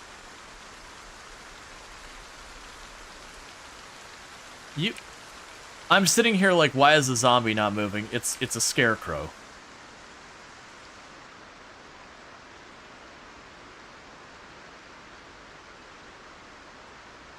Alright, so we got wood fences up there for the north side of the compound. We got a rally group over there. We got a pile of something here. Oh, yeah. First helicopter we took down here, I went into the cornfield. I didn't get hurt or anything, but I definitely got close to it. Oh, hey. I will... No, don't take the planks right... Actually, I want... Did I actually grab the plank or did I just get the nails? We got nails, so that's really good for us because I can use those. Hang on, zombies. I gotta check the weather. Everyone's got their morning routine, and I know I've already made this joke, and I'm gonna make it again. Everyone's got their morning routine. Some people need their cup of coffee. Some people need to, you know, read the news. We gotta listen to the weather. Because with multiple helicopters going on, I really want to know as much in advance if I'm about to have my day ruined. The more foreknowledge that I'm about to have a bad time I have, the more I can use the helicopter to help me than hurt me. Let's not pull the whole rally group there till we know if I'm running away or not. Alright, thunderstorm. Yep, we're well aware. Tomorrow... probably thunderstorm. Yeah... Maybe. Heavy clouds. Thunderstorm. Okay, so we have another thunderstorm still tomorrow. Don't. Okay, we're fine. Whenever it double buzzes, I have that moment where it's like, don't you do it. Because if you have a helicopter, it'll be like buzz, buzz, air activity detected, and you'll be like, crap.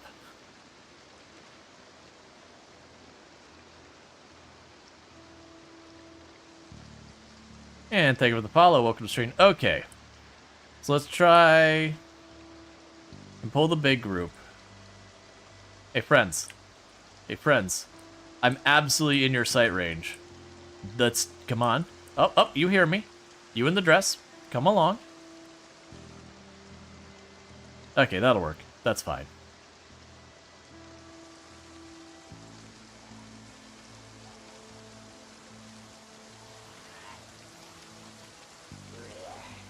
Do a project you can't. Smith a primitive. So I want to do more with the crafting. I was intending on doing a bunch, and if the helicopter would have left me alone, I would have gotten to do a lot more. But I was hoarding the materials to get going, and then the helicopter showed up, and you know that's how that goes. Okay, so we only got 3 that are weirdly. I mean, those ones are close enough. We've had some that'll kill a zombie in like a fully max zoomed out screen away. They just like beeline for me. I'm like, what? Which I think people have mentioned that they've got the random hearing, so it seems like some of the zombies did get pinpoint. Alright. Ooh, let's... Lady, pick up the pace.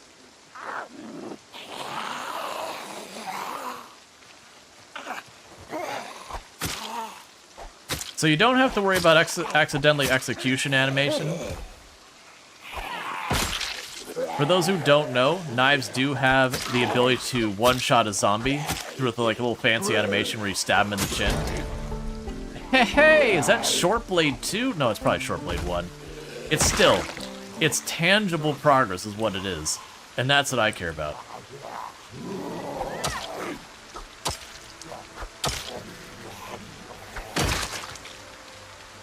What do you do to level maintenance? You beat up zombies.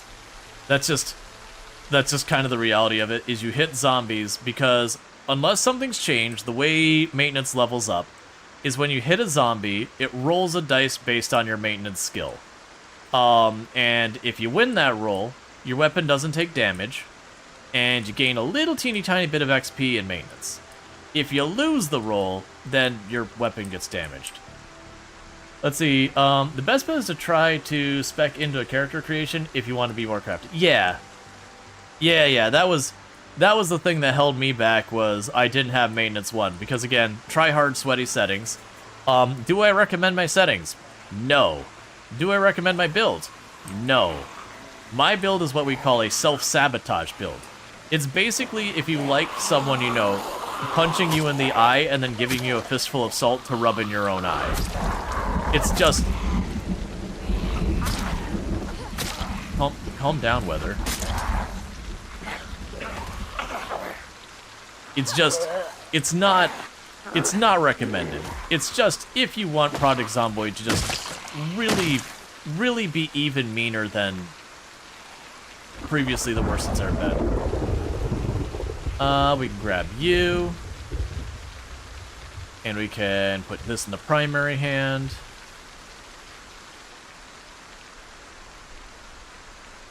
You're used to building for fights? Yeah, if you're doing a lot of building, you want to go there. Feels like real life. Joke, yeah. I mean, sometimes real life do feel like that. You know, I've never checked to see if you can execution animation a stake. Because the stakes feel a little bit better in this version. Not a lot better. But I do know the stakes were pretty awful in Build 41. But I mean, they were something you made out of a stick with a knife. So, most of those weapons that you crafted that way were pretty awful when you made stick with rock. Stick with slightly sharper rock. Just stick. With the exception of, you know, turning planks into spears, which became a meme once you got to high levels.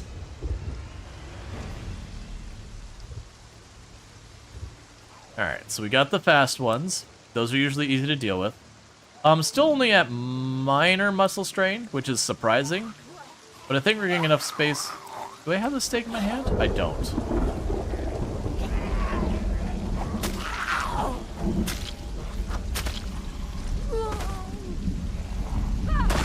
Wait your turn, I'll kill you next.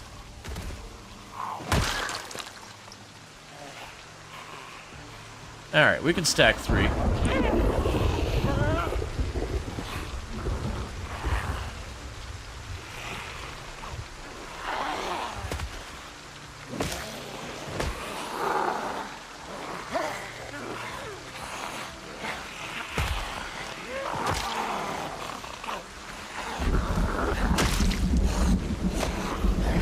Alright. I have gotten really good at stacking zombies. I think the record we pulled off in this run is stacking 5 zombies on a single spot, and then proceeding to basically all but kill my character with how exhausted they were getting trying to just stamp on the zombies for like the ever. Oh, also, the hydration pack, I don't know if it's new to this version, because I've never seen it before, so I'm guessing it is. It's really a fun one. Definitely recommend. Really solid. And thank you for that raid. I do really appreciate it. Let me just go ahead and quickly deal with this, and I will get you a proper welcome in. But if I can get a shout out for, I'll just do it myself in one moment. What's your favorite weapon this run? Right now, it's bare hands is my favorite weapon in this run. But yeah, so our backpack has like a built-in water bottle. All right, so let me go ahead. Okay, cool. You already got the shout out. So yeah, we got was it Milk You Toast Claire? If I mispronounce that, please correct me. But also playing some Project Zomboid. So how was your stream today? How, like, you know, how did it go? What were you doing? All that good stuff. If you got a raid and run, I understand. Just no problem whatsoever, but obviously you're woke. Like milk toast. Gotcha. Oh, I see. Yes, that makes sense. Milk Toast Claire. I understand. I get it. Because QUE can also be a K sound. Right. But thank you so much for that raid. Welcome in, raiders. So yeah, if you're looking for more Project Zomboid, you can find over there with Milk Toast Claire. But good to make your acquaintance and all good stuff. So thank you so much for that raid. I really do appreciate it. I'm actually going to do something real fast. I'm going to click here.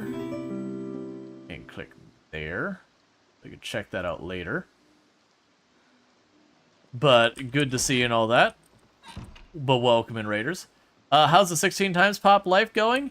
The cultists keep evicting me. They're really being pretty awful about it. Oh wait, I can show the creepy couch that overlooks the whole area. Well, I mean, sofa? Love seat?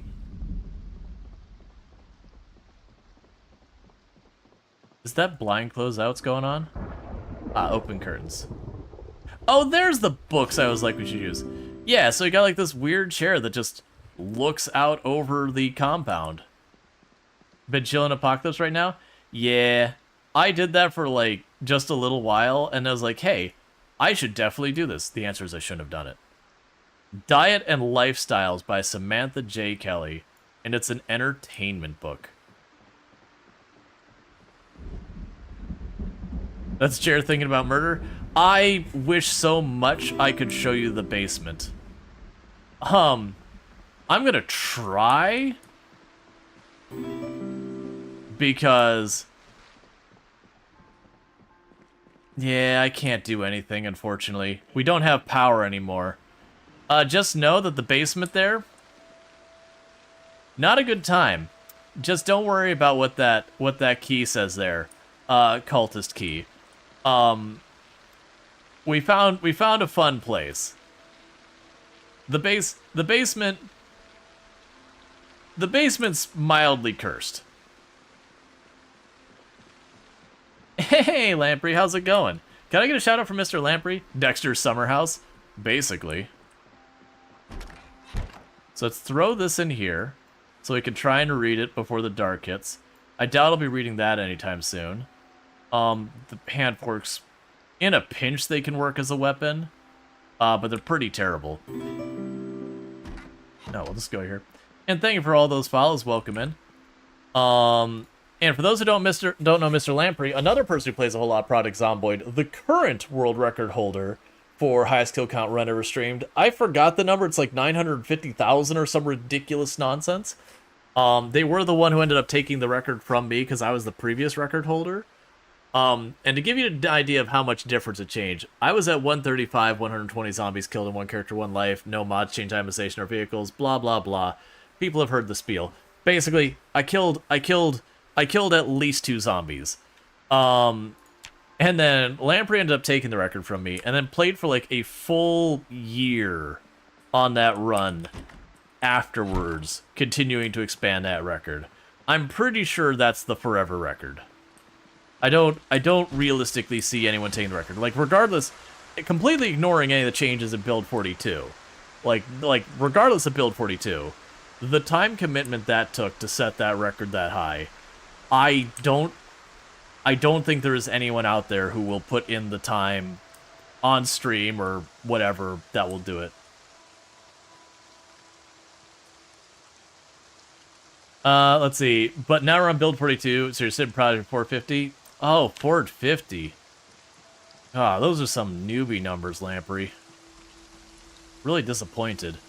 Sitting on my 1211. Nah, I'm teasing. For the record, me and Lamprey have had plenty of banter back and forth because of like when it came to setting those records, we were going back and forth, that one would almost get it and then die, and the other one would play catch up and then overtake, and there's, oh good, we're starving to death. Okay, change of plans, chat. Change of plans. We are now starving to death, so we're gonna take a little detour from what we've been doing here to go to the farm and try and get ourselves some food. And for the record, you might be like, oh, this must be really dire, really urgent. Why are you still walking slow? I am dying, but like, it takes a while. And this is going back to where I said, slow down is the best advice I can give you. I will genuinely survive. I think you can make it almost over a day without any additional food. And actually, you know what I can do? I can even stave this off a little while longer. Let's be wasteful with our lemongrass.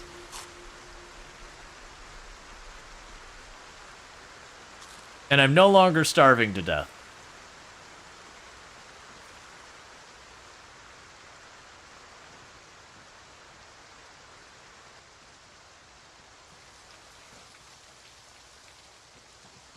$450 kills sounds like a lot compared to starving to death. Well, the problem is, because I'm playing on 16 times pop, my mobility is non-existent. Hey, you just stay there, Bob. It's alright. We'll let you into the compound someday. We're not, for the record. But, Bob doesn't need to know that.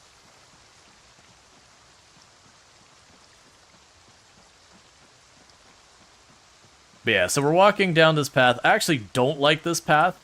Like, it's not badly implemented. I don't like it because it's terrifying. Because these trees roll right up along the edge of the path, so if there's a zombie in this tree right now, I get about half a second to try and run, and if I don't get my timing done, then we start a new run. So this path has been not my favorite. It has been a very stressful path. Oh good, is that maggots? Yup. And that's gonna be more maggots? Yup. I think next run I'm gonna turn the maggots off again. So far as dropping near the zombies. I did that my previous run just because you see them everywhere. Where do you start? Echo Creek, the new town. If you're trying to find your way down here, I will simply say I'm along a creek. It shouldn't be hard to put together the rest looking at the mini-map from there. I don't know how much people want it spoiled and not spoiled, which is the only reason I'm not just handing out the information. I just, you know, for people who want to figure it out, I want to give them that. Okay. Let's see. Don't like the fact that it says maggots uncooked, like you're gonna cook them. I mean, you can. I wouldn't. But technically it's an option.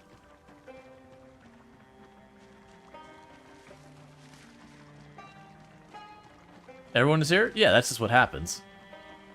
This is the place to be. Didn't you hear? Alright, a big heavy stone that's gonna fill up my inventory. Oh, and the Supreme Bonk Hammer. We are not worthy. We are not worthy of the Supreme Bonk Hammer.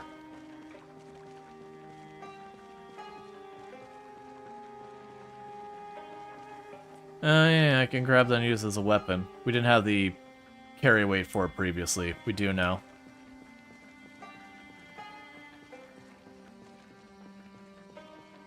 We do have a lot of random stones and junk tossed. Aw, yeah, caterpillar. It's actually not that good, but it's one hunger that I didn't have before.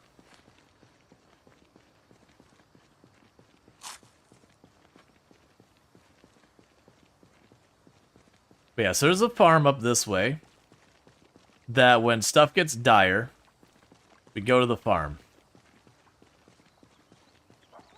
This is only the second time we've done it. I'm low-key hoping we're going to get over here, and I'm probably going to end up having to sleep out here by the time we're said and done. And I'm kind of hoping the helicopter will arrive tomorrow then. Because, you know, I can use the helicopter in this game when you use it on multiple. It can be your worst nightmare or your best friend. It is a tool you can leverage. It will take zombies to roughly the vague area of wherever you are, which does mean it will remove zombies from the areas around that area to a certain degree. Since I have been clearing this area out, if I know the helicopter's coming in advance and I have enough time, I can draw the zombies straight up from there and effectively clear my area by dragging all the zombies out of it. Oh, Emax chomps down a succulent caterpillar? Absolutely. That is far from the worst. There's a reason our character's in a permanent state of hopelessness.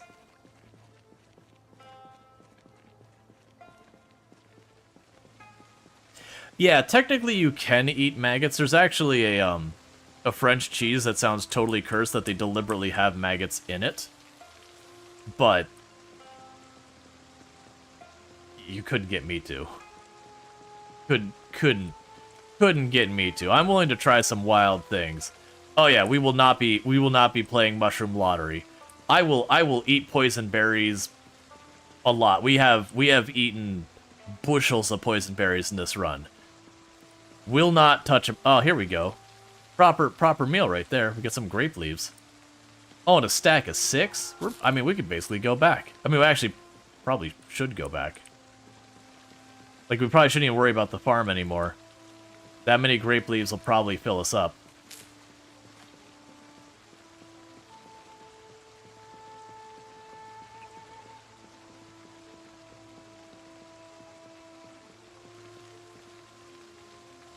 And chase it with a caterpillar. Absolutely.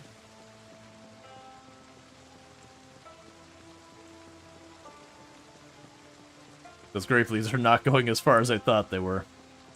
Looks like we've got a bunch of little ones in there. Because I think they'd be like 5 or 6 hunger. Yeah, like, some of those are much lower. Eat the caterpillar. Yeah, so we're very hungry, so we'll keep going. Those could have been psychedelics. Here's a hint. If you pick up a random mushroom and you put it in your mouth, you are playing a very dangerous game. Like, obviously, if you know your area and there's not many in the way of poisonous mushrooms in your area, sure.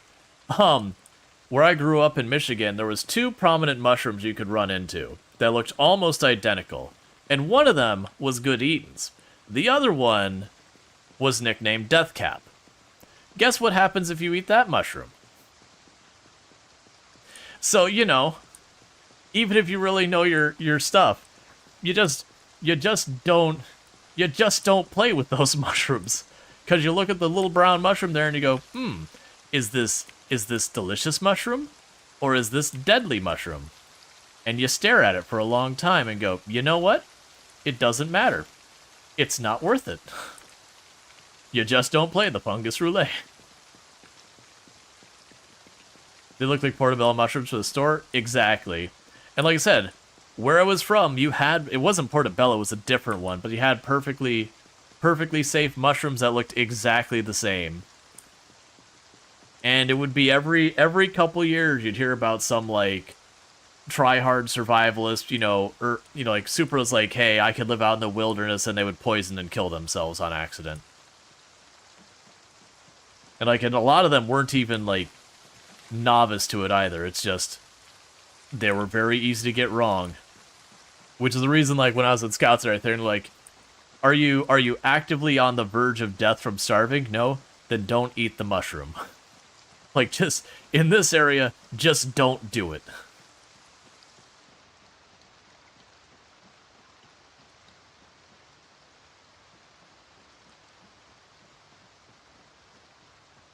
Let's see, the time a mushroom expert went picking was a little drunk. Well, I mean, the problem with those two is, like, the things that tell the difference are so subtle that even like, a lot of people are experts with the mushroom be like, yeah, no, we don't. Like, it's not worth it. It's like, do I feel confident if I sat down and I had both of them, I could identify them? Yes. Am I going to do it and eat one? No. It's like, I know what I'm doing, and I know I shouldn't do it. I'm not that confident. I learned bark and other things I can eat and be fine. Oh, good. Crayons. I'm gonna take him anyways for the 1 XP.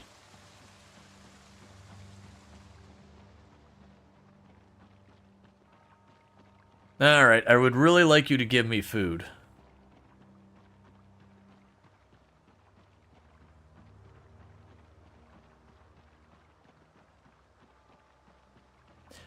I gotta walk back. Oh, that's stuff we found previously? Yeah, that's previous stuff I found. I just chucked on the ground because we didn't have the inventory space for it. And we started to get over here. We started to see zombies showing up, which tells me there's probably something this way.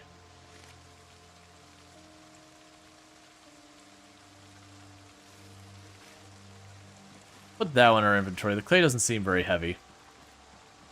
I think that last one, was actually one I didn't pick up previously. It's fine.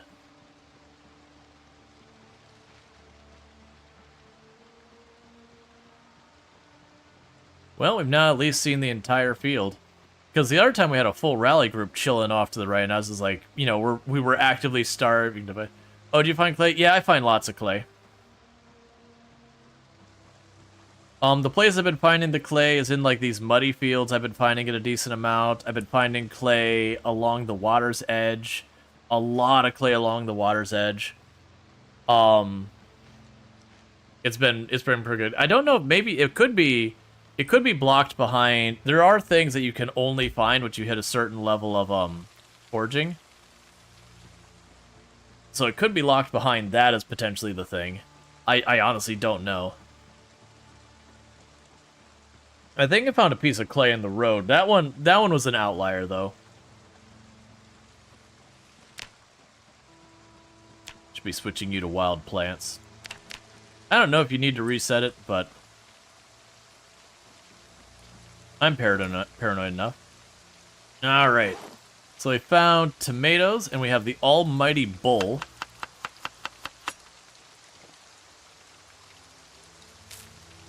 So you can slowly repair a person's happiness.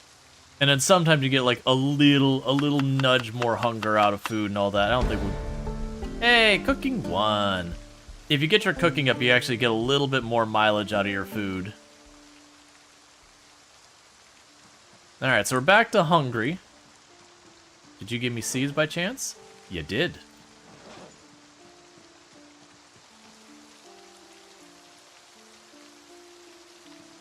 I do like the hydration backpack. For those who haven't seen this, I think it's new to this version of the game. I'm not confident in it, but I'm pretty sure it's new. So it's a backpack that only has 15 capacity, so it's a pretty tiny backpack. But on the plus side, it does have a weight reduction of 65, which is very solid. And on top of that, it's effectively got a water bottle built into it, which is kind of like having an extra 2-ish encumbrance, you know, 1.5, 2-ish encumbrance, depending on what you'd be using, that you got. So it's still definitely not as good as like a military backpack or anything that fancy. Like I think it'd be around a duffel bag. The duffel bag pulls out ahead, but for having like just a water bottle that you don't have to keep in your main inventory to drink from it, it's pretty nice. It's still only 1,000 milliliters, which is literally the same as a water bottle. Oh yeah, the sympathy card I dropped in the ground. Yep. Probably burn that. Not that I particularly need burnables, but that's fine. But yeah, so what we're hoping to find is if we find something like cabbage, a cabbage will fill us up. If we find... broccoli's okay. But we could find a stuff like a stack of acorns, which you probably won't find in the field. Those will fill us up. Grape leaves can fill us up. Nettle aren't bad. I'm forgetting another one. Carrot, did I hear a zombie on my northeast? Nope. Oh, good God, 20 carrot seeds? That is a lot of carrot seeds.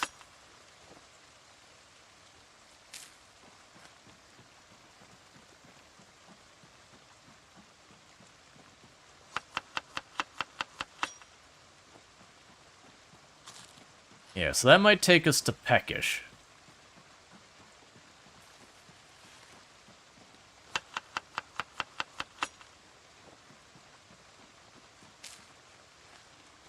I think genuinely I can get back home before it gets too dark. Yes, we didn't quite get to peckish, but we're probably right on the fence of peckish. So I do feel like that detour is good. And just the fact that we walked away... Oh, that was weird. It said I got 20 carrot seeds, and then it gave me 5. That's still fine. I'm not upset with that. Because it was 20, it's like, oh, that's too many.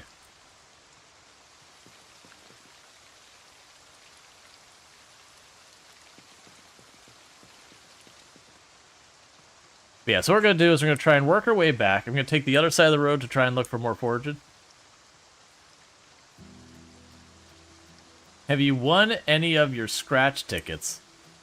I have not gotten to see a lot of that stuff yet. I do know that there are scratch tickets, or are there... Actually, I don't know there's a scratch ticket in that game. I have seen that there are dice in the game, that you can roll the dice. That I thought was pretty cool.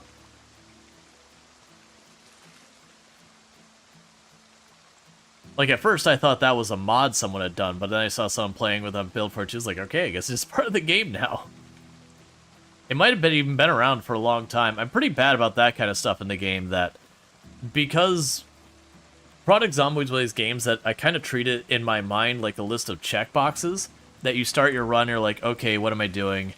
Okay, well, I need to get a certain number, like I need to get a certain number of points in Nimble to be able to reliably fight.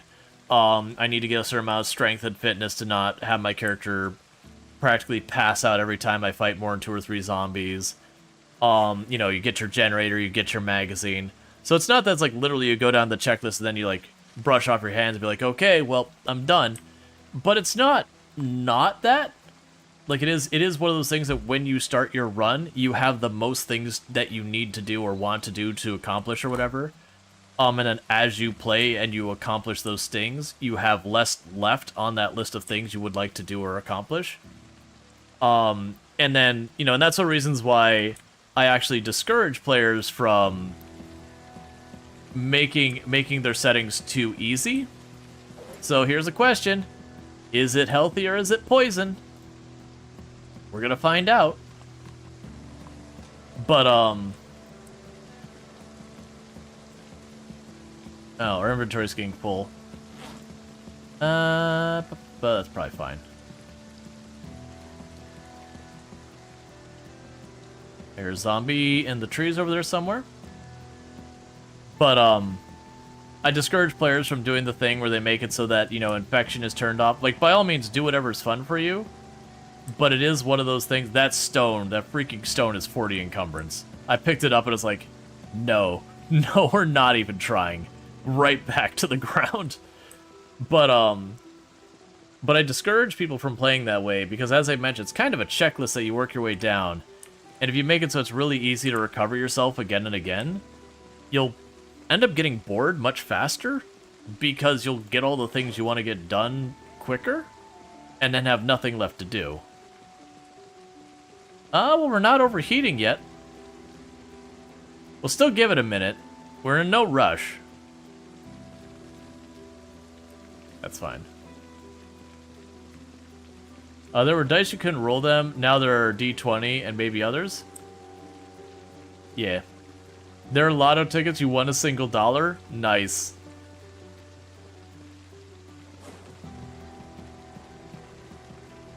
Alright, we'll eat the stale berry.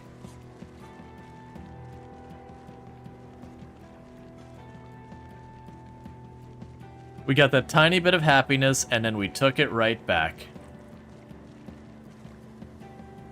Yeah, so it looks like clay is very light. So that's good news. Versus some of those stones get wild. And thank you for the follow. Welcome to the stream. Yeah, so I'm pretty confident those berries are totally fine. We would be getting either the overheating here or at least queasy. So go ahead and eat that last berry.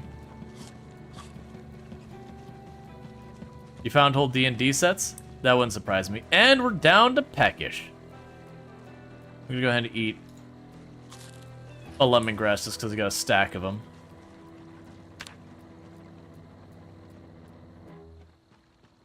That song, just that kind of vibraty sound, whatever that instrument was, for just a second, I was like, no, the helicopter did not show up. It's not allowed to show up after 7 p.m. There are rules. There are rules in this world, and that is that the helicopter may not show up after 7 p.m. So I like that track is slightly trolly in giving you that 1 second of, wait, is that the helicopter? Have I done goofed? Oh, there's a stone there. I actually need a hammer right now. There you are.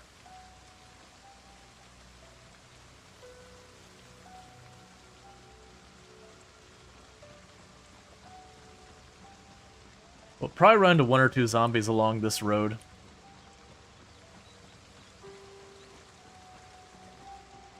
But this road scares me, which is why we're not foraging with the rain going here and starting to get to the later part of the day. We also tried foraging on the way out, and stuff does spawn regularly throughout the day. But, yeah.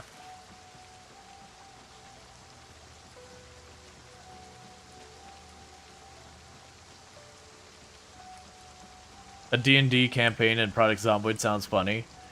I could absolutely see a creator doing that, having, like, their whole server is chaos and all that. And just having a day where a bunch of them go into a basement with the D&D set. Have you forged a photo of Kate? Not this run.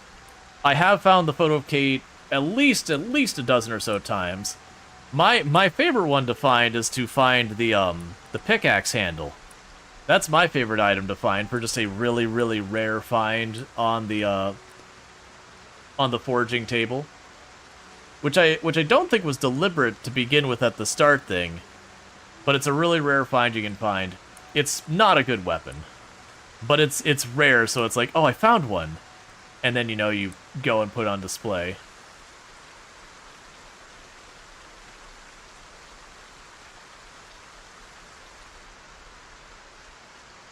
It's not a good weapon.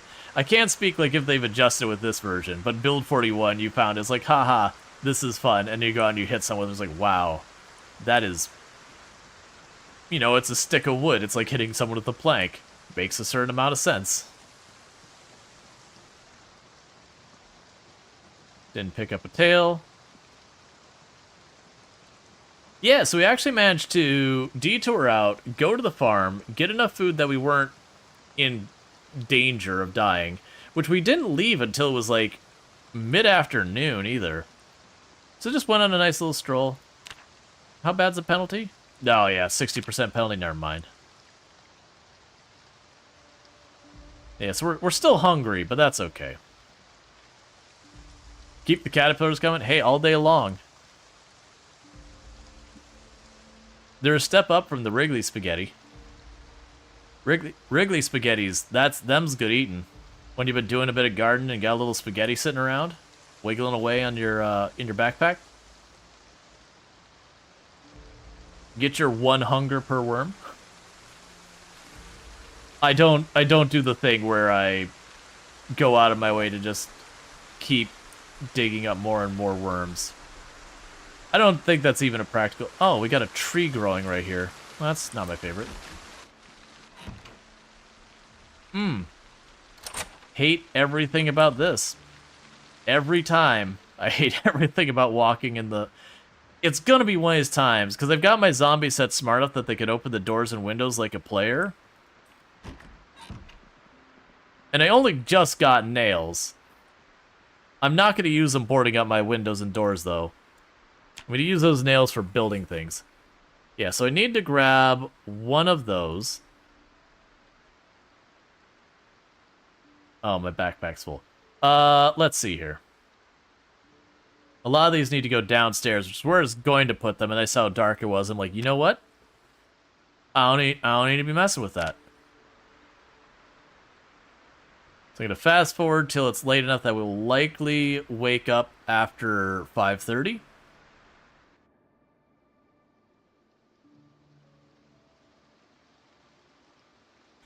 Because that's the dream.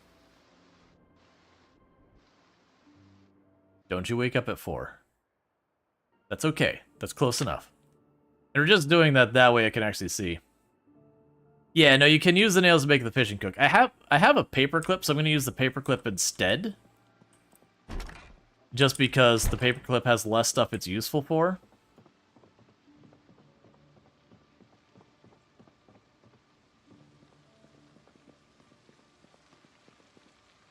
Alright. Put away the crayons, put away the long sticks. Put away the clay, put away that, put away those, put away you, put away you. Alright, so should be able to make a hammer. And this hammer we're just going to keep in the drawer. Any chance of getting a light flashlight soon? I mean, if we get lucky and someone has a backpack or something with a flashlight in it. Or we just get lucky. I checked the 2 cars I've seen on the property, but I haven't reached the north end because there's just been too many zombies. But there's a good chance we'll get that sorted out soon. So I'm going to make a hammer, because with that I can start breaking up flint and all that kind of stuff. That's been a long time coming, so drop you in there. Drop you in here. Oh, stop being bored, it's fine. So let's see here.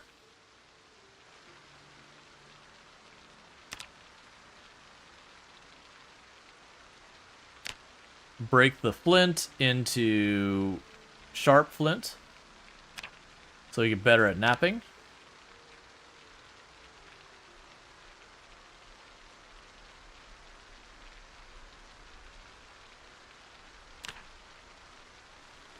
Put that away.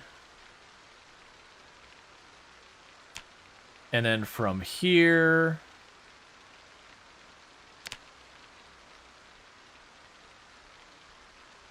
we're gonna keep making the stakes to try and get ourselves one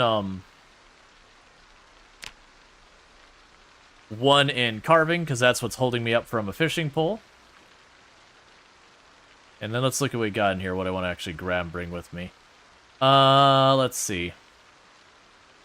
So broken long sticks, I can carve into stake too. Twist rope from Dogbane, does that increase carving? I wouldn't expect it to. It'd be a very weird thing to. It probably increases something.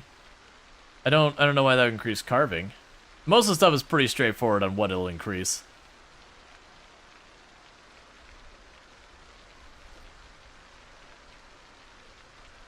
Alright, so we got a bunch of stuff.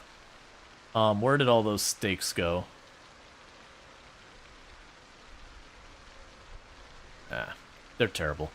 Let's see here. Right, I can't. It's fine. Because we can use the stakes to make a tent later and stuff like that. Alright, so we do our little loop around the building. Any zombies I can see from the building we want to make dead. We have been running into a problem that on the north side there's just been too many zombies for me to keep that up. Please stop flickering like that. I understand it's because I'm seeing your window at every angle, but... There we go. Actually... I am not seeing any zombies. So I'm not going to spend too much time foraging yet.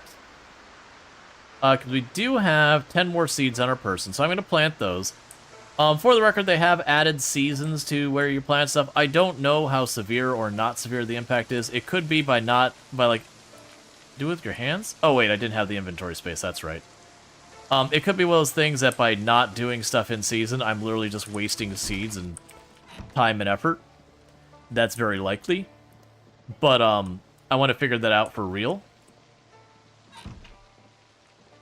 I mostly have been closing these and all that. That if I notice that... Alright, so we want to be quick, get the radio out. Because we are in the range where the helicopter can happen.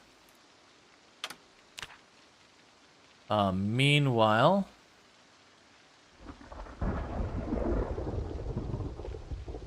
Grab one. Did you put it in my bag? Yes, you did.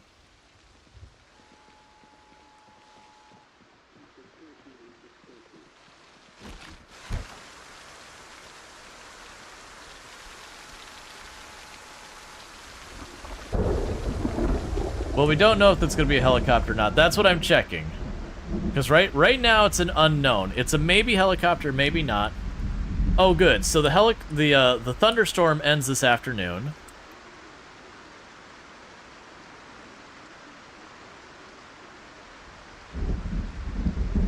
That, I think, is telling me it's going to be more rain spells. There's no more corpses by my stool down here.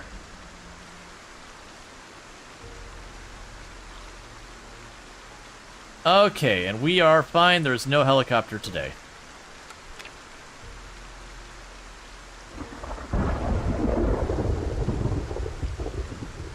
So unequip the radio so we don't accidentally drop it. Put it in our bag. Alright, and we got 10 seeds to plant.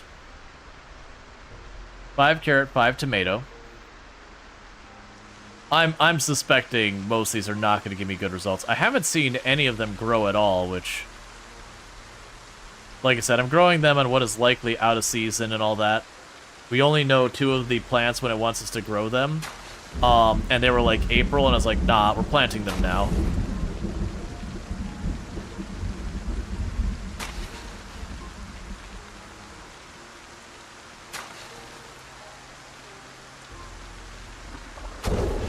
So we'll see.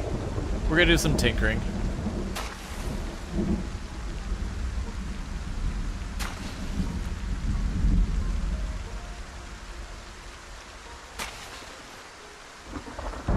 You think the shortest grow time is 30 days? I mean, it used to be way shorter than that. That would be more realistic. But it wouldn't surprise me at all if that got reworked. Because I think it was 10 days before was the shortest? I could be wrong. There was something that, I think it was cabbage that grew extremely fast in the past. And that was like why it was one of the metas. You could toss down some cabbage, you grow it really quickly.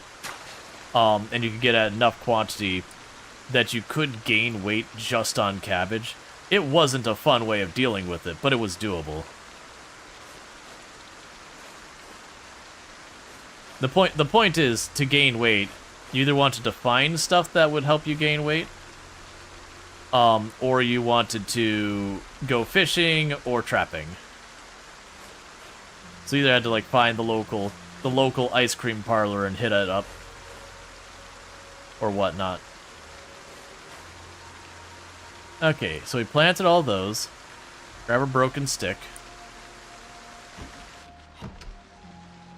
We got some more things to carve. Let's take a quick peek to see how our carving skill is coming along while those are carving.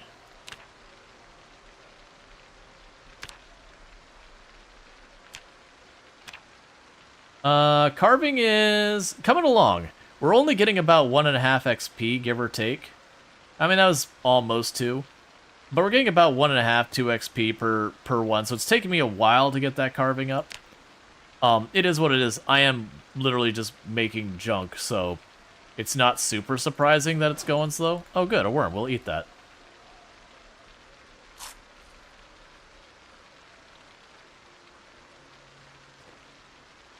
Put you on the right side.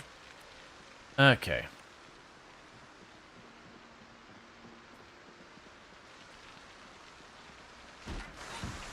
Alright, so with that we got more plants planted.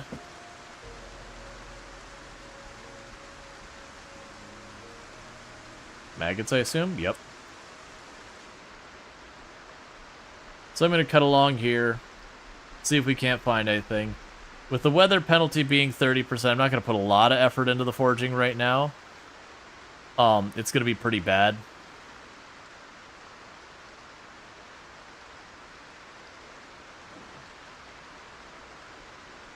But it is worth doing a quick run around, see what we find.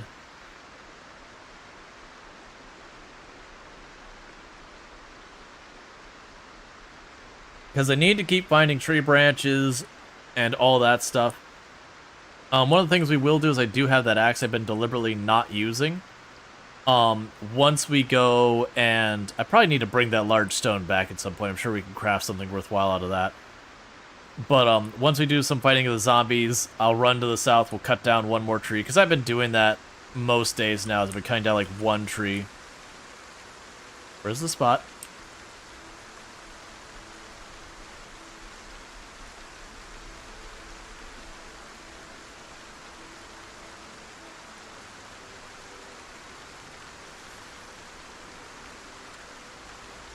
Okay. There's definitely a zombie in here. Heard him grunting.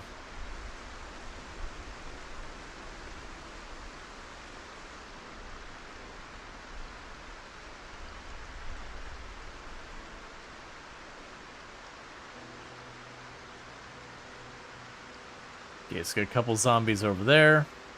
Got some scatter ones over here. Let's check up by this where we've had this one rally group up here and like see after we killed it the last time if we got a new one that's rolled in.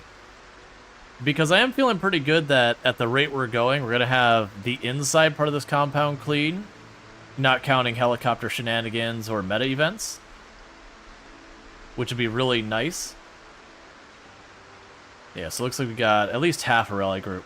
I'm going to get around where I don't have these trees line of sighting me nearly as bad. So one, I could pull them more reliably, and two, I don't have to worry about myself not seeing something I've pulled. Yeah, it's just a rally group. It's not even a partial one, it's just a rally group. Hey. Yeah, you see me. Get your butt over here.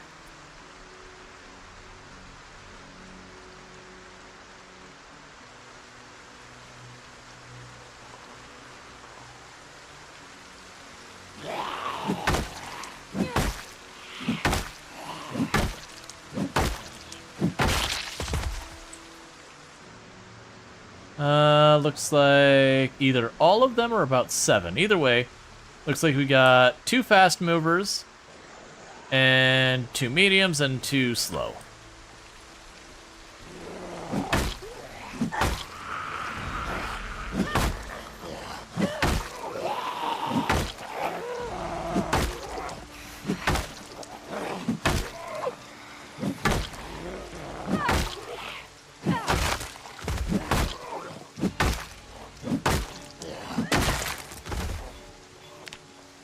Alright, so we're already hitting high fatigue. You kind of like it? It's mixed. I don't mind the different movement speed. It's something that you can play around. I'm not a huge fan of the different hearing distance. It does make the predictability of zombies really difficult. And it does feel like the really long-range hearing ones... I couldn't imagine being in a busy situation with them. Because it seems like I'll kill a zombie, and half across the map, I'm exaggerating. Like almost a full screen away, you'll have like a group of like 5 or 6 zombies beeline straight for me because they've heard me.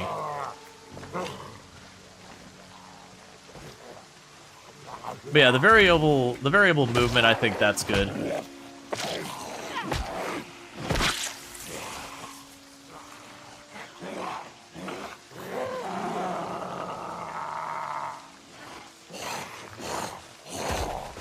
Oh yeah, no, this is the unstable branch. It is one of those things that I've been reminding people, it's like, hey, this is not the bug-free balanced version.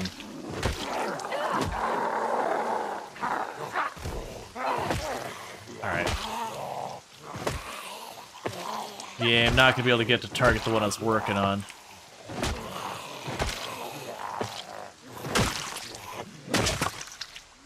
Alright, so we need to wrap up soon. We're getting pretty spent.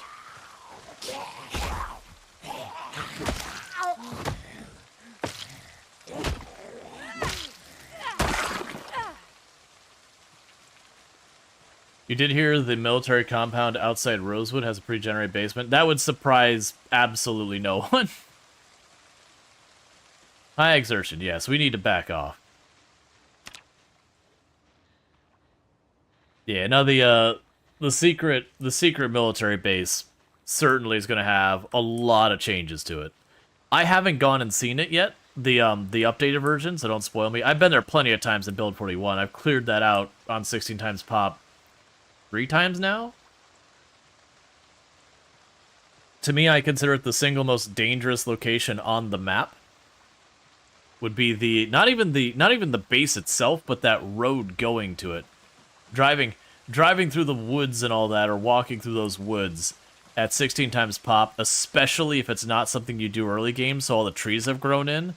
That is, you are at like stress level 1000 the entire time. Because the zombies can just potentially walk through the trees at you at any moment's notice, and if you just for a second aren't vigilant, it's just over.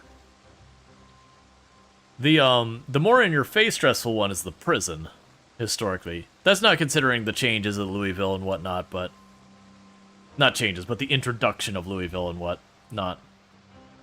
But yeah, the prison was like 1 or 2 in-game days of extreme high stress.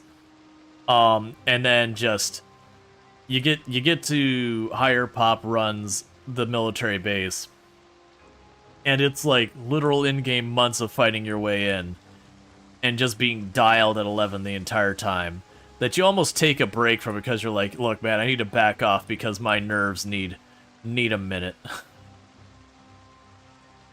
You're 80,000-90,000 kills into a run, and just like, look, man, I am not ready to lose all this progress on this place because I'm stressed out.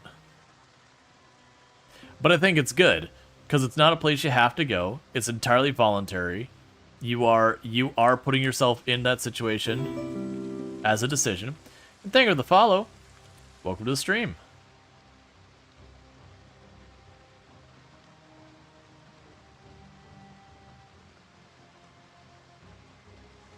Okay, so let's go grab the next group. Hey, I mean, it's more of the same group. I think I'll try and make it a goal to kill a rally group each in-game day now. Yeah, we're very hungry again. You're afraid to find out what the pop will be like in that basement? Oh, if you're not drawing them out of that basement, you're going down there where they are. You're not making it out of that. That is the one I'm gonna treat the exact same way I do at the prison, which is I sit outside that place blasting my horn until nothing comes out of it.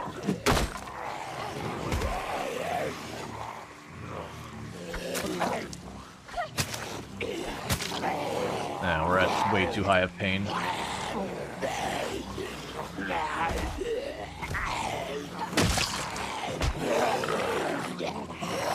No, no, no, no, no, no, no, no, no. I hate that targeting so much.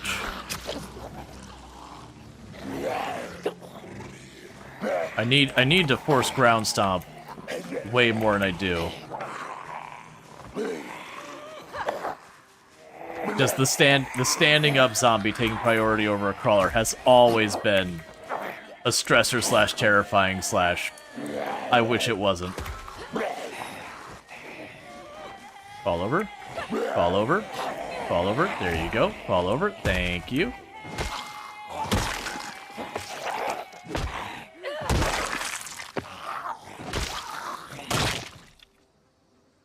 You saw a zombie on my left close to the building? That wouldn't surprise me. We're gonna have tons of those ones I miss. Awful odor? Cool. Oh hey, here, I got some for you. Hold on to that. So we're still fine with that. I am happy our farm is non-trampled, because we planted carrots at the beginning, and I got bullied out, and when I got bullied out, they just gradually end up killing more and more of my crops because I couldn't keep them from walking all over them. Oh yeah, I forgot I still have you set to wild plant. Let's not keep it set to that. You swear asking them to fall over increase the odds? I mean, yeah, of course.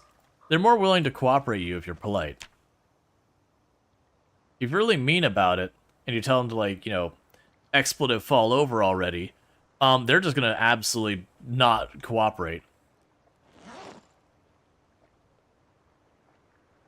Okay. So what we are gonna do real fast is I'm gonna keep clearing these trees out little by little, because they do give me an extra set of logs and all that, because we are gonna do a lot of construction down here eventually. Do I? Why? There we go. Plus, it'll open up the area so you can see more. It will be a problem that over time, these trees are going to grow back in. Unless I put down flooring or something to prevent it. I'm not sure I have that kind of commitment, because I believe I will need to... Oh, no branch? That's fine, but kind of disappointing.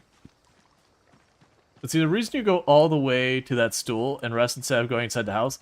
Mostly because inside the house, I have much poorer visibility, versus right here, since I have Eagle Eye, I can see coast to coast. There is nowhere that the zombies can sneak up. The best they can do is, like, running along this line here, and then popping around the building. Does chopping wood increase your axe skill? I don't believe so. Alright, meta event, and I have no zombies nearby that you can use as a frame of reference to know which way they're moving. My hope is they're going any way but south. If it's west, I can work with it. It's not ideal, but I can work with it. East, that's pretty good. East is pretty good. North is peak. North is literally dragging them away from us. South is dragging them right into my yard. So I'm going to try to get up here and see which way the zombies are moving, because that should give me a relatively good idea where I should expect problems from.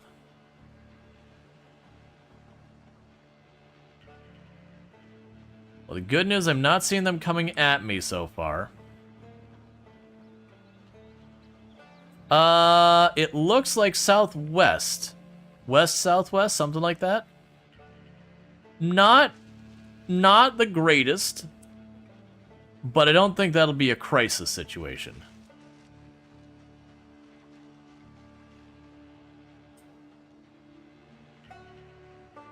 Yeah. Granted, I'm only seeing 2, so that could just be random chancer migrating, or they're redistributing, or whatever.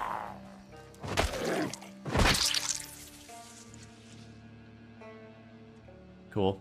And I do have keys for both the vehicles in this area, but neither of them have gas, so it doesn't do me much good. We did get the emergency broadcast channel from the Jeep, though. That's where we figured out the frequency from. Which was one of those things that I know that's a mechanic, and I always forget to try it, because I just don't mess with the car's radios beyond setting it if I've got my vehicle that I drive in. Yes, it's southwest, so it looks like there's a rally group tucked in those trees. Maybe a rally group? So there's at least 5. Let's try circling around to the other side where I got better visibility. I need to be pursuing food again.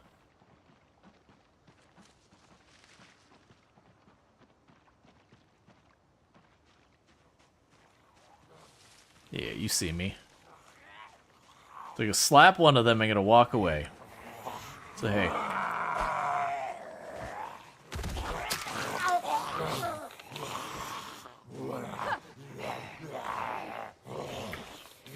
Well, I was hoping you'd fall over.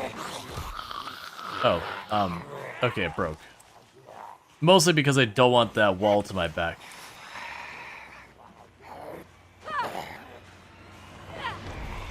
Alright.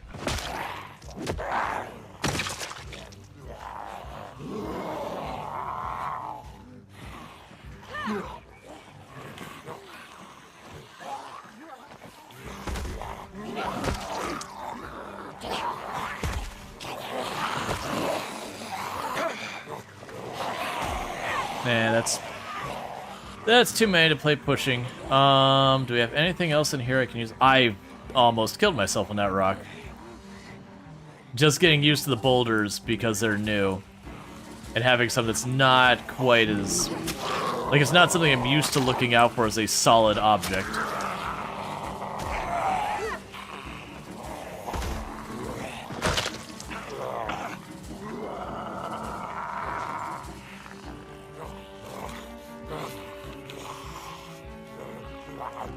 Ad break, which is a med event. It was like west-southwest.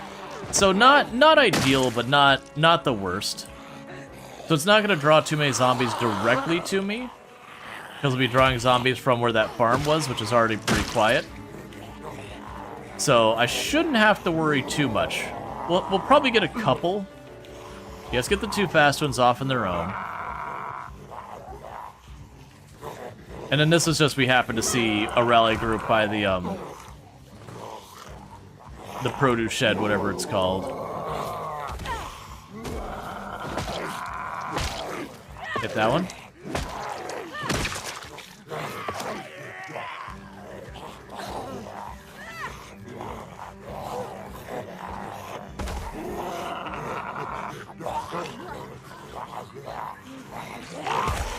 I've gotten really good at maneuvering the zombies on top of each other.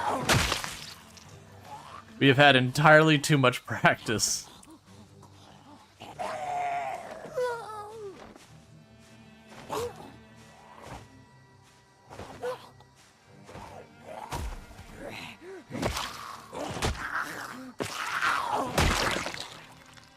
Does push timing affect? Not that I'm aware of. If it does, it isn't something that stands out as like, oh, I need to work on this or whatever.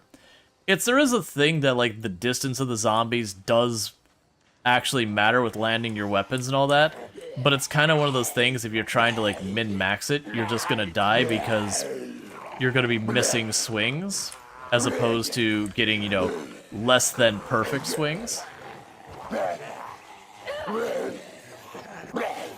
So I'd rather take a slightly not as good hit over you know, missing more hits. Because a missed hit will get you killed.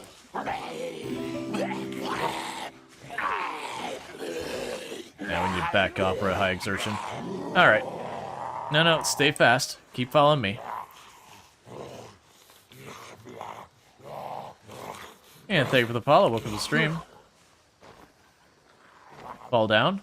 Fall down. Fall down. Yep. We're... Alright. We're pushing our luck here. If it's just that one alone, I don't mind pushing ourselves, but high exertion is kind of the danger zone. Right now, walking around, I am losing endurance. And I am getting tired faster, like significantly faster. So it is not sustainable.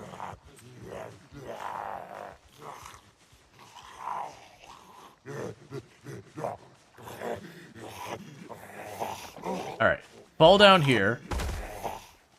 Because I can sit in my chair and watch the others approach.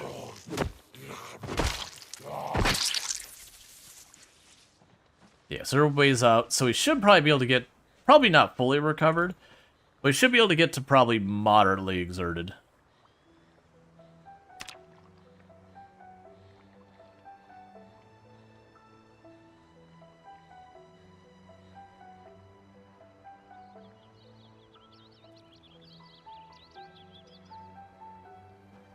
That's fine. That'll do.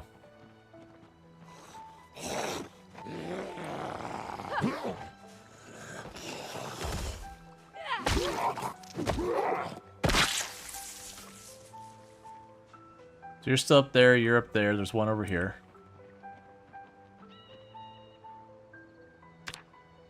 Okay.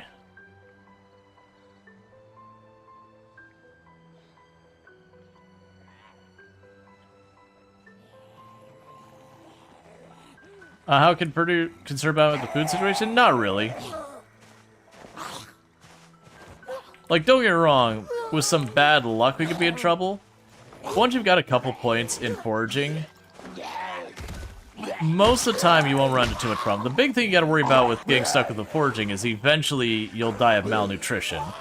For the most part, foraging and farming, just when I say farming, we're talking strictly the plants, not consideration of, you know, animal husbandry or anything. You will gradually lose weight until you eventually die of what's effectively malnutrition. So you're eating, you're just not getting stuff that's good enough to keep your weight up. That will eventually be a major concern. Lamprey returned butter yesterday? Yeah, no, more than likely I will be tracking down animals as well at some stage. Right now, I'm just trying to secure my home. And once my home's secure, then I start getting a little bit more flexibility where I don't have to juggle between just foraging and fighting zombies. Once we get some fishing in here, that'll be good. As we clear out more and more of the area. I know there's one more, but I don't... Oh, there you are. May not even be the same one, but still, we'll kill you. They'll probably take another go at foraging.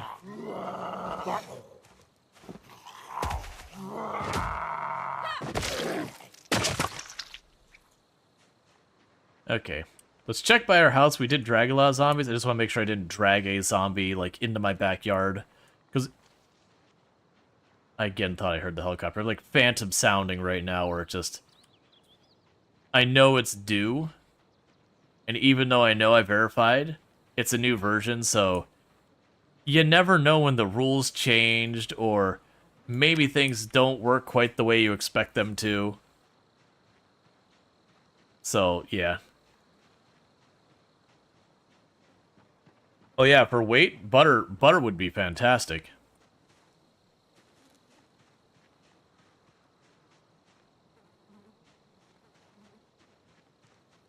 All right.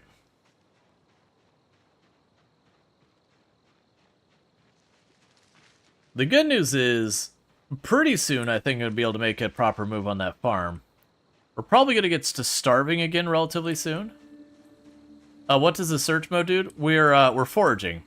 Basically, we can find items on the ground like seeds and plants and bits of garbage and that kind of stuff using this thing. So it's kind of like finding hidden loot. The loot does spawn in and out of your world, so it's not like one of those things that once you search an area, there's never a reason to ever search it again. It does regenerate in this manner, but it's all stuff like berries and sticks and all that. You can find almost anything doing it, but the odds of finding a lot of that stuff is pretty slim.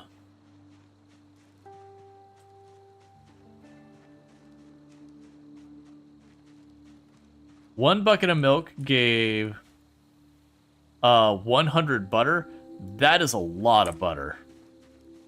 Yeah, no, I'm sure we'll hit a lot of that stuff that gets tweaked and adjusted as we go. Oh, that one's a little too strong. Oh, that's really underwhelming. Like, I feel like hunting needs a little nudgy nudge to be a little bit better from the testing I've seen from Retinaru and a few others. That for the effort going in, it doesn't seem like it quite enough when it comes to the food side. It could be that all the other value makes up for it, but what am I seeing there? Oh, it's just a graphic rock.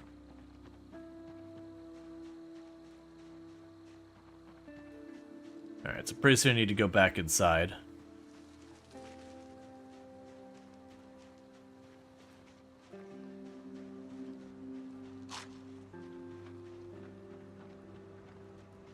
Excuse me. I don't know where you think you're going, friend. Sir? You may not have seen the giant restricted area sign because you came in from the area where it isn't, but that's no excuse.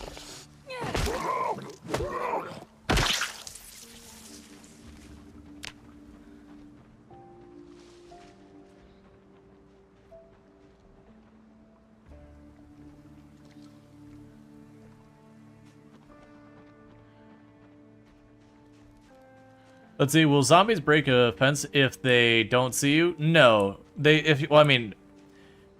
So the fences and that start in the game, zombies will generally never damage.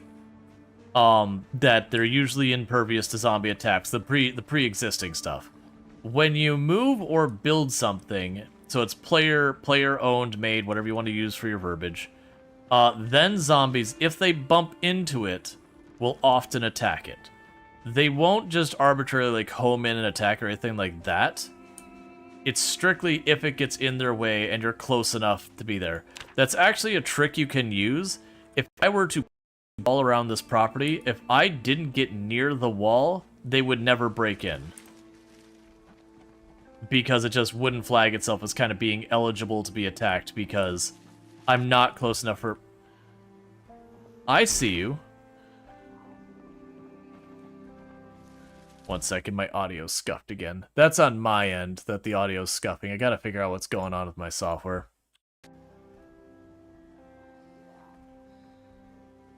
Come on.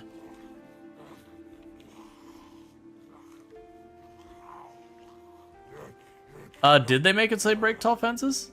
I haven't tested. I honestly think it would be fine.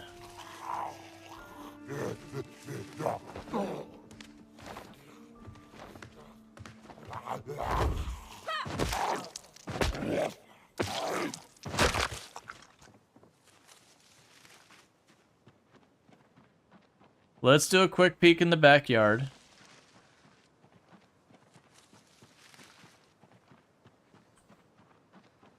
All right.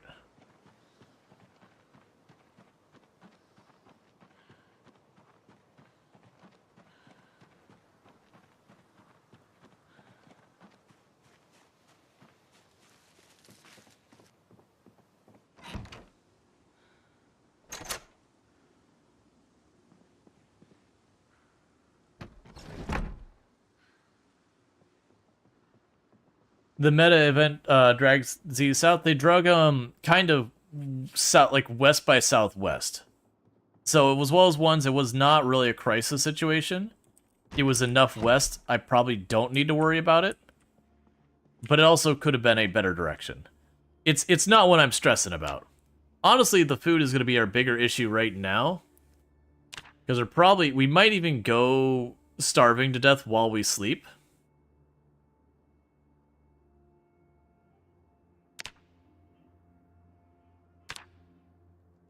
Let that go half an hour after. Okay. So I'll need to deal with that.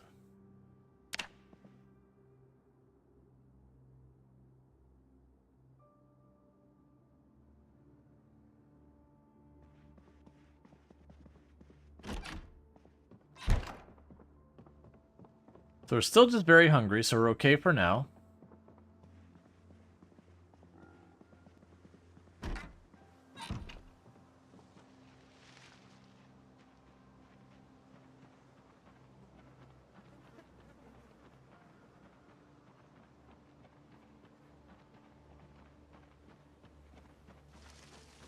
Oh, and a helicopter could come today.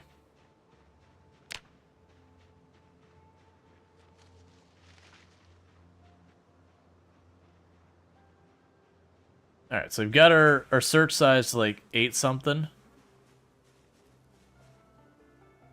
Oh, did I not empty my backpack? Hang on.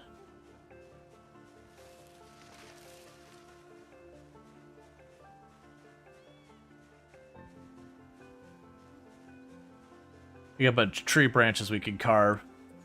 So we can start working on that fishing pole.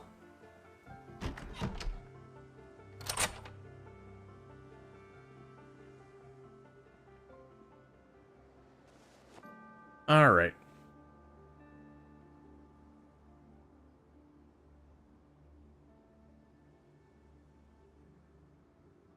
I keep forgetting all the other things I keep finding while foraging. I'll go ahead and eat a lemongrass just because.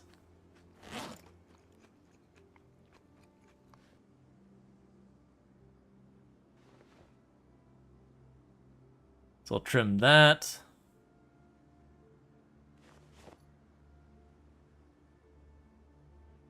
Carve you into a spear.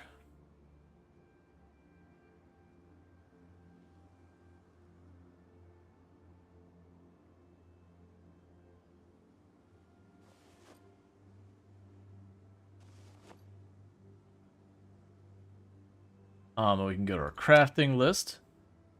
We can crush the limestone into limestone pieces. I don't know what that does, but it's a recipe, so we're gonna do it.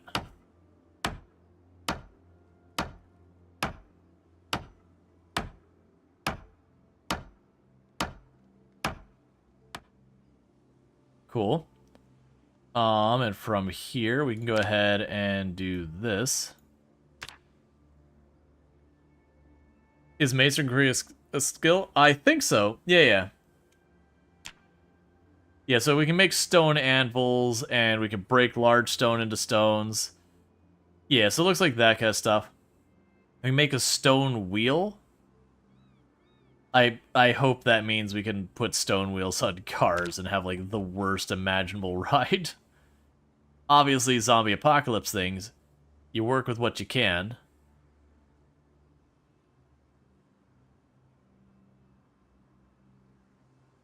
So limestone pieces here.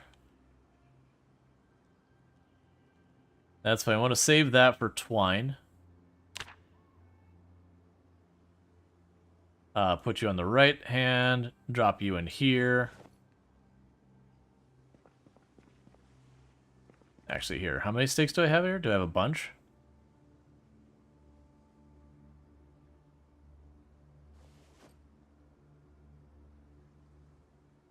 Okay. Because those are super easy to make, and I'm sure we're going to make many more.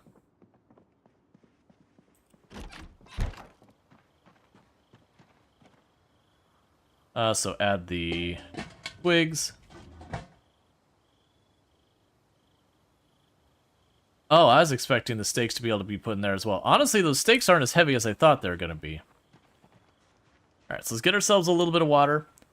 We're about to be at the point of needing to pop out our radios. Let's go ahead and get that ready. Because, again, if we get the helicopter, I'm beelining out of here to the east along this way. And we're going to try to get all the way up and around to the north side of this place, with the intent of trying to draw the zombies out to the north.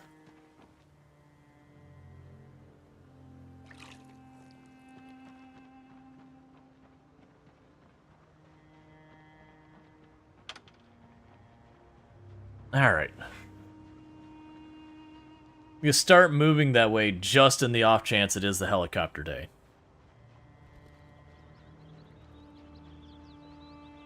And if it's not, that just means we've gone foraging a little ways.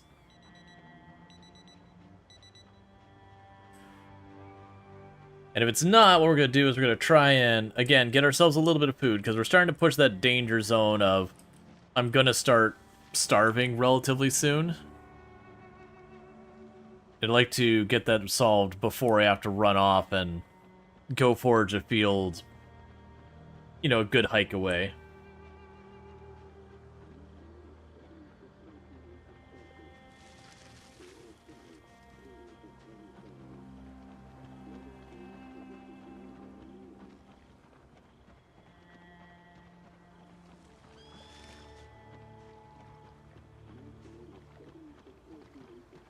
Alright. So weather today is supposed to be lovely.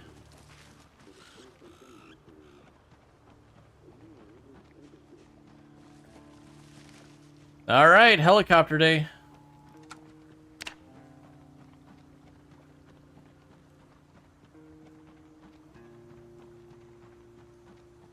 So the helicopter could show up at the earliest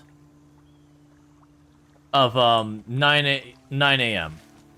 And it can show up the latest of 7 p.m. for its arrival time. It can stay longer, but it's 9 to 7 is the window that it can arrive.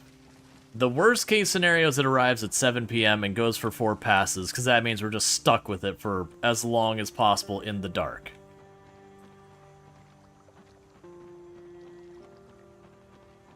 But we're in good situation here. I'm already leaving the base. The helicopter hasn't arrived yet.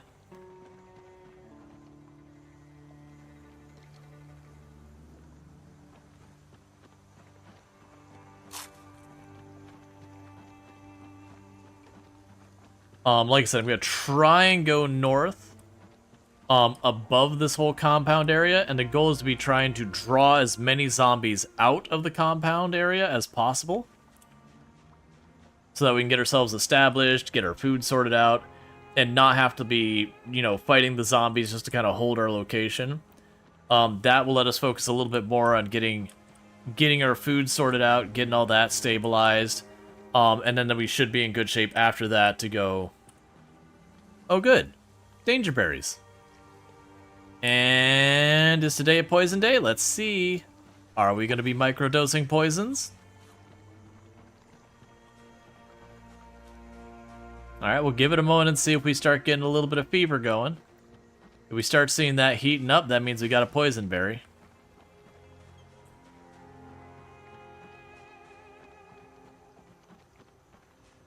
Okay, we've officially entered the window that the helicopter can arrive.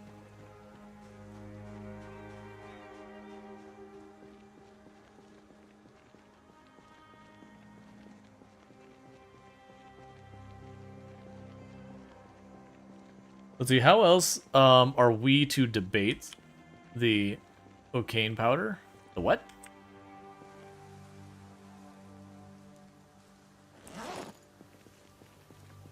The hammer of maximum bonk.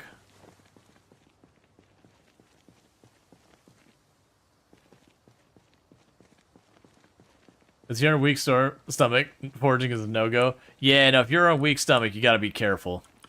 Where I can gamble with these berries and all that. If you gamble and you lose on weak stomach. It's not a good idea to... So the way to think of the helicopter is it circles around you. Whether you're hidden or out in the open, it circles around you. There's just specifics as to what it does behaviorally wise while it's doing that that's a little bit different. But at the end, the results are still mostly the same. You got a really loud thing, it's spinning around you, and it's not going away for a little while. So, sure, if you're hidden inside, the likelihood of a random zombie finding you is fairly low, but you have filled up your area with zombies.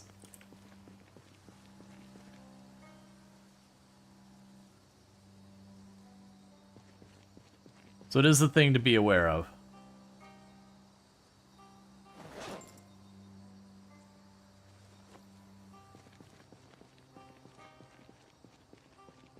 Oh no, I've seen Princess Bride, but it's just been forever and ever since I last saw it.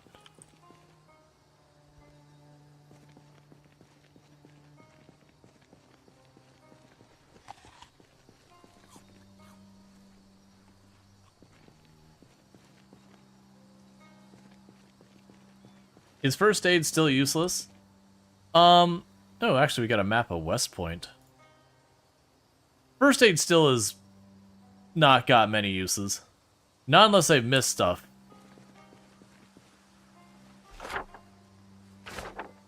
Okay, we've learned about West Point. We're gonna drop that on the ground for right now.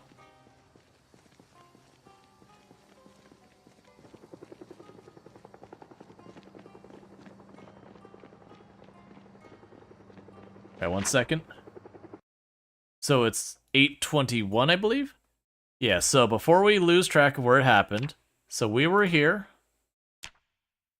And we'll say helicopter 4th 8/21/93.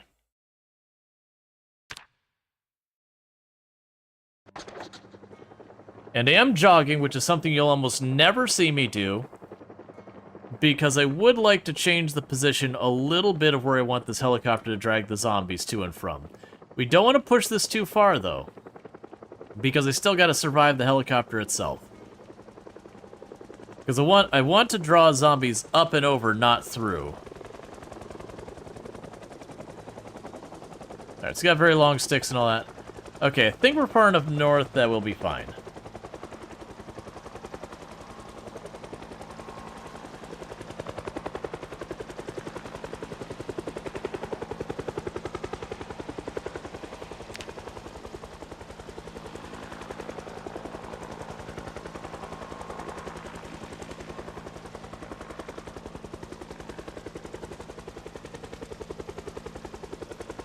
So from here, we're not going to sweat it too much. Like I said, our plan is to go up to the right here, cut this over, and just somewhere around there, just like, not necessarily right north, but just anywhere vaguely north of the compound is where I'm aiming. Because with that water working as a natural barrier on that side, anytime I'm up here along this northeast side, I can drag zombies across this way, and there's nowhere for the zombies to get in there. So I can pull the zombies out of that corner and just make my area a little bit safer. We'll still want to kill all the zombies, and what you'll see later on that I'll do is I'll deliberately go to places like this, open intersections, and I'll just kind of camp out here and kill anything that shows up. We're definitely not to the point that I feel comfortable just throwing down. Oh, give me those acorns. Give me those acorns. Heck, aw, it's only 2. Acorns are really good eating.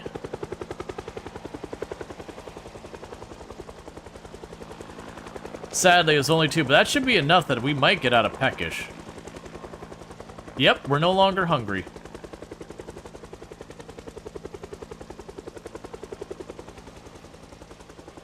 I mean, it lasted for about 30 seconds, but you know, we were, for a very brief period of time, no longer hungry. We will not be fighting the zombies during the helicopter event.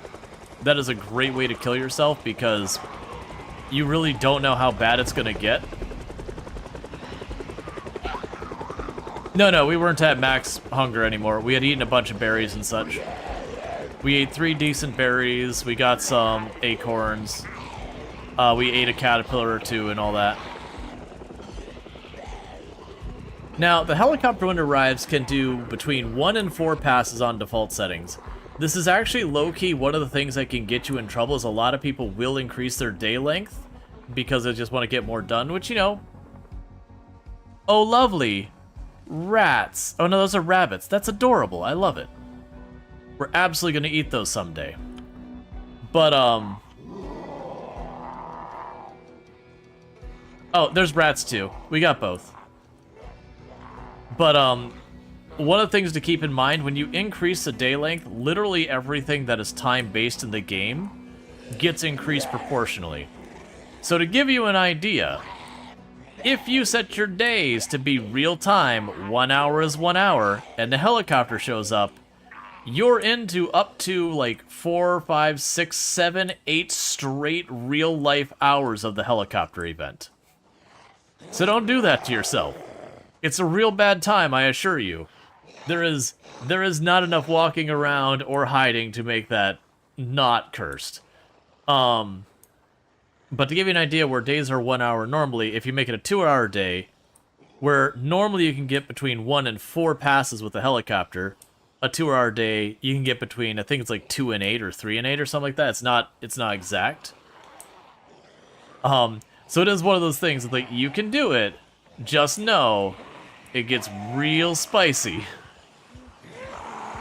I once played on a server that was like 4 or 5 hour days. Aw, that's like a legitimate axe too. Let's cut to the fields. Okay, so we're getting into those weird farms that have way too many zombies. Like, there's usually a reason. There's usually like town stuff nearby. Is it a one pass wonder?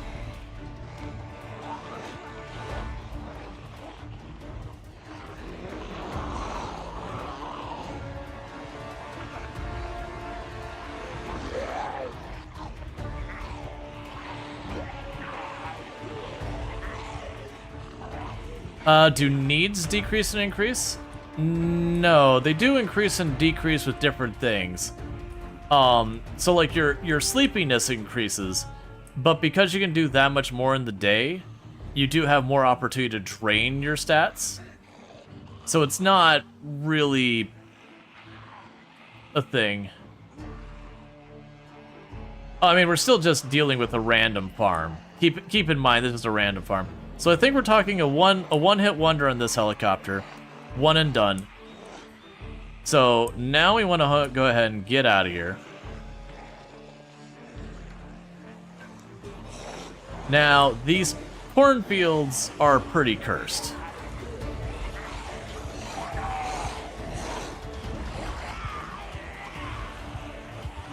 Because they do slow you the same as walking through trees does. Oh, for the record, you can just nibble to ignore it. You just move at your nimble speed, which is not as fast as your walk speed.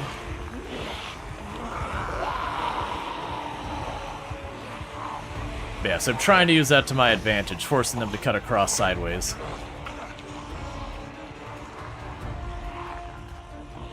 But yeah, I tried to duck into one at the beginning of the game when I had like, I'm not sure if I had hit Nimble 1 yet or not. I walked in, was immediately like, oh, this was a mistake, and just tried, like, we managed to survive it. We struggled to maneuver through there because the zombies chasing you could go faster than you could through some of the brush and everything, and trying to, like, slowly maneuver around stuff. And there's, like, little patches that weren't, you know, corn and all that you couldn't really make out. But I'm thinking this should work okay. I definitely don't want to repeat going through the same cornfield, because that can go bad real fast. Don't mind me. If I'm going to be cutting through a cornfield anyways, see if we get any edible goodies along the way.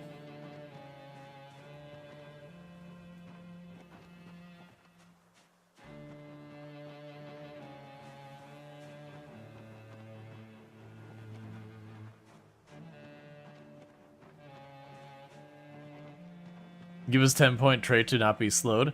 I'm perfectly fine with slowed. It's one of those things that, like I said, you can use Nimble to just abuse your way around that. It's honestly one of the things I wouldn't be surprised if someday gets nerfed.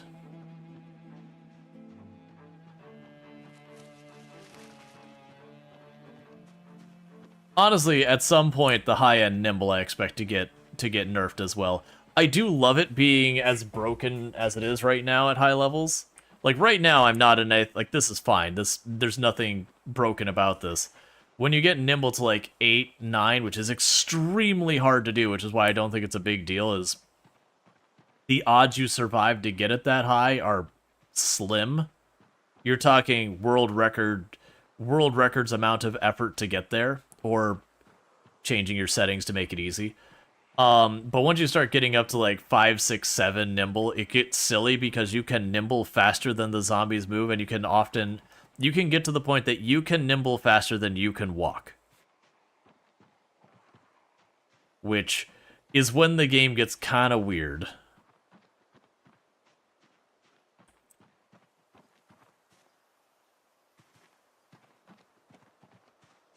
But like I said, that's like 6, 7. It might have changed a build 42. I don't know. I haven't tested it. Like I said, it's super hard to get that high. It also weirdly is both kind of good and bad when you start getting that high, because your really short range weapons kind of get hard to use when you're that fast.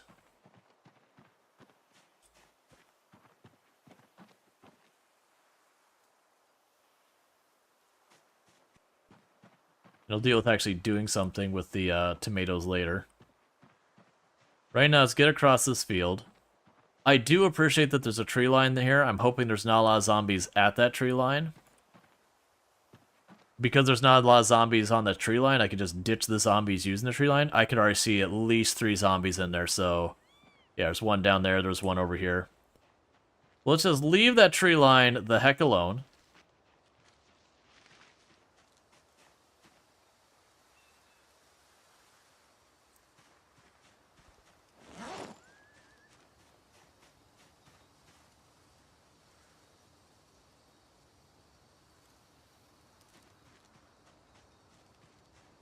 We got more acorns. Love to see it.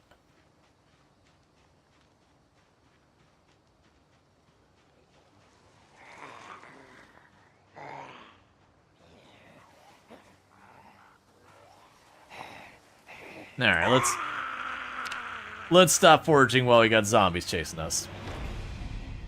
So likely this field is not going to be as safe as it once was for us. We are dragging zombies into the area. The helicopter probably pulled zombies across it.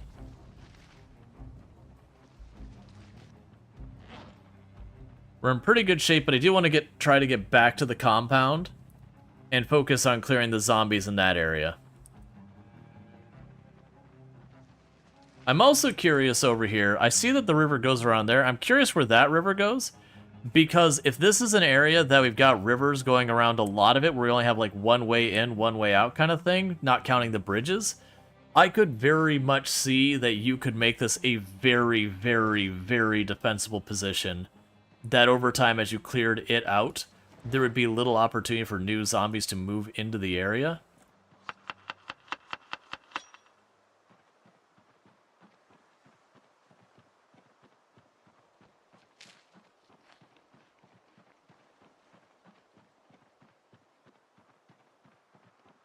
Kind of hoping to be able to make the unknown berries go away. Oh, where you can gamble with the berries normally, do not gamble with the berries cooking. When you cook with poison, if you don't have extremely high cooking skill, there's only so much you can do. You can get yourself in real trouble. It's the same thing where, like, I'm drinking from the river and it's fine. Don't bottle the river water. It's just... for whatever reason, it just gets way, way, way worse on its poison effect when you do that. Like, bottled not safe water is, like, 10 times worse. I don't know the actual amount, but, like, way, way, way, way, way worse than just a quick sippy sip from the river.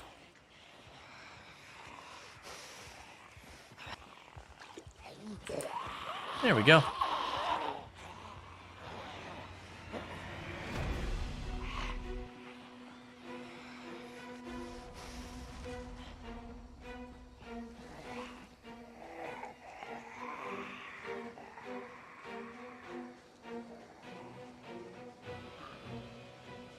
Nope. There's zombies down here. I was curious if we could cut around the back and avoid dragging zombies along the road. And also get an idea what's going on with that river down that... or creek, I guess, going down that way. But, the moment we see all our zombies back there, it's like, not worth it. I'd hate to get over there, see a whole rally group, and then have to cut into the woods to get around it. That's when you're playing a dice roll kind of game of whether or not you die. Yeah, so right now our goal is mostly just get back to the compound. The real poison is in the bottle. Is the bottle? Yeah, exactly. It's all those microplastics.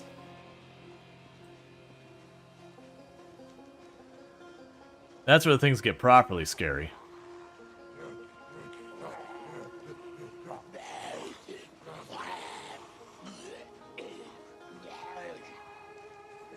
gonna take a sample of one of these berries.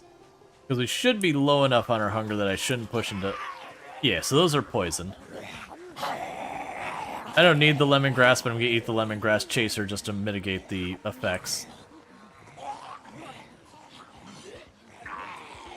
Yeah, more than likely we pulled a lot on this road, so this road's not gonna be as safe as it was previously.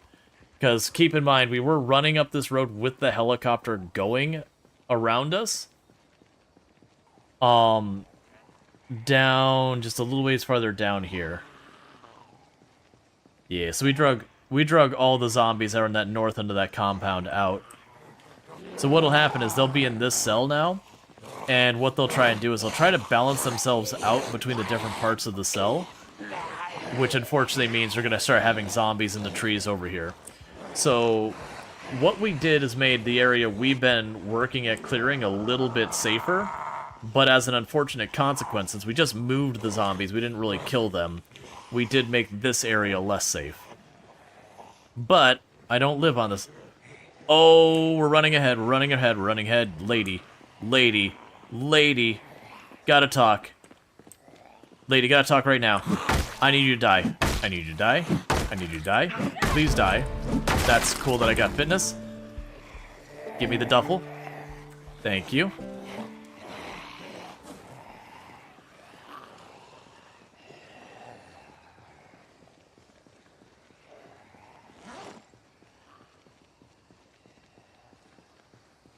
$65 and $23 capacity. Alright, so we're going to do the inventory shuffle while we're walking around. So you start by just grabbing whatever we got here. Chucking in there real fast.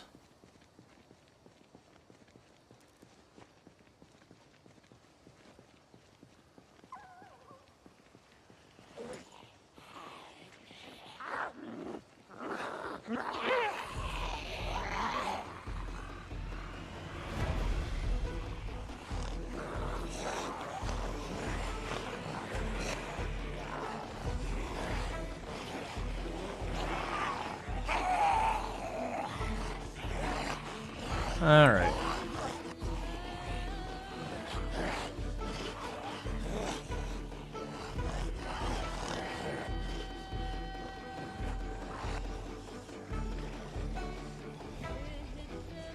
You didn't talk to her at all?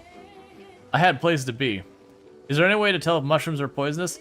There is a book you can get. So unequip that. Put that in our duffel bag. Put that in our back real quick. Cool.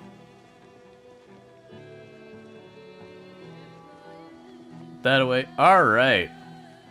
So we shuffled our inventory around. I actually didn't even check to see if there's junk in here before we started loading it up. I don't think there was.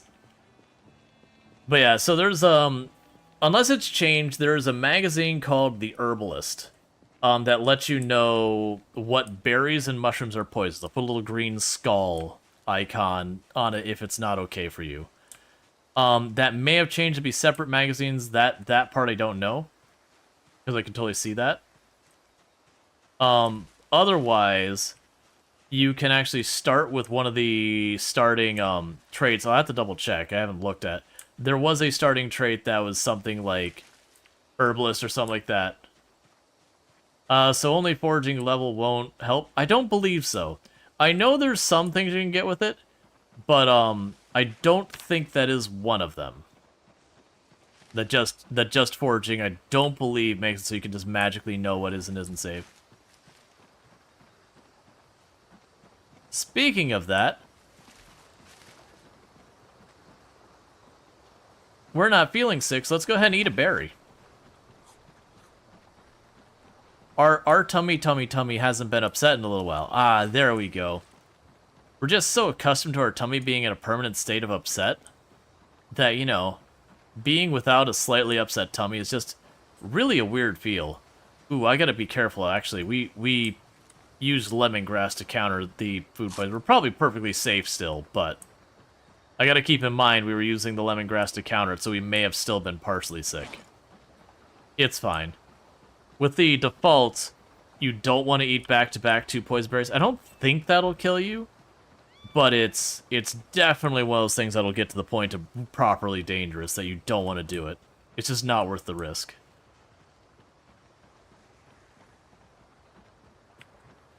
It'll be maggots. It's always maggots. But yeah, so we managed that helicopter perfectly smooth. So yeah, that's genuinely one of the best ways to deal with the helicopter once you, if you're able to get that notification ahead of time by finding the emergency channel, is the moment you know the helicopter is coming, go to some place you're comfortable just kiting the zombies around, that you can just ditch the zombies and walk away, and go over there. So, like, big open fields are really good. Honestly, giant open parking lots are really good. Any place where you've got lots and lots of visibility all around you that you can just kind of walk around in a circle, do that kind of stuff, are solid options. The one place you don't want to deal with the helicopter is where you plan on staying long term. Not until you've gone way later in your run and you've basically cleared just about everything nearby.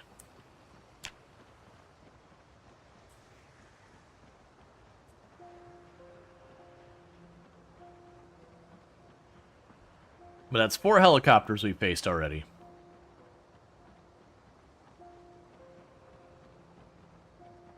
Do you get doctoring from upsetting your tummy and eating lemongrass afterwards? No. At least if you do, it would not be a meaningful way to get any. About the only way to get first aid, unless something has changed, what they probably have, is to heal up injuries, like actual injuries, like, you know, scratches, deep wounds, lacerations, that kind of thing.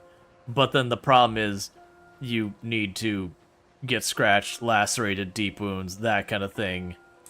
And if you're doing that at any meaningful amount, the first aid is irrelevant because you're going to be dead. No, you can still hide inside. It's just hiding inside your house was always a dangerous decision because you are drawing zombies to your home. Because it still circles around. Even if it doesn't see you, it still circles around. It's just the nature of how it circles, like how close, all that kind of stuff, all changes.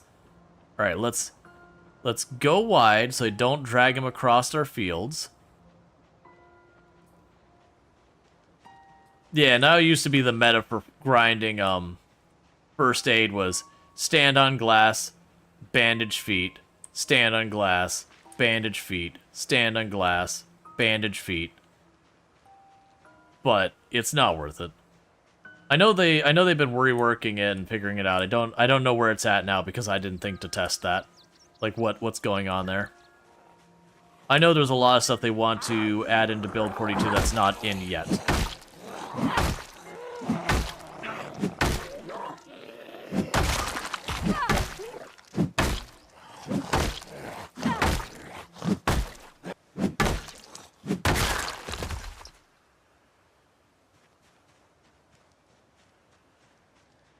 But yeah, that's part of the reason why we didn't fight any of the zombies over there, was just in case we drug zombies onto our place.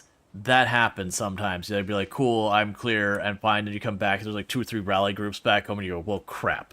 Because you already burnt most of your energy messing with the zombies out someplace you didn't care about. It looks like we just had 2 stragglers. They were probably over here on the coast somewhere, got stuck on the house. And couldn't figure out how to keep going.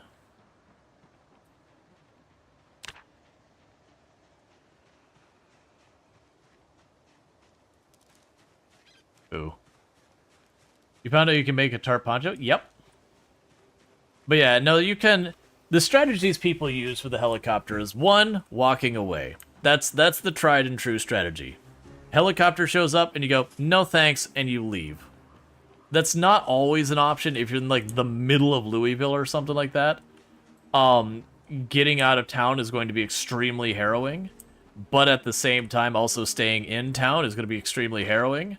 You really don't want to be in the middle of a high population area when the helicopter rolls in. I am physically not using any mods. So I've got my entire list ready for you, and it is now completed.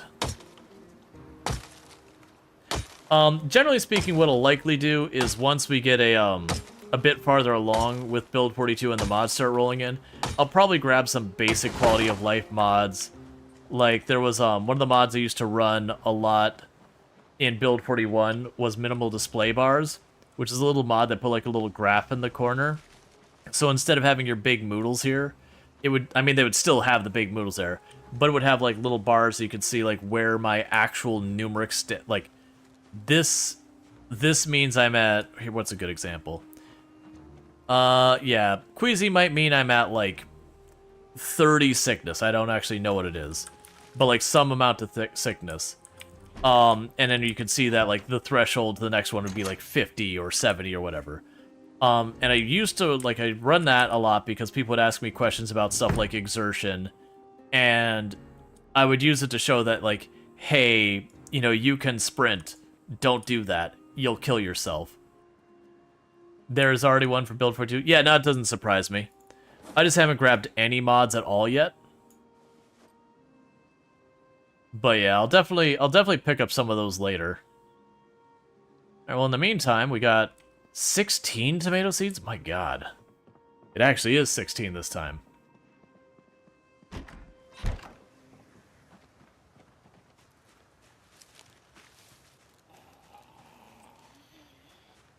Hey, excuse you.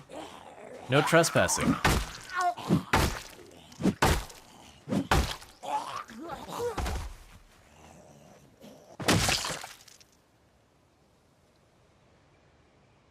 Any other wandering ones?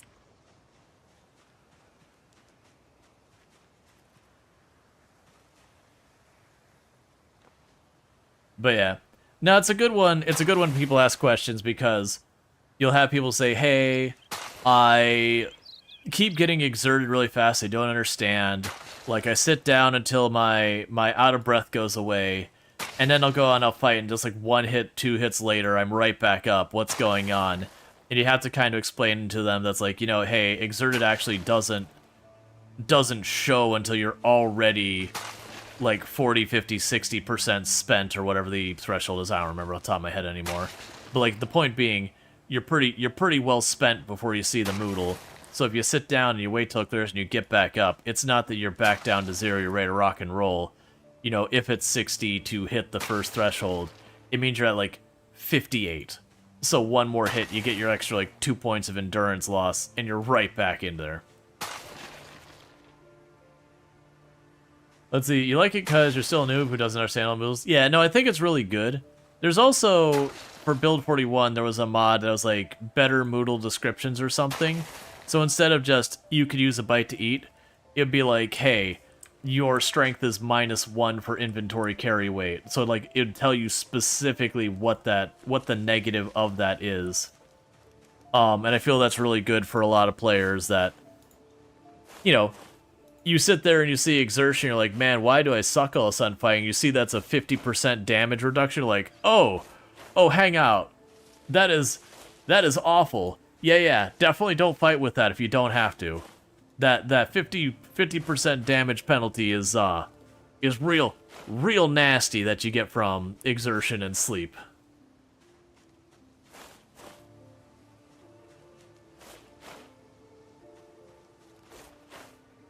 Because that's one of the things I would constantly have to teach people who are new to the game. Not in a bad way. It's just like, you know, people be like, why am I struggling so much? And you're like, okay, are you running around a lot? Oh yeah, when I mentioned the poison thing, that's the poison symbol, that little green skull. It might be very hard to see on stream because the UI is a bit small, but it puts a little green skull icon on it. I mean, this one also says flat out it's tainted, but it's the green skull is what you're watching for. Green skull means do not eat. But yeah, no, it's one of those things that takes a little bit to learn to be like, hey. Sorry I showed where this house is at currently. I'm not trying to hide it to be like cagey. I'm trying to not spoil exactly where it is. I will simply say it is south of Echo Creek, which is one of the new spawn points. And you can find it following the river. Because there's a lot of fun in figuring out where these things are. Like I've given you everything you need to find it with that. But it is an area south of Echo Creek.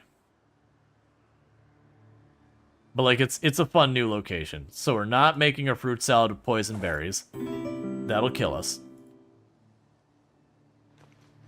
And thank you for the follow. Welcome to the stream. I'm not too worried because, like I said, I've been running around. We've got our mini-map here, and I've mentioned I'm near Echo Creek. Like, so if anyone looks at the mini-map, they're gonna figure it out. And like I said, I'm not trying to, like, hide it and keep it some kind of secret. 940. We definitely don't want to go out running around, because we get into a proper fight where we're gonna try and get in, but with it too dark to do anything. Plus, generally speaking, play extra cautious when you have a helicopter day, because a lot of times what will happen is a helicopter will drag zombies all over the place, and then after they've gone all over the place and everything, what'll ultimately happen is those zombies will like settle in and then try and redistribute them. Did you kill the zombie yet? I've killed many zombies. Let's see, had a chance to mess with any of the new systems yet? I've messed with some of them. The problem is I've messed with some of them on stream, and I've messed with some of them with, like, testing, that kind of thing. You know, and all that. You know, off stream and all that. On stream, we've messed with some of the new crafting. We haven't gone to fishing. That's actually one of our main objectives right now. Oh, that was way early to wake up. Don't do that. But, we're trying to get to fishing because weight is becoming a concern, like a genuine concern. We're not anywhere near the point of actually in danger. I've still got like 30 more kilograms I can lose before it's like, no, actually you're going to die.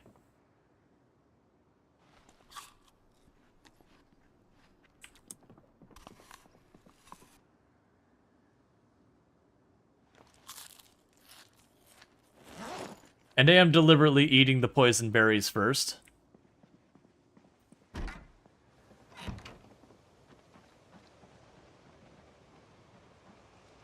Okay.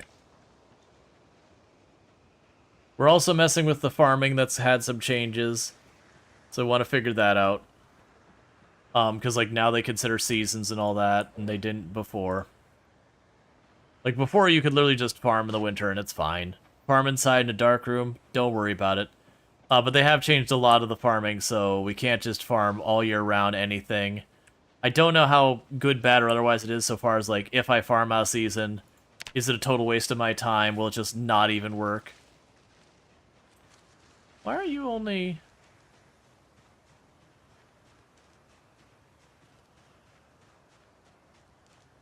Huh. My radius is much smarter than I thought it'd be. Thank you for the follow. Welcome to the stream. The tooltip over strength says it helps the muscle strain, if it works though.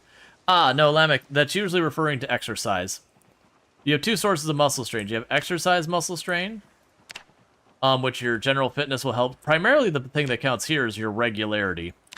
That's going to be the primary thing that determines how long you're going to be dealing with the consequence. I don't know why I just sat down in this chair. We just woke up. We haven't done anything yet. And thank you for those follows. Welcome to the stream. Okay, it's top off for water. You think we're waiting about for the stable branch version with the rework professions and stuff before you get back into it? That's fair. Yeah, no, it's if you're someone who won't have much of a patience for like bugs or balance issues or that, unstable branch can be a frustration. Not just Project Zomboid, just mean games in general. Like, you know, early access, alphas, betas, unstable branches, all that kind of stuff, testing branches. If you're someone who doesn't have patience for it, you don't want to do it. And thank you for all those follows. Welcome to the stream. Alright, so bear with me, chat. We're about to hit an ad break, and I need to use the restroom in a big way. I'm going to go a little bit longer. Normally I wrap up around now, but I'm just going to keep going for a bit longer. I didn't get to start stream at the normal time. Normally I don't stream Thursdays, but look, it's Project Zomboid. Just, you know how it is. Anyways, I'll be back in a couple minutes, and thank you again for tuning in.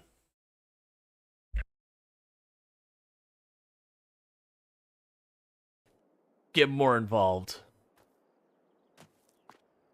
I don't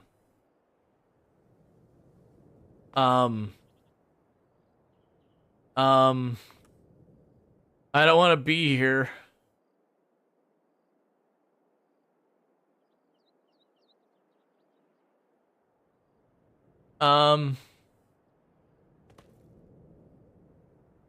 I missed.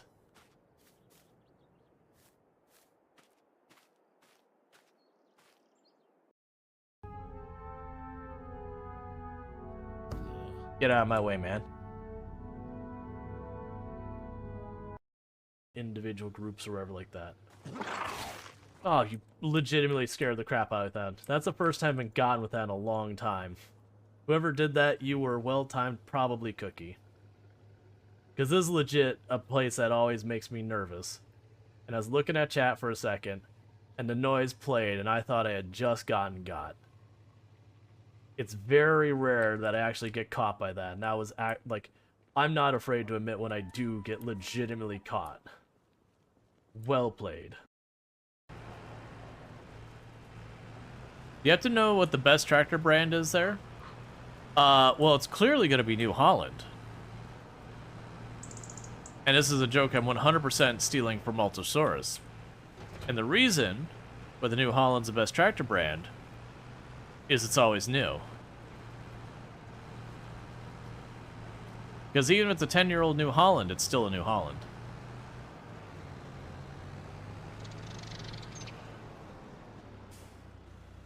Okay.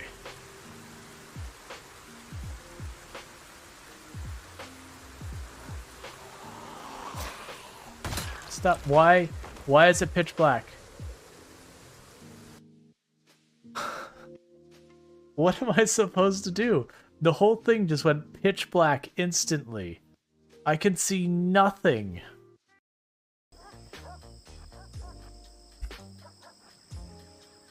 Oh, right, and we're back. Now, they have a ridiculous level of patience for bugs in game made by small dev teams, and you like it enough that...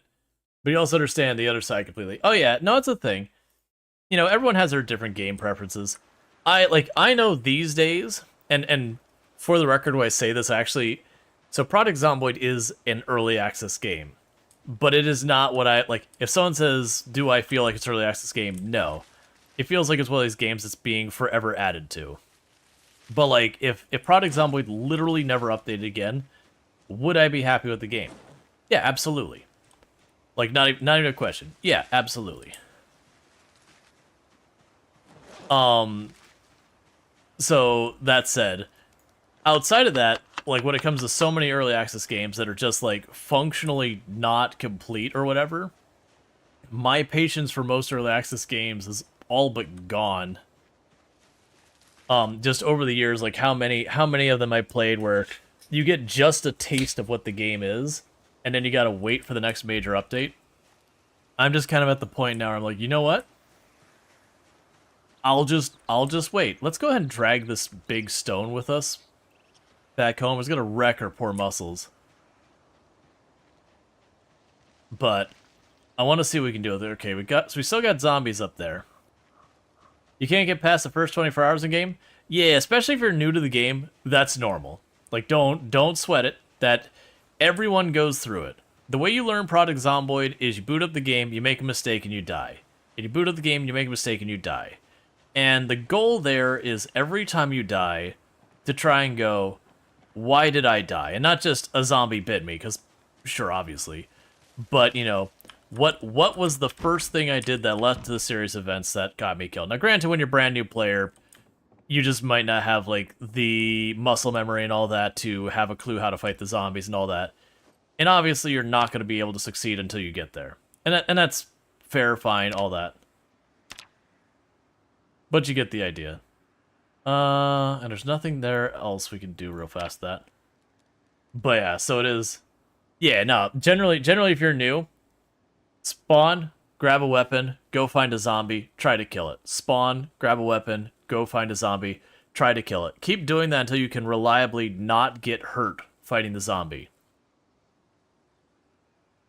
And the reason I say that is because early on, if you're trying to survive for a long time and you haven't reached the point that you can actually, not necessarily throw down with a bunch of zombies and succeed, but throw down with a zombie and at least walk away without getting mangled. If you don't at least get yourself to that point, all you're doing is delaying the fact that you're going to die again and again. Because the very moment you, The very moment you get into a situation where you can't just walk away from a fight, if you're not able to do the fight part, you just died because you haven't reached the point you can do a fight. It just suddenly got so much brighter. Oh, right, because I was on Foraging and I ran and it canceled it. That checks out. So we're over encumbered again.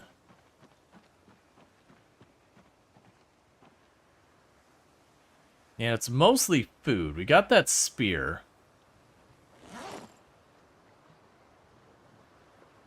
The salad doesn't help. Alright, so let's go to the north end of our place. We don't need to go on our foraging binge right now. We got a little bit of food to get. We can actually probably get through the whole day with only getting a little bit hungry. So let's try to go to the north end of our property. See if we can't clear out these zombies by these barracks on the north. I would love to get access to the farm inside the compound, because if I can be able to access the farm inside the compound without having to deal with it, like without having to go through this big war, that does give me the opportunity to then forage locally without having to like run out the road, go up, and all that, which will probably be very important going forward since I did just drag a crap ton of zombies over by that farm. But the hope is that this area will be fairly quiet.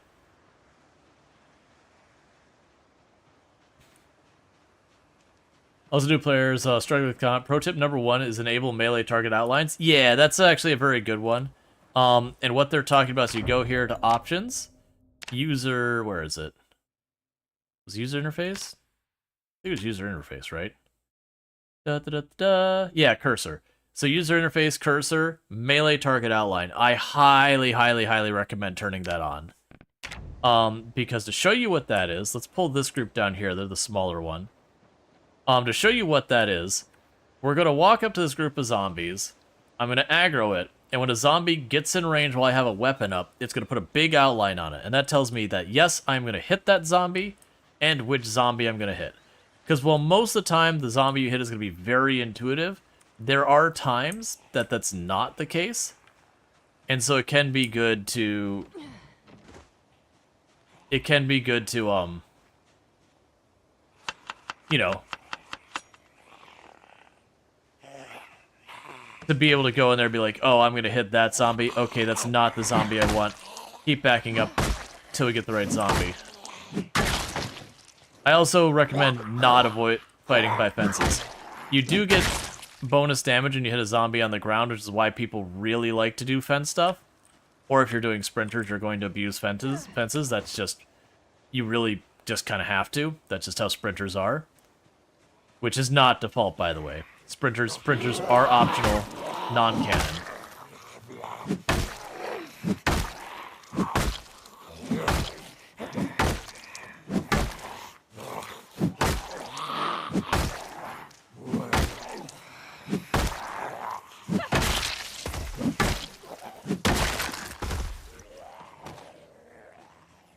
But yeah, be careful, because there's a zombie lunge where it climbs over and it kind of steps forward real fast. It can be pretty tricky to actually get it to stick.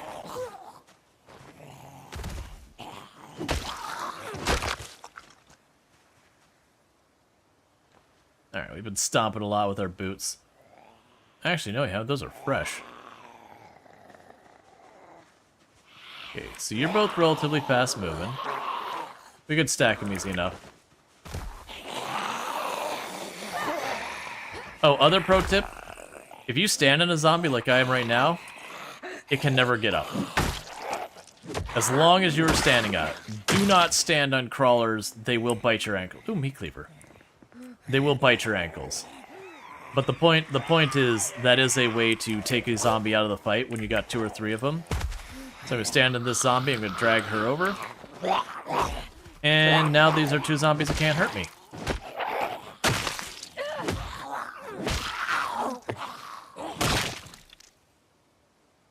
That takes a little work to get used to playing that way, by the way.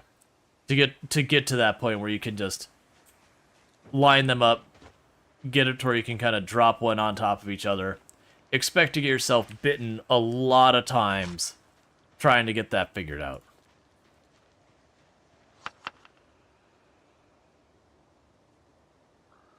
But it is a fun meme to do.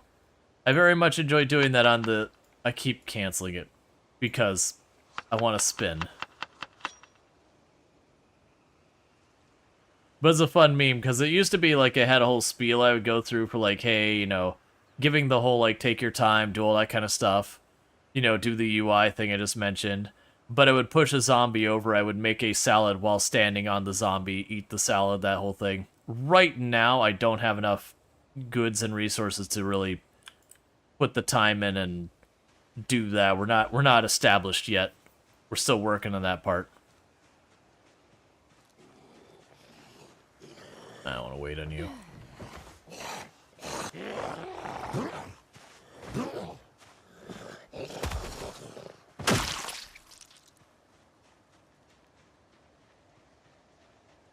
Okay, so we got all those taken care of. We got... I can't tell if it was like 4 or 5 or a full rally group that I'm just not seeing over there. We got 3 or 4 up here. Yeah, so that's the field as made the comment. I would like to be able to get up there and forage that field, as opposed to having to walk half across the area to reach a farm. Because that'll be good. No, we're still strange.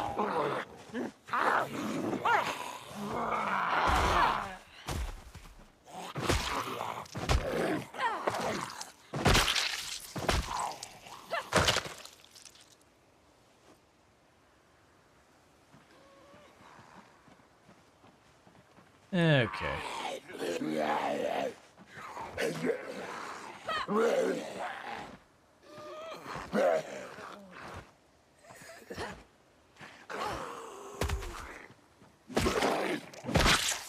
What does carving do, by the way? Do I already have a friendship bracelet?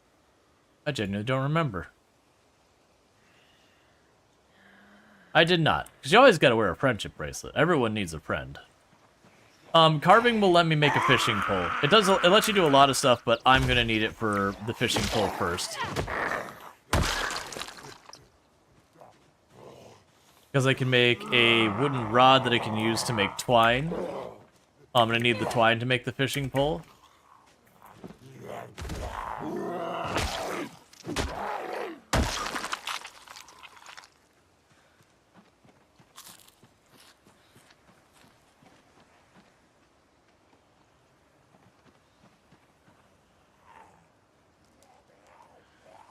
Put that away for a minute.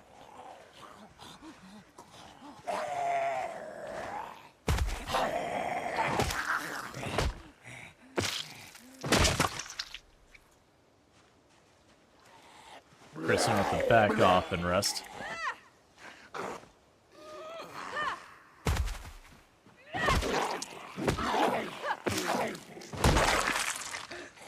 Just the 2? Okay, that's fine. We can do just the 2.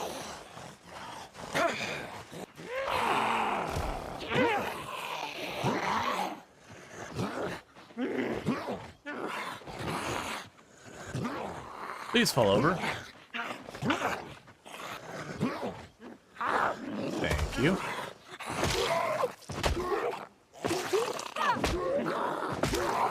Yeah, you notice how much more we're struggling? That's because you see that lung icon in the top right? That exertion? That first level, like I said, is like I don't know if it's changed, but it was a 50% damage penalty.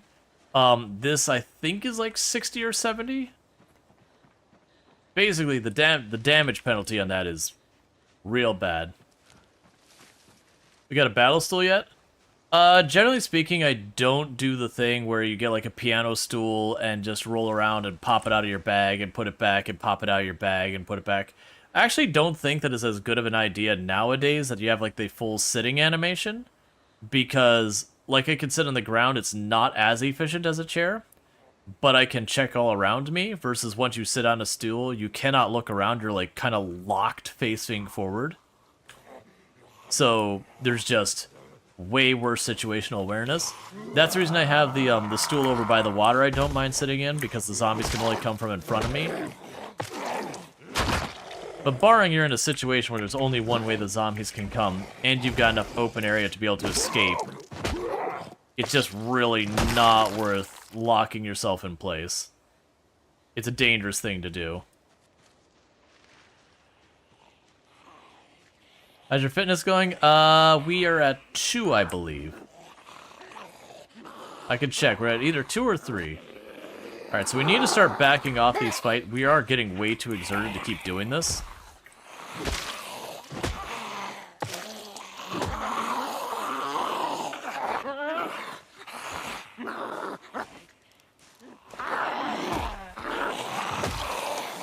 Because if we don't clear up our exertion, what'll end up happening is we'll literally just not be able to do it.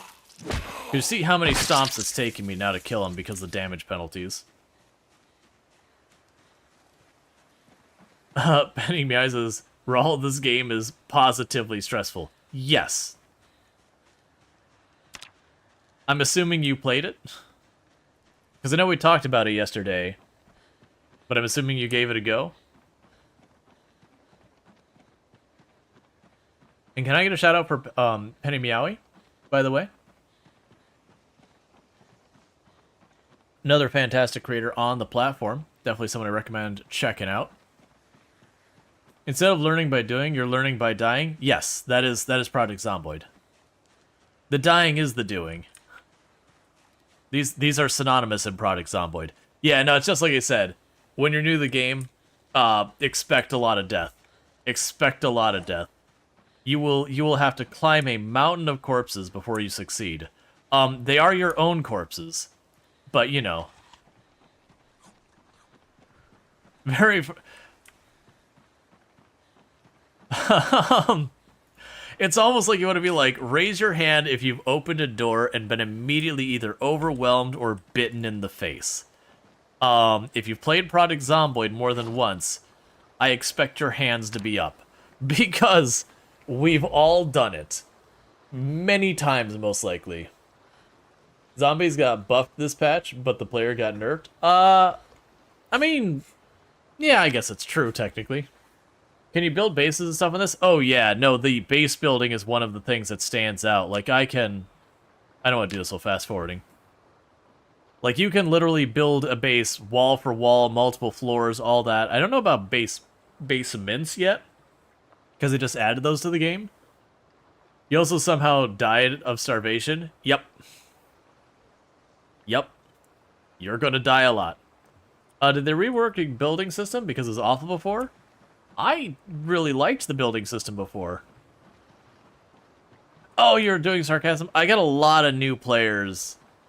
I got a lot of new players here who, you know, hold the thing. So, like, if I mix up stuff, because I'm catching only the names half the time. But yeah, no, you could do some wild base building. This house here, I can't duplicate it perfectly, but you can get closer than you'd think. That I can go and put up wood walls, and then I can plaster them up and all that. So I don't think I can do, like, the fancy trim or anything along that, or, like, the sheeting outside. But you can go and put plaster walls up, all that stuff. You can add the windows to it and all that. I don't believe you could do the shutters. No, actually, I think you can do the shutters. If I had a crowbar, I could check. Like, that's the secret for a lot of your base decorations. Crowbar. You can pick up way more than you'd think using the crowbar.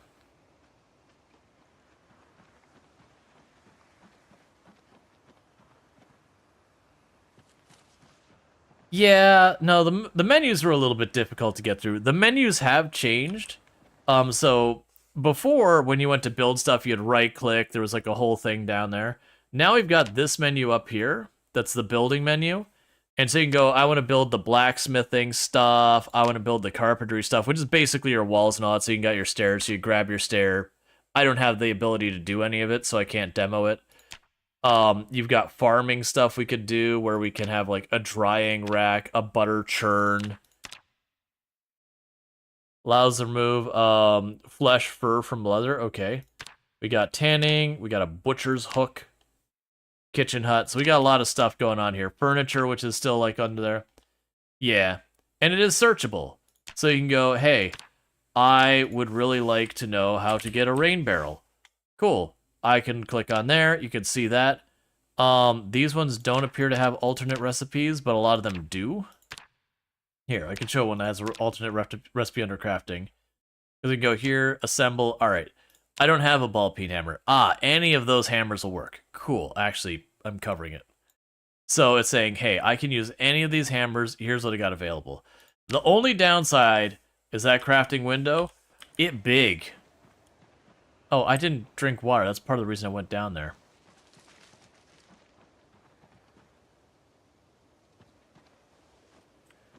And weirdly enough, you're having the hardest time trying to make the initial build. There is early setup stuff that you got to figure out. Like, you got to get stuff like maintenance 1 for certain things, carpentry 1 for certain things. You got to get those first hurdles. So you kind of got to make some, what I'm going to call junk stuff. And you make those, like, they're not really junk, but you got to make, like, stuff that maybe you don't need a whole bunch of stakes like I've got. But you got to carve something. Is this game multiplayer? Yes and no. The game is multiplayer on the stable build. The unstable build that I'm playing on right now, that just came out a couple days ago, does not have multiplayer turned on yet. It will, but it is in that unstable testing, whatever.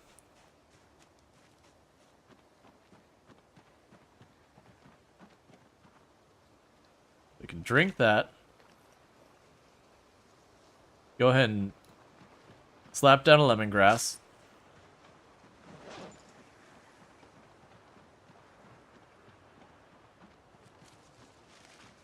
Alright. Yeah, normal server capacity is 32. Yeah. You're excited for build multiplayer, but it's gonna be a while. You can wait already. You waited 2 or 3 years. Yeah, no, that's fine. Like, it's not something I would expect to be coming out in the immediate future. It's gonna be a little while.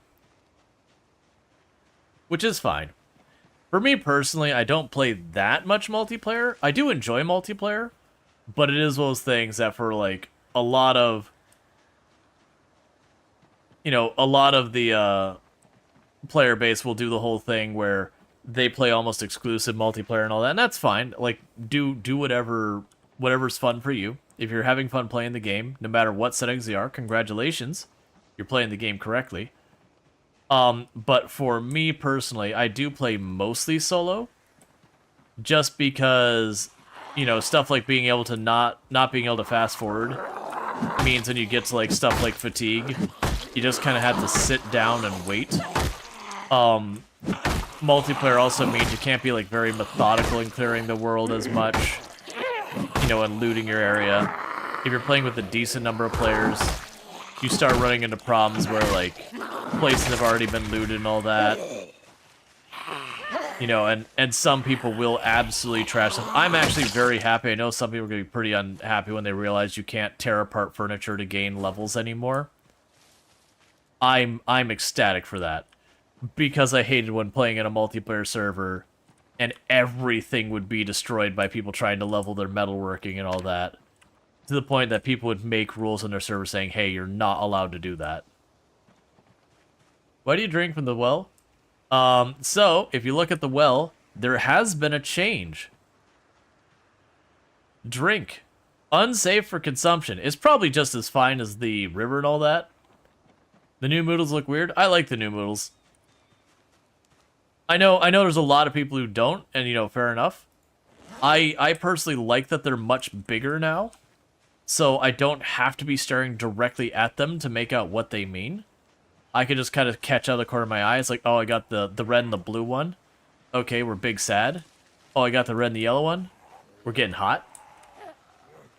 Oh, we got the red and the orange one. Okay, we're in pain.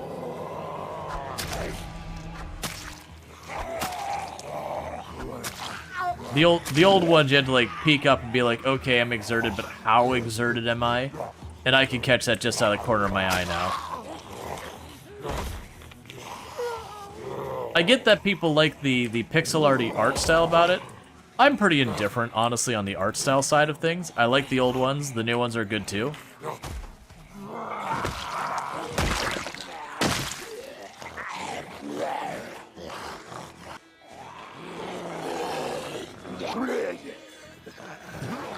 I'm just tired of, like, not for Project Zomboid, but how many games have UIs that you're trying desperately to see what you're doing, but the UI only comes in microscopic. So you gotta find, like, mods to the game to just make the UI have a reasonable size for, like, stuff like font and all. I'm glad I don't have to do any of that. Or, like, the number of games that the iconography is super duper tiny. Let's back away from that building. I think there's a whole rally group behind there. Yeah, so we got at least 3 aggroed. Alright, so let's see if we can't line them up to get them to stack. You are being uncooperative, lady, and I do not appreciate it.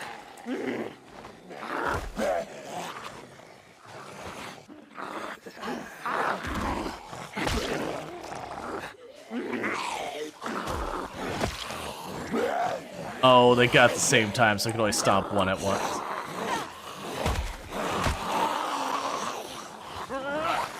Yep, nope. That's too many to juggle. It's not worth the risk.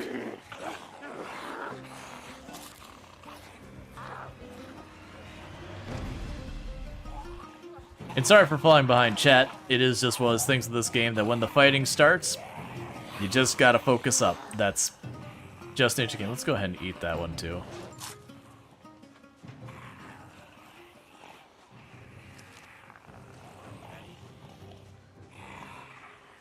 Yeah, still too many on us.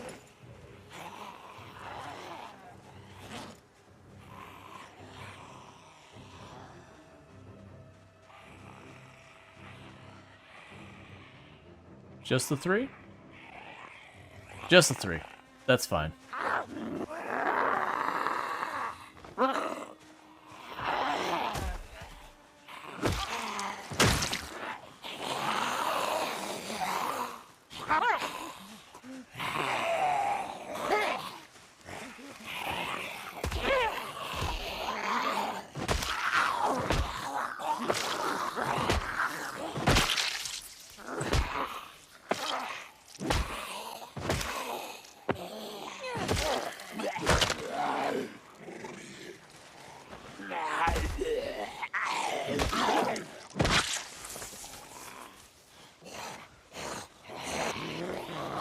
Need them to stop showing up soon, because we're getting pretty low on our ability to fight.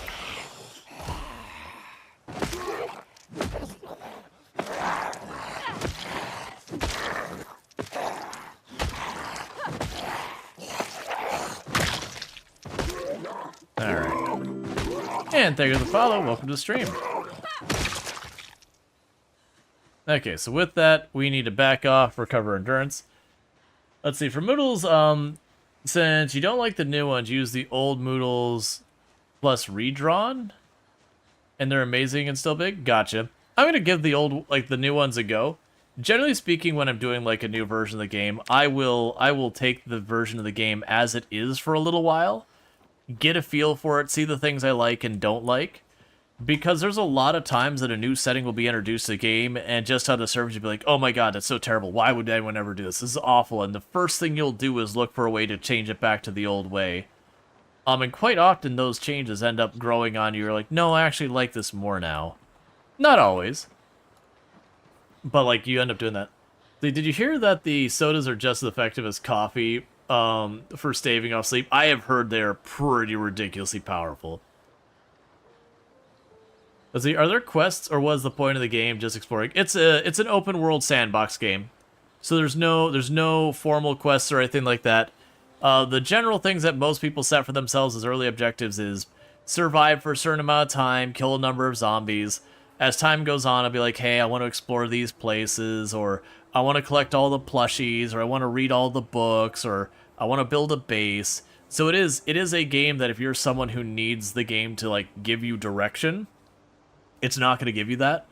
It's just not that kind of game. It's not that's good, bad, or otherwise. It's just that's not the type of game it is. But it is a game that you have to come up with your own objectives for yourself. But yeah, so the only ending to the game is death. Literally, there's no other way to finish the game. Is like the only ending is death. There's no solving the zombie apocalypse or rebuilding society or whatever. You just do the big best you can. You decide your first goal is to survive 69 days. That is honestly a fair goal. That's going to take you a little while to get there. So, like, don't get discouraged. It is going to take you a hot minute to get there. But you will find, generally speaking, you'll have, like, reliably surviving 2, 3, 4 days is kind of that first milestone. Then surviving reliably until the helicopter event is the second milestone. Then surviving the helicopter event itself with any consistency is like your third milestone. And once you get past that, then getting like past the helicopter too longer, you'll just find getting larger milestones get faster and easier. And then once you can reliably survive like 3 in-game months, the difference between surviving 3 in-game months and 3 in-game years is more a matter of time and patience than it is about having some increase in player skill. And that just boils down to, you've learned how to avoid getting yourself into dangerous situations by the time you can do that. You've learned how to fight. You've learned, like, when you get into a situation, when it's time to be like, nope, my car's not worth it, it's time to go. Have I found any cool basement? I am living in a house with an absolutely cursed basement I would love to show you. Unfortunately, I don't have a means of getting light down there right now. So, all I can do to show you is be like, yep, that is darkness that has awful things in it. And it's not because I made it that way. I found it that way. I will simply say, if you look at my key ring, this key says Cultists Key. I didn't rename that ring. Where? Okay. Ah, sneaky one.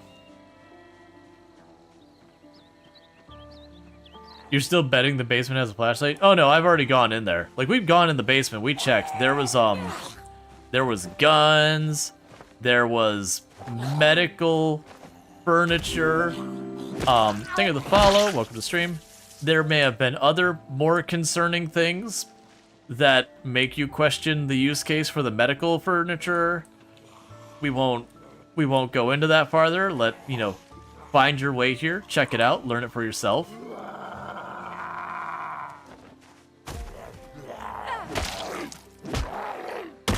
Why was there so much spandex in the basement? There wasn't in this one. There is a basement I've seen screenshots that there is a camera. And live streaming wasn't a thing at the time.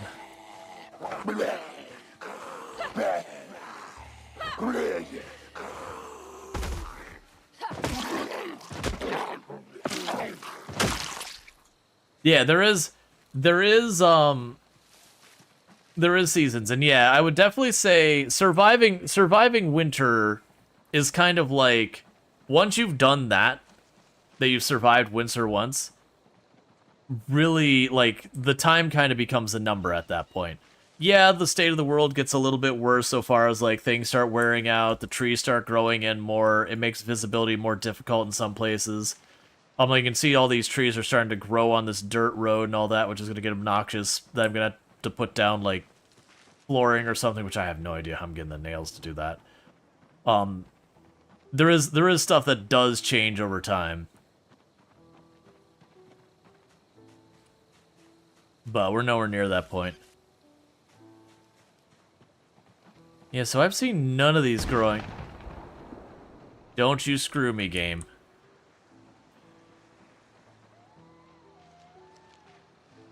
Is that your house then? Yeah, that's the one we're staying at. Pizzas and burgers going bad are the worst. At least we have the ability to make burgers once more.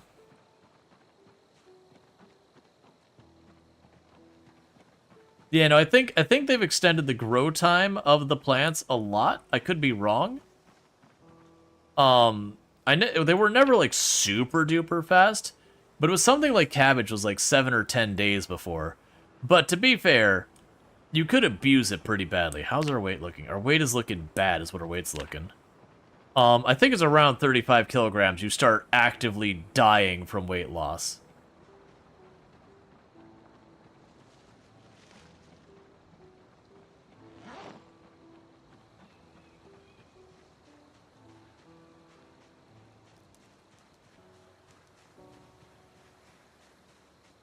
Hey, PZ Nerd, how's it going?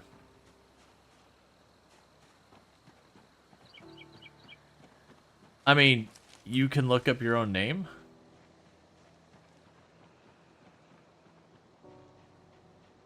I don't know what to tell you. Can zombies get into your house? Is that the reason you go, to the water rest? Yes. Yeah, and there's things you can do to secure your house better, like board up windows, but zombies can break anything the player has built or moved or anything out. Like, anything you've moved or built can be destroyed by zombies by default. Yeah, so we are tired. Like, sleepy tired. So we should be going and wrapping up soon so far as this in-game day.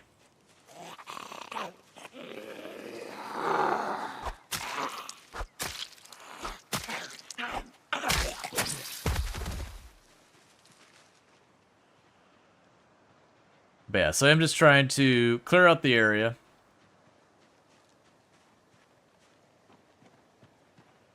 There was a change to the distribution of zombies.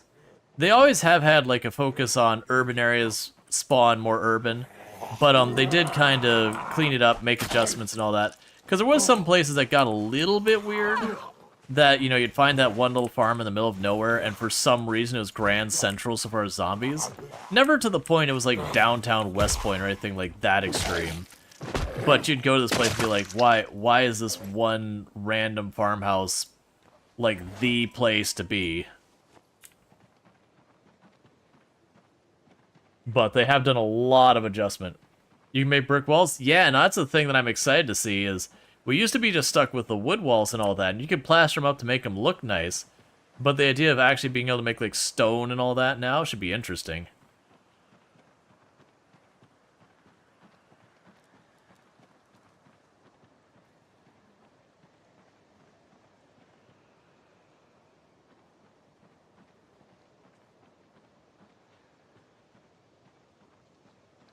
You're on a hustle. Do you see me, or are you just cutting across?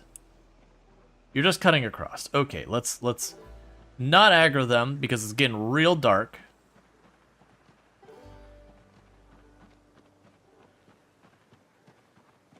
Double check.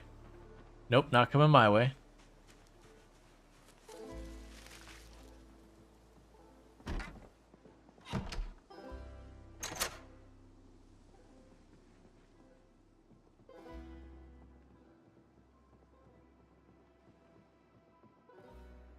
You bet the brick walls require 5 times the effort for 15% more health? That's not the door I wanted to go into. I mean, I'm here now, so I'll drink the water. I mean, don't get me wrong. I remember the metal walls were a lot of effort, and it really didn't feel worth it. I imagine the brick walls are going to be way better than the wood ones.